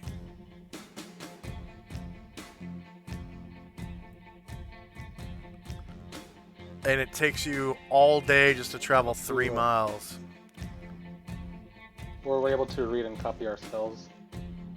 Yeah, we wanted to do that in the morning. And also, Farron's gonna cast a couple of unfailing endurances before we go. Is there any chance that Dante can copy a charm person spell of somebody if anybody's got it and willing to give it for him to write a poem about them or something? I will check. I don't think I have one.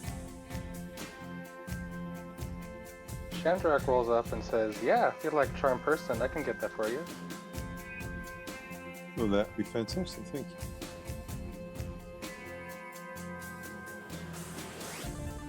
Better than IOU. Oh. Bards will have to transfer that into bardic notation in order to copy it into your book. Which takes a couple of... It's like one day per... 1 day per spell or something. If you roll the... you have a character ability for it. Change to bardic notation. Okay.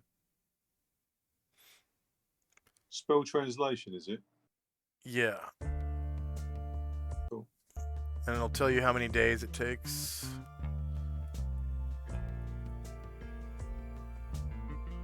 The modifier, is that the same as it would be for a wizard?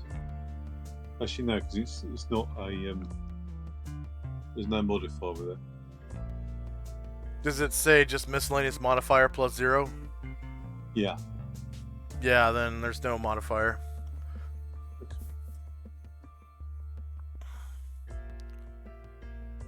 Dante, Bard level 2, translation charm person to bardic notation.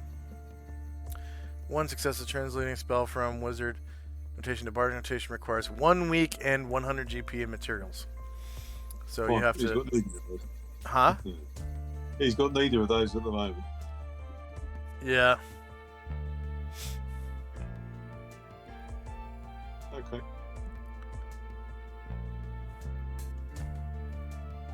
Okay. Anything Dante else? and Also Bombosa. cast that will grouping both have- on Finmar's armor.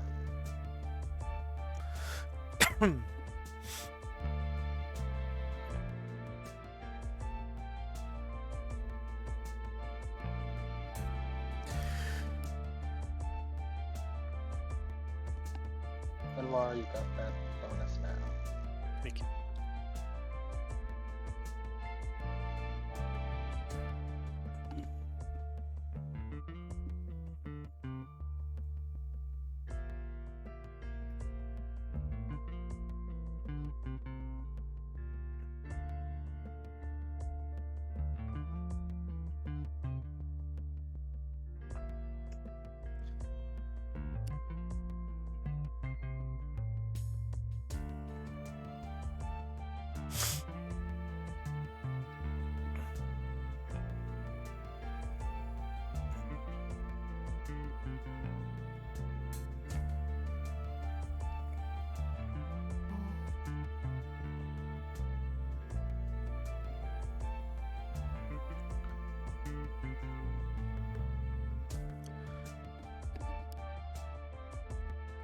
All right. Anything else? Any other business? Sure, Finmar, what's your donkey's name? Donkey. That's right.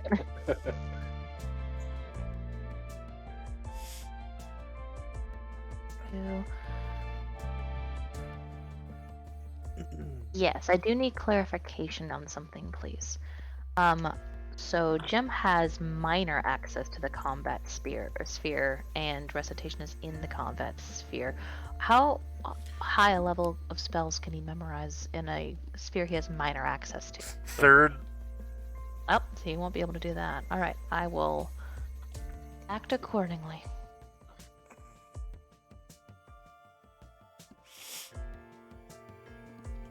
Oh no, Lo, it wasn't the forest, it's the mountains. They got up into the mountains, so it's even heavier than the... It's harder to travel through than the forest. And plus they were on foot, and it was only half a day.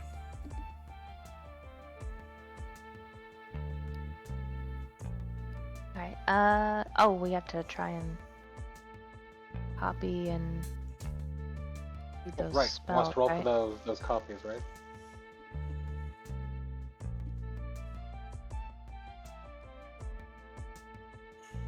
Want to go first, Chandra?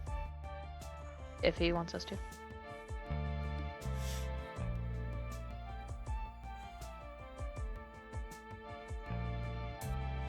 What? Learn a spell copies. Yeah, if Chandra, you're casting the copy copy and spell, you can do it. You can do it then, like as soon as you wake up and memorize your spells and all that. But if it's something that takes days, Or you'd have to doing just camp there for days while you're doing it.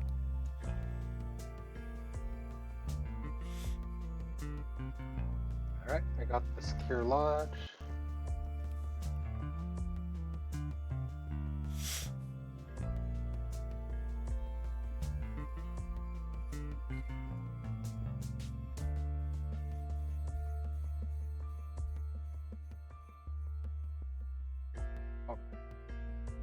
You can roll now.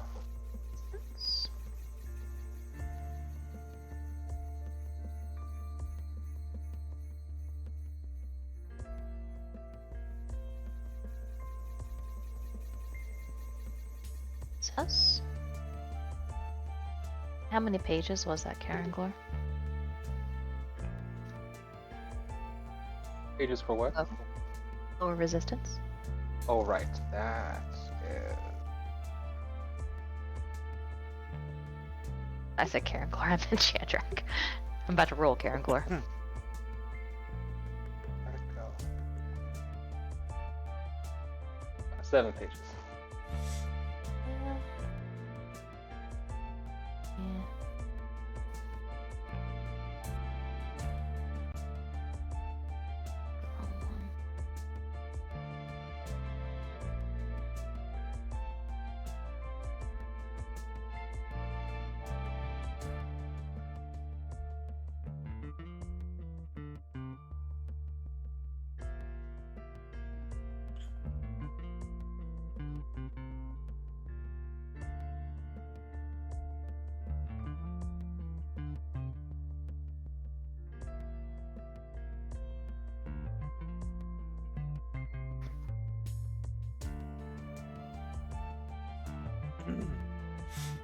Are you guys still doing spells and stuff? Last one. Okay. Can I roll for my daily cat's graces? Yes. This will be for August the 2nd. Okay.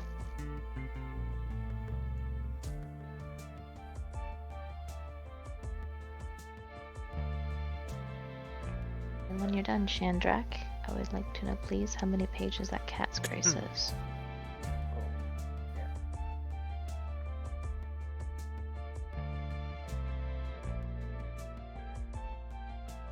That is 6 pages. Thank you.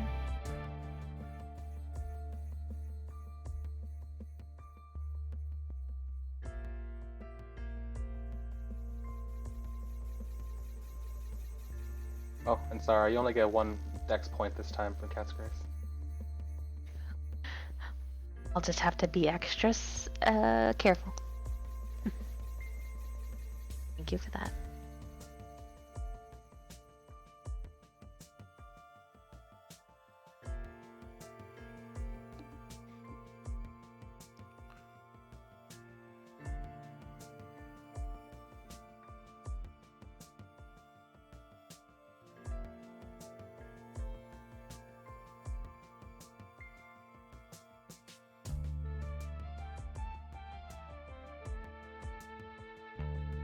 Okay, are you ready?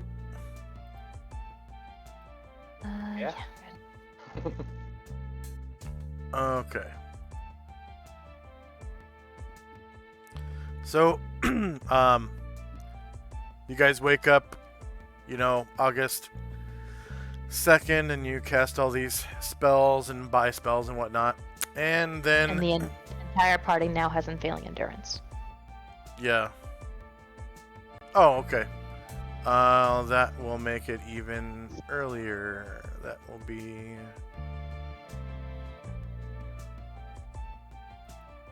10 a.m.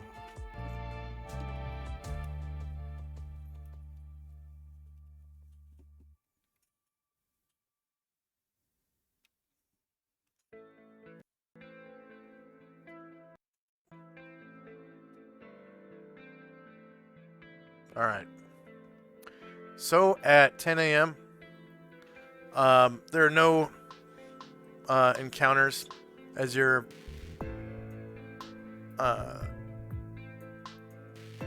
walking through the mountains.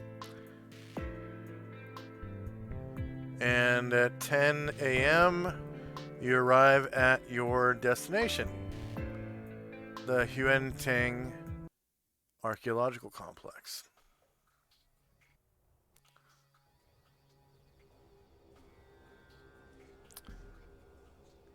And you can see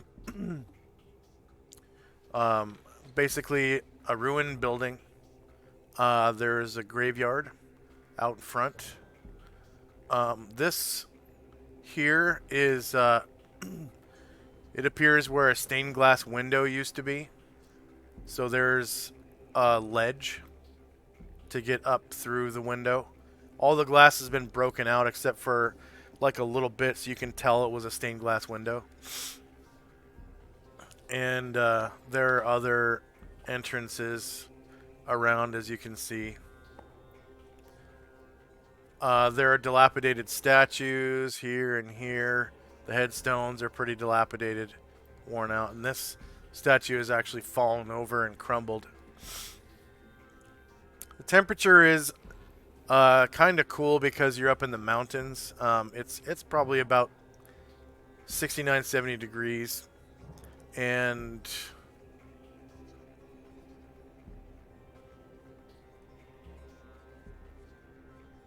as soon as I find my... the weather is favorable with no precipitation. So there's like, a cool breeze blowing. And the building, it has the appearance of like a ruined temple, basically. There are buttresses on the outside. Here, these columns. These are actually buttresses that were meant to hold the wall up, but the wall is dilapidated somehow, and parts of it have fallen in. If each player character could give me a base size initiative roll, please.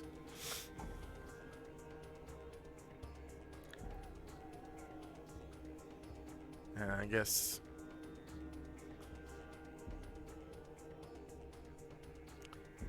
I'll make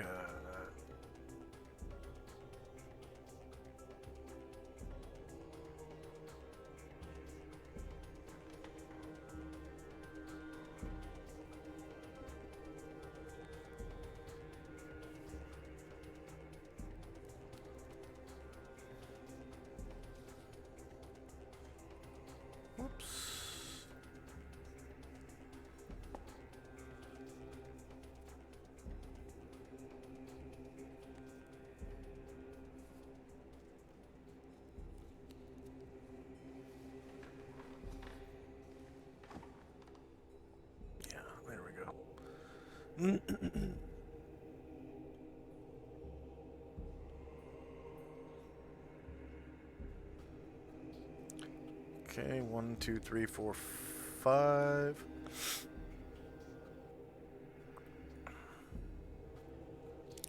All right, Fenmar, your move. Oh, There is a. Oh, sorry. Go ahead. go ahead.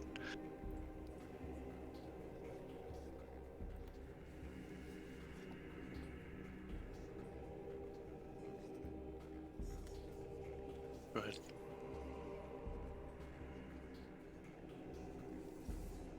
It's your move, Fenmore. Oh, you were saying something. Sorry. Oh, there is a well-beaten path. Kind of like arriving from the mountains, as you can see, headed over in this direction. But you don't necessarily have to follow it. Who has the book? The current one that we possess? Anatar. Can I see it? I just need to look at it. Prove you're not possessed. I just need to look at it. Yeah, let Vern do a true seeing on you, and we're in business. I don't even need to physically hold it. I just need to see the book, just so I know what it looks like. I said what I Oh, said. okay.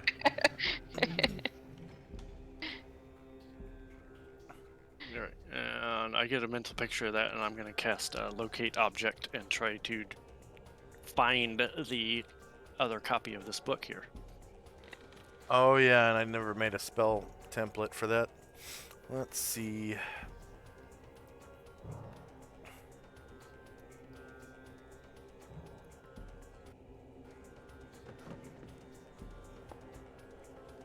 Third level priest spell.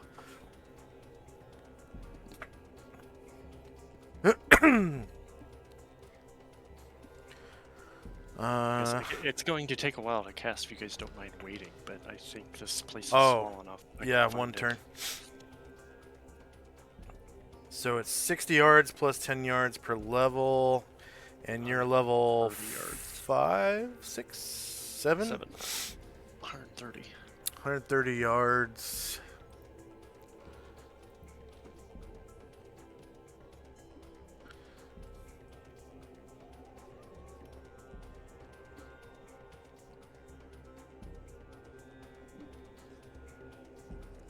Uh,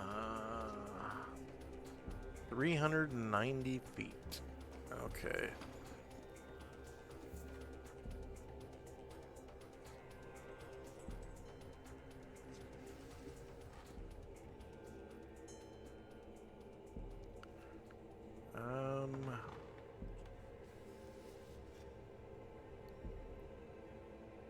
Okay.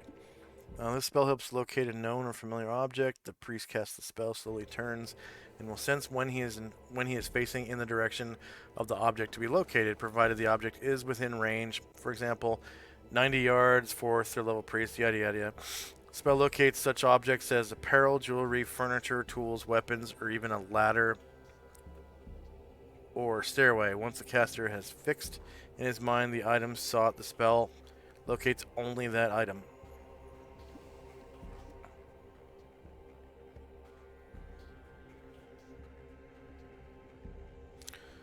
Attempting to find a specific item, such as a kingdom's crown, requires an accurate mental image. If the image is not close enough to the actual item, the spell does not work. In short, desired but unique objects cannot be located by this spell unless they are known by the caster. The spell is blocked by lead. Okay.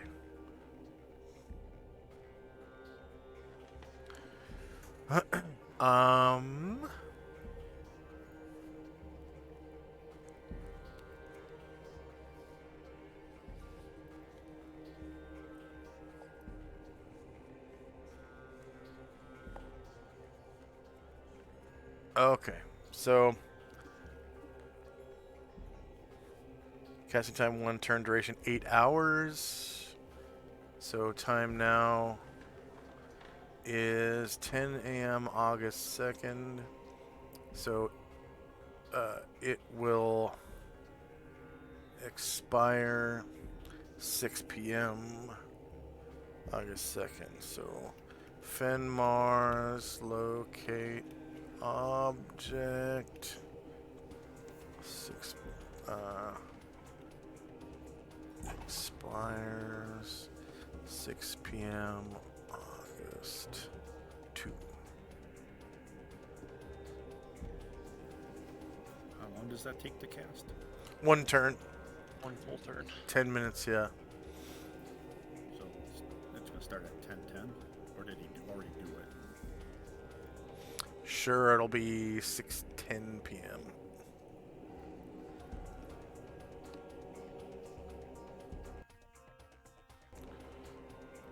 Alright, so you are casting that.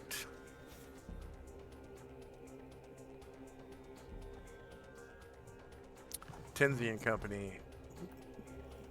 When Asheville hears want to look at the book and is casting a spell, he will do True Sight on him.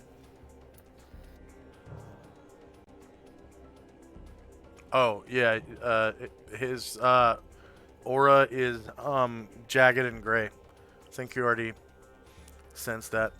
You can tell that his aura is getting darker than the last time you looked. Still gray though. Okay. It's a slightly darker gray. And besides hearing him cast his spell, do we hear any other sounds here? Yeah, you hear a muffled conversation coming from the other side of this area with the stained glass window.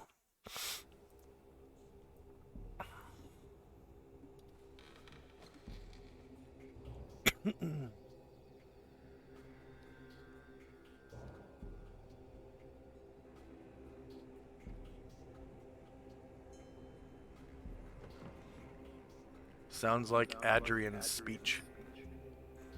And so there's a ledge here, that's why I can't see to the other side. I'd have to get up on this ledge. Yeah, you'd have to climb up. It's a 10-foot climb.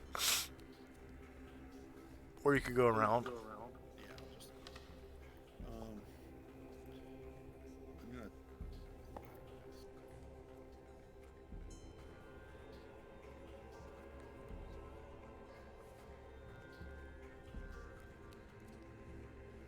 I'm gonna walk over to the statue and see if I can recognize who it might be of.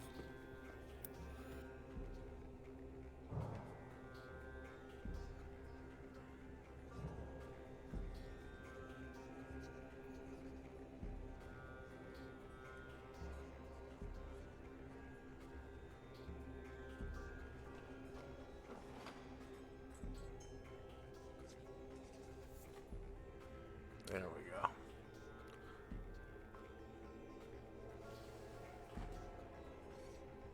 You're going over to the statue and doing what?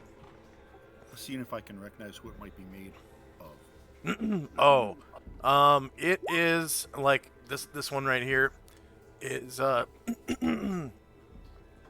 it's obviously a priest. He's wearing priest garments, and there is a holy symbol around his neck. Actually, it's a female. It's a priestess. Yeah, pretty sure. I can see. Okay, so around her neck, there is a, stone carved holy symbol. It's part of the statue, depicting a forked tail, and you can roll religion if you want. Tenzi only knows how to kick stuff. He doesn't know anything else. No religion expertise. Okay. He's really good at that. Yeah. Really concentrated on that one thing. And now that you've kind of noticed that bit, you can see that the symbol is present on the building as well in certain spots. Like directly above where the stained glass window was, you can see the symbol carved into the stone. Maybe on some of the headstones in the graveyard have the symbol. And maybe like one on each column, like at the base of the column, the base upon which the column stands. There will be a small symbol that looks like a forked tail. So I'll just take a look at it, and then I'll look over to Jim, and do you think you know what this is from? Jim says, "I'll take a look at it." All right, that'll be the end of our turn. All right. Asher and company. Alright, so Jim is gonna come over where Tenzi is, and as promised, he will take a look at this thing and attempt to unify it.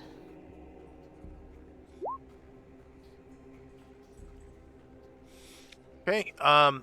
This symbol is from a cult that was kind of squashed a long time ago, as you can see by the dilapidated building.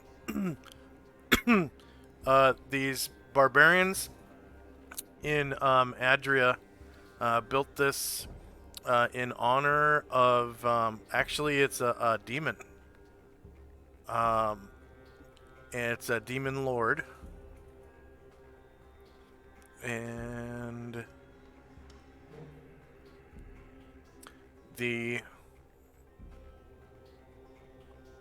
oh, come on, where the fuck?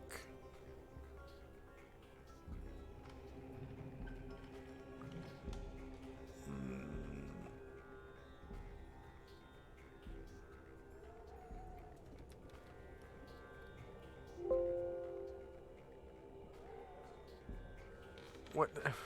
It was just here.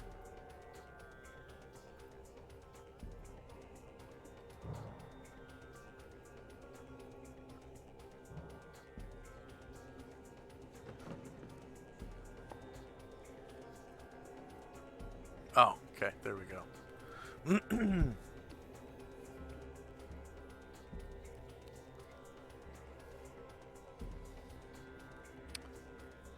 Okay. I guess I would have had to ride a Thiel over there, because he's not proficient. When a Thiel came over. It's a demon that actually, the priests were known to strengthen and protect the community and their lairs, building up strength for massive all-out attacks on neighboring like cities. Mm-hmm.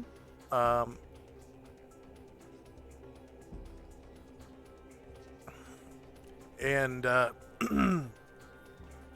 their cult would then settle the newly decimated area, build and strengthen themselves again, and wait decades before making new major forays against someone again. The cult belonged to a demon that's like somewhat aquatic. He has sort of like a forked lizard-like tail.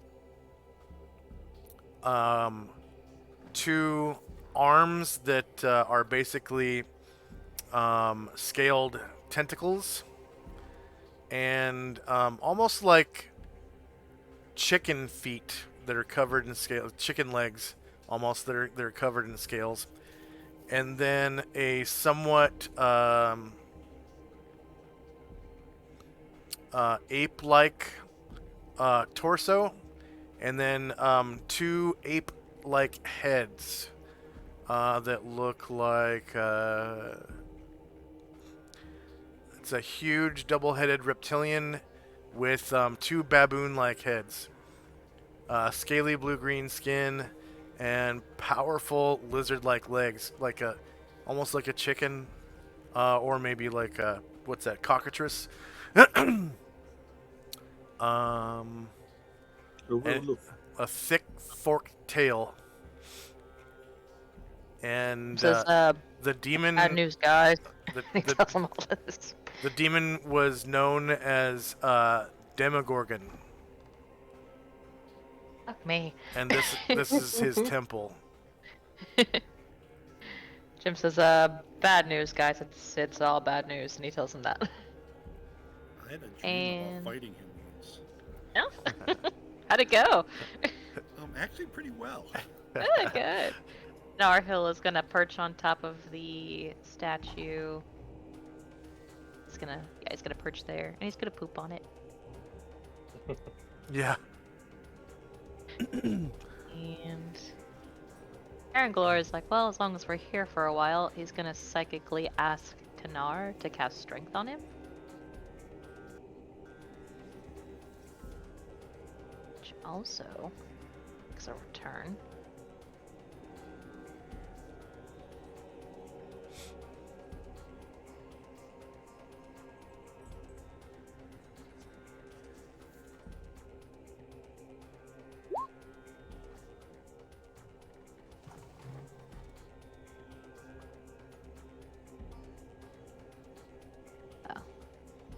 Unless Varen has some reason to know that Ashriel already what he saw, which I don't guess he does. Varen's gonna use his true seeing and see the same thing that Ashriel did.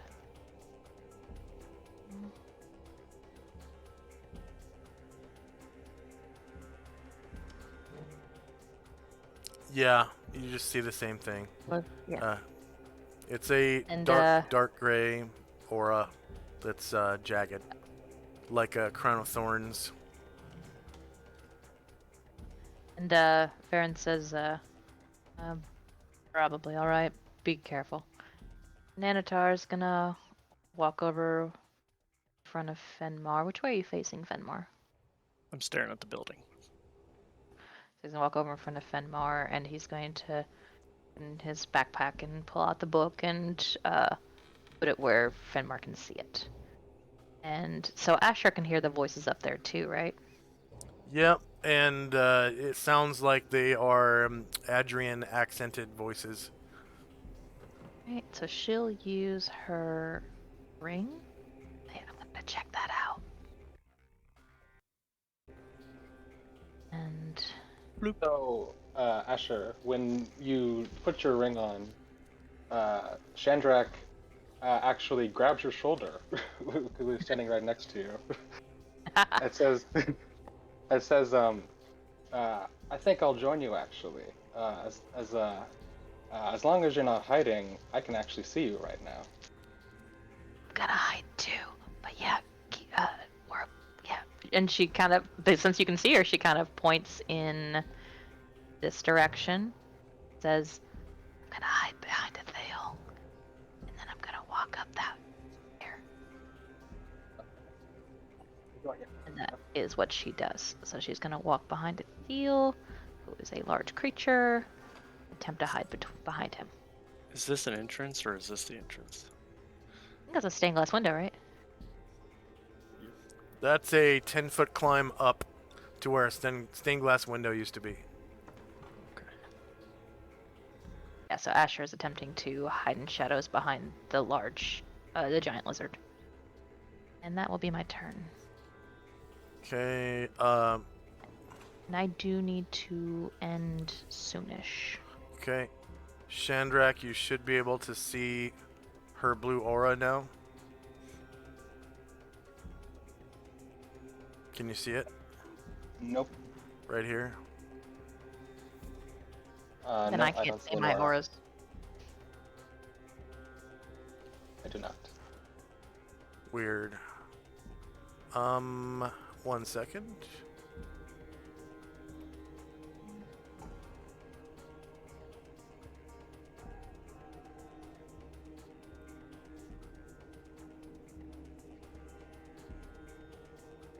Yeah, you have the same level of control as her.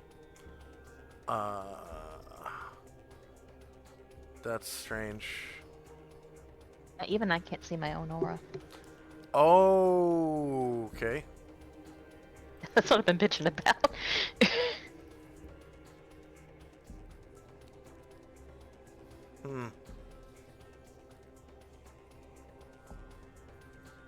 Can you see now? There it is. Yes. There it is. That is so weird.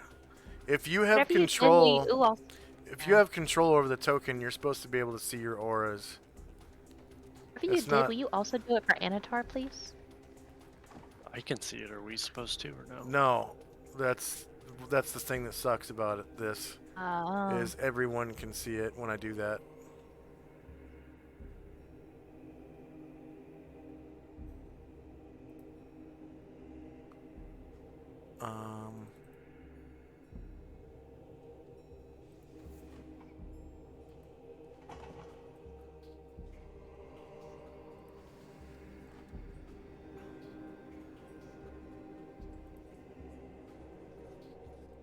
But only you can see your name tag, right?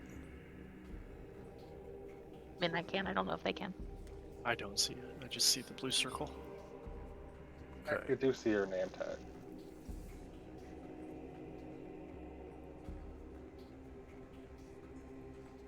You shouldn't be able to see it now, Chandra. Can you still see it? Her name tag? Nope, not anymore. Alright. And then Asher, can you see your own name tag? Yes. Okay. So we'll just go off of that for now. Okay, anything else for Asher and Company? Alright. Shandrak and Company. So, alright, so since Fenmar's doing his thing, and Asher just gonna take a look, I'm gonna come up to this pillar and hide in shadows behind this pillar, or column.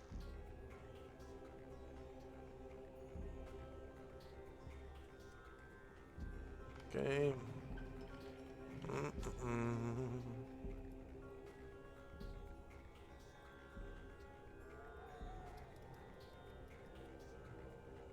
Alright. Dante. Okay, the sort of the followers, are they so NPCs amongst this lot here? Are they count as NPCs? Those are Shandrak's NPCs. This is a gold dragon. This is Ashura.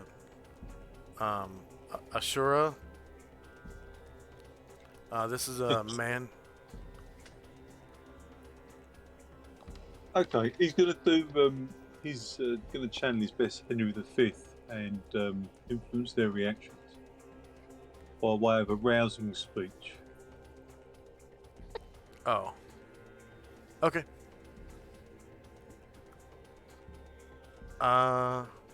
He's thinking about becoming a motivational speaker. Yeah. All right.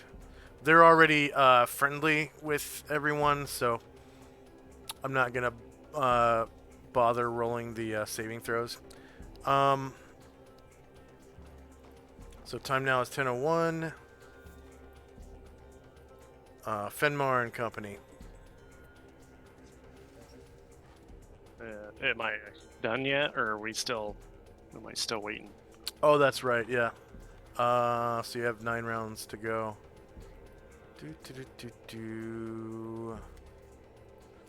Tenzi. I don't know if this will finish before Asher's got to go, or Not on a tight deadline. I was just when we get to a reasonable stopping point. Tenzi will step forward here and look into the graveyard to see if any of the graves look. I'm sorry. Step forward and look into the graveyard to see if any of the graves look disturbed. No, you can you can see piling up of dirt over each grave. You can see this like weird discoloration. Like the dirt is somewhat higher elevation than the surrounding ground, indicating that whatever was once buried is still there.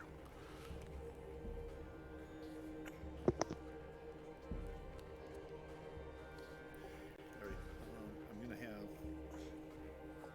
Asriel's going to just kind of look around with True Sight to see if there's something hidden in the area. I'm sorry, Asriel's going to look around using True Sight to see if there's something hidden or not out of place in the area. From where he stands? Yes. Okay. Nothing out of place or out of the ordinary. Like nothing is aligned or anything like that. Not even the statue that has the holy symbol on it. And he can see, Go ahead. but he can see Asher and Oh, yeah. That's what you meant. Okay. Yep. Yeah, you can see Asher right there and Shandrak right there. They look like they're trying to sneak like they're clever or something.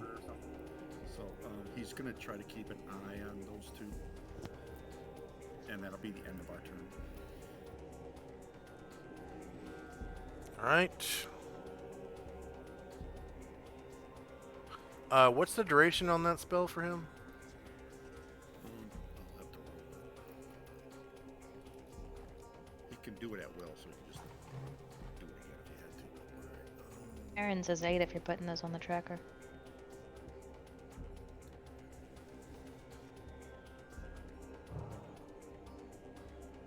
Oh shit. Damn it.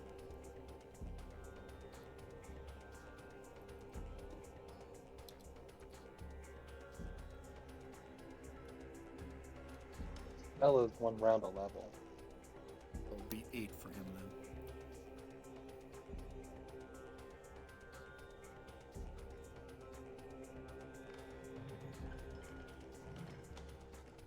Eight for both of them, huh?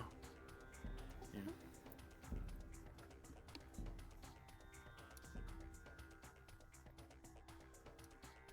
Alright.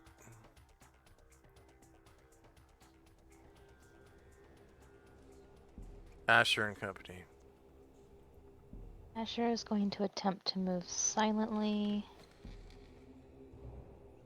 over pillar. We're out of combat, so I guess she can go a little more.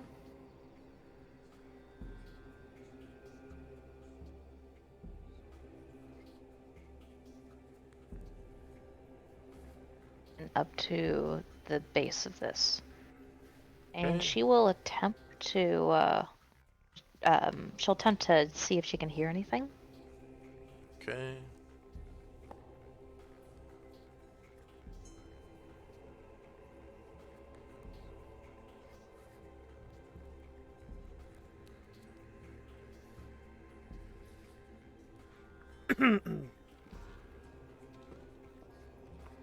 Alright, so, you hear, approximately 5, Adrians,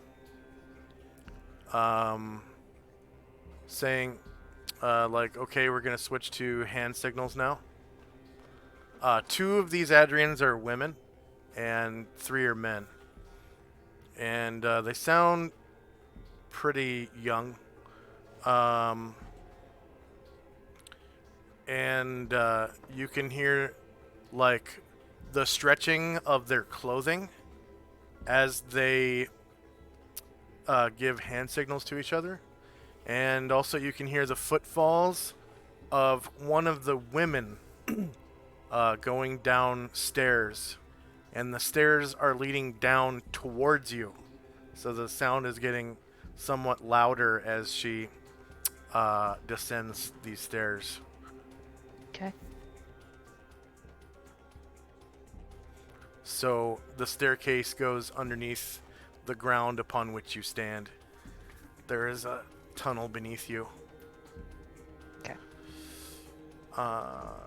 Anything else for Asher and Company? Another round of Gnar casting strength.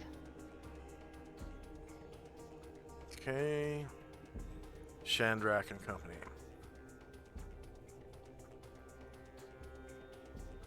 So, I will use my Featherfoot to silently move.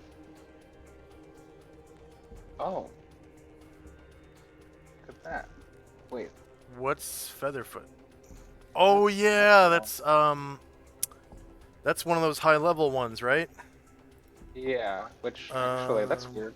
I don't think the template is right at this. I rolled the... Oh wait, but it just, you have to... You roll move silently, that's what it is.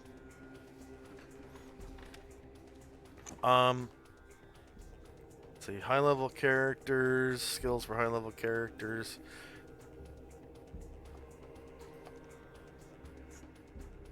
Rogues.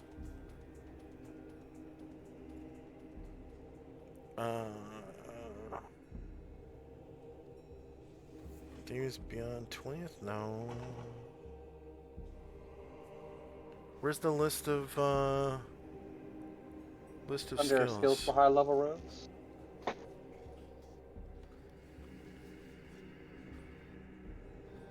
Skills for high level rogues.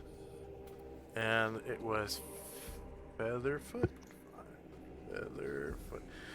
Rogues in the sail can make their footsteps as lighter, light as a feather, moving silently and exerting very little pressure on the skill is a function of the rogue's move silently ability, which is a requirement for using a skill.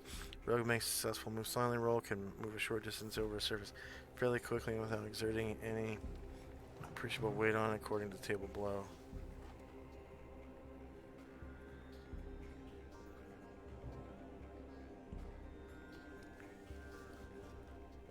Okay, fortunately you're still on the dirt.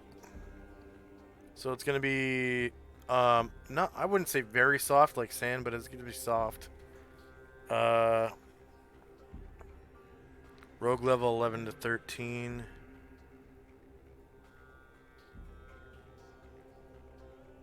The rogue must stop and make contact with the surface after moving this far. 30 feet. Movement 12. 12 times 5 is 60. Okay, so at a half move, you have to actually touch. But other than that, you're moving at 12. Okay. Yeah, go ahead and move. Move your 12, and I'll run your check here. That's what's up. Also, I don't know if I just noticed this or if something happened, but are these squares double big? Are they supposed to be 10 feet long? They are 10 feet long, yeah. Okay. The grid is functioning as it is supposed to be. Okay, just making sure. You'll see once you get inside, the tiles are cut up into quarters.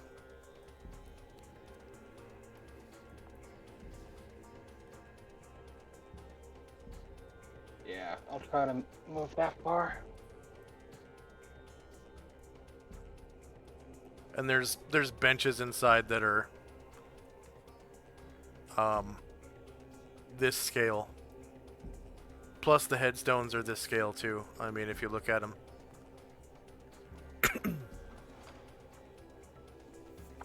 Did you move 12 squares? Yes, I did. Okay. Dante. I'm going to just carry on with the motivational speaking. Oh, Shandrak, there's no combat. You can move 24. Oh, that's right. Thank you. You can dungeon crawl if you only believe in yourself.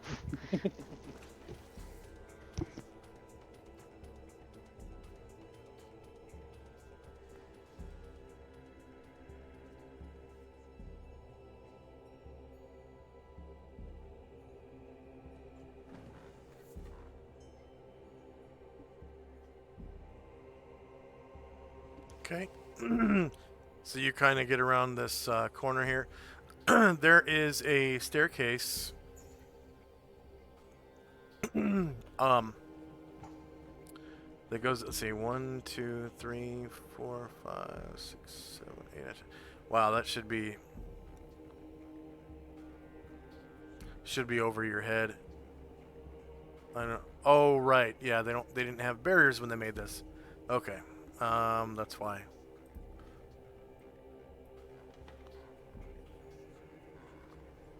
Okay, so this is a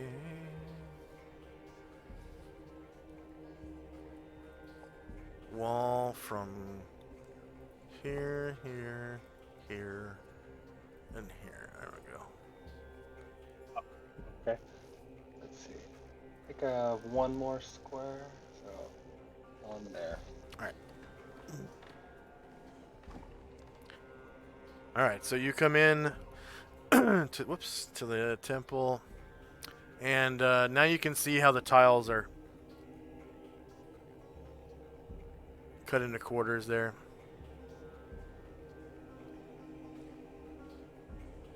And there are these great columns that once held up the roof.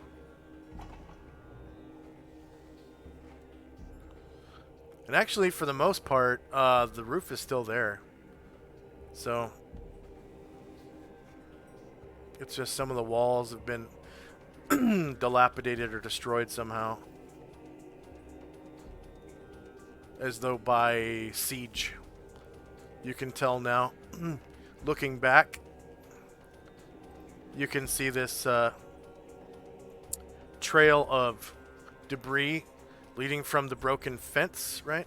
So whatever, it was probably a boulder, landed here, kind of drove the fence post backwards, and rolled into the building, taking out a staircase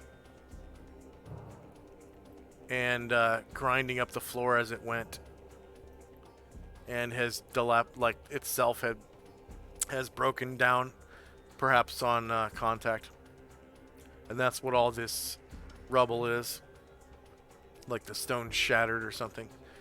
And you can see a great opening over here as well, where the wall has shattered and dilapidated. That'll be all for my turn. Although, actually, wait, can I detect noise? Yes, yeah, go ahead. Actually, I have to do that. Okay. These skill checks. Detect noise.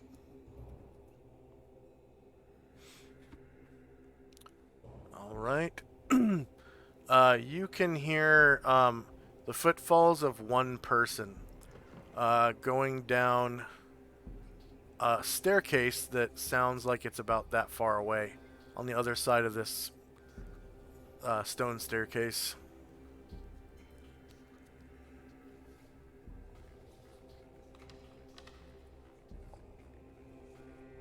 Anything else for Shandrak? That'll be all. And now it's Dante's turn. Sorry about that, Dante. Yeah, sorry, no, I was just going to carry the motivational speaking. Can I just ask, how much longer are we going to go on for? We can end now because it's the end of the round. So that way you can do your level up. And you'll be just below, what, level 4? Yeah. Yeah, just below level 4. And did anyone else level up? Cotter Bill gained in each class. Oh, nice. A little goodbye level. Yeah. Gonna miss the little varmint. Yeah. And his bang, bang, bang, bang.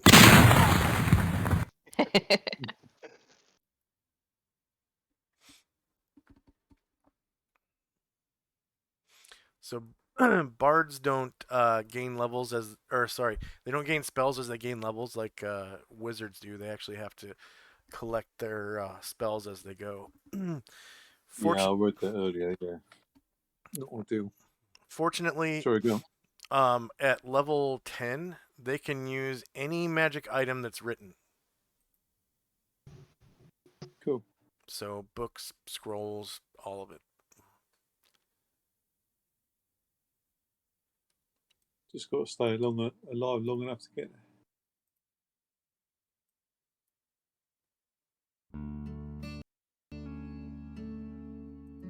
Being smart with your movements, so I think you'll do fine. Yeah.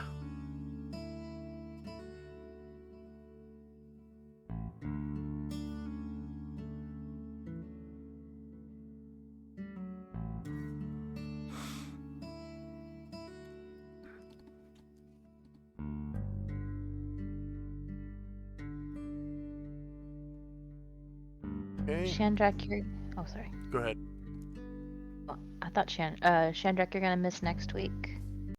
Oh, I almost forgot to mention, because my sister's birthday, we're going out of state. So yeah, I'll be missing next section.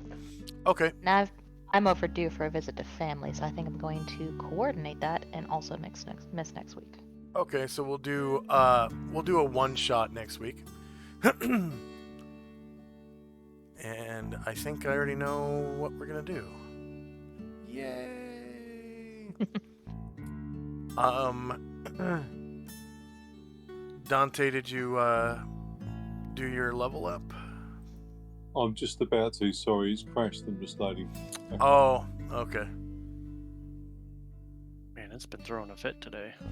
Yeah, You aren't I kidding. really hope they fix this crap. They're probably getting ready to do the weather layer, which is something they've been promising for the summer.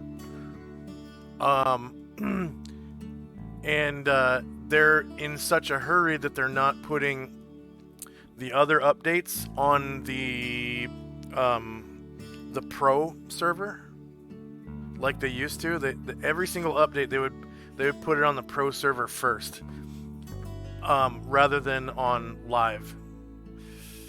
And that way the pros could go in and there were people that had all pro games where there's a DM and then all the players were pros, so they could get on the pro server and play with the new features and play test it that way. But now they're doing it only for pro DMs on live server. So it speeds things up a little bit, because free to play players can play with the new features if their GM is pro. So I don't know. It takes out about 2 or 3 weeks of the playtesting for each feature, but it also speeds things up a little bit, because it was pretty slow before. And now they're putting out a new feature every 2 weeks. It's been every 2 weeks so far this summer. They're putting out something new. So first it was one-way dynamic lighting, and then the dark mode one-way dynamic lighting, and then PDFs. You can upload PDFs now. So all the D&D books that I have for 2nd edition, I can upload them onto Roll20. I don't know why I would want to do that, but I can. But yeah, last month and a half or so, it's been every 2 weeks they're putting out a new thing. Okay, so Dante is now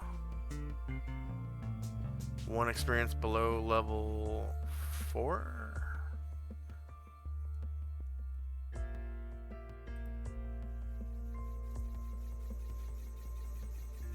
Yeah, 4,999. Okay. And you are level 3 now, so you get... Yeah, you get a non-weapon slot. And then next level you get a weapon slot. These ones you can save up, though. The ones that you get from gaining levels. So you don't have to spend it right now if you don't want to. The only thing is you Oh, you already spent it? No, it's alright. Yeah, you can save it up if you want and spend it later. The only thing is, I ask you only to spend them in between sessions, not during a session. Because it's not fair. Because then you'd be like, oh, we need a carpenter. Okay, I have a slot. I'm our carpenter now. That's not how things are supposed to work. Yeah, no, fair enough. No, I've added it. So yeah. Okay. That's great. Thanks very much. Yeah. Any concerns or comments? All good things. Okay. Gold Pony shapes up. For our viewers, thank you very much for watching. Please like, share, and subscribe. And if you like who we are and like what we do, strongly urge you to explore our links below. If you're watching us live on Twitch, there are links to our Discord, YouTube. There's a link to join this game, etc., etc. And then also social media. We've got Twitter on there. Patreon and PayPal if you want to help support us. And I think that's about it. There used to be some games on there, but I took them down. Nobody was really playing them anyways.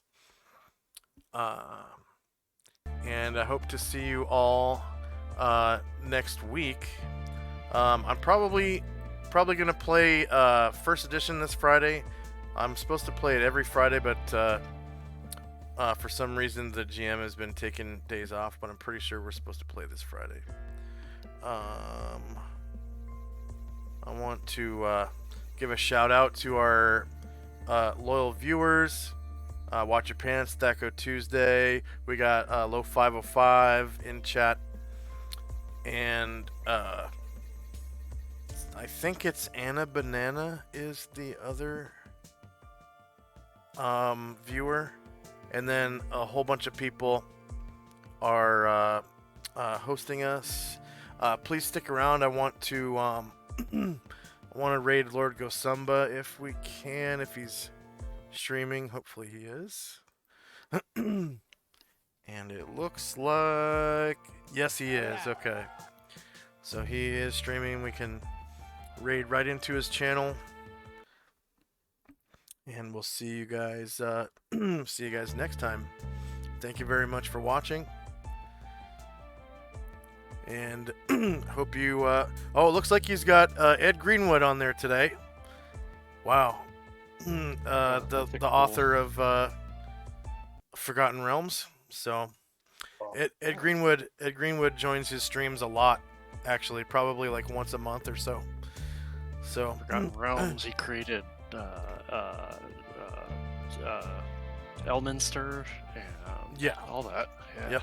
All right, here we go into the raid. See you guys. All right, and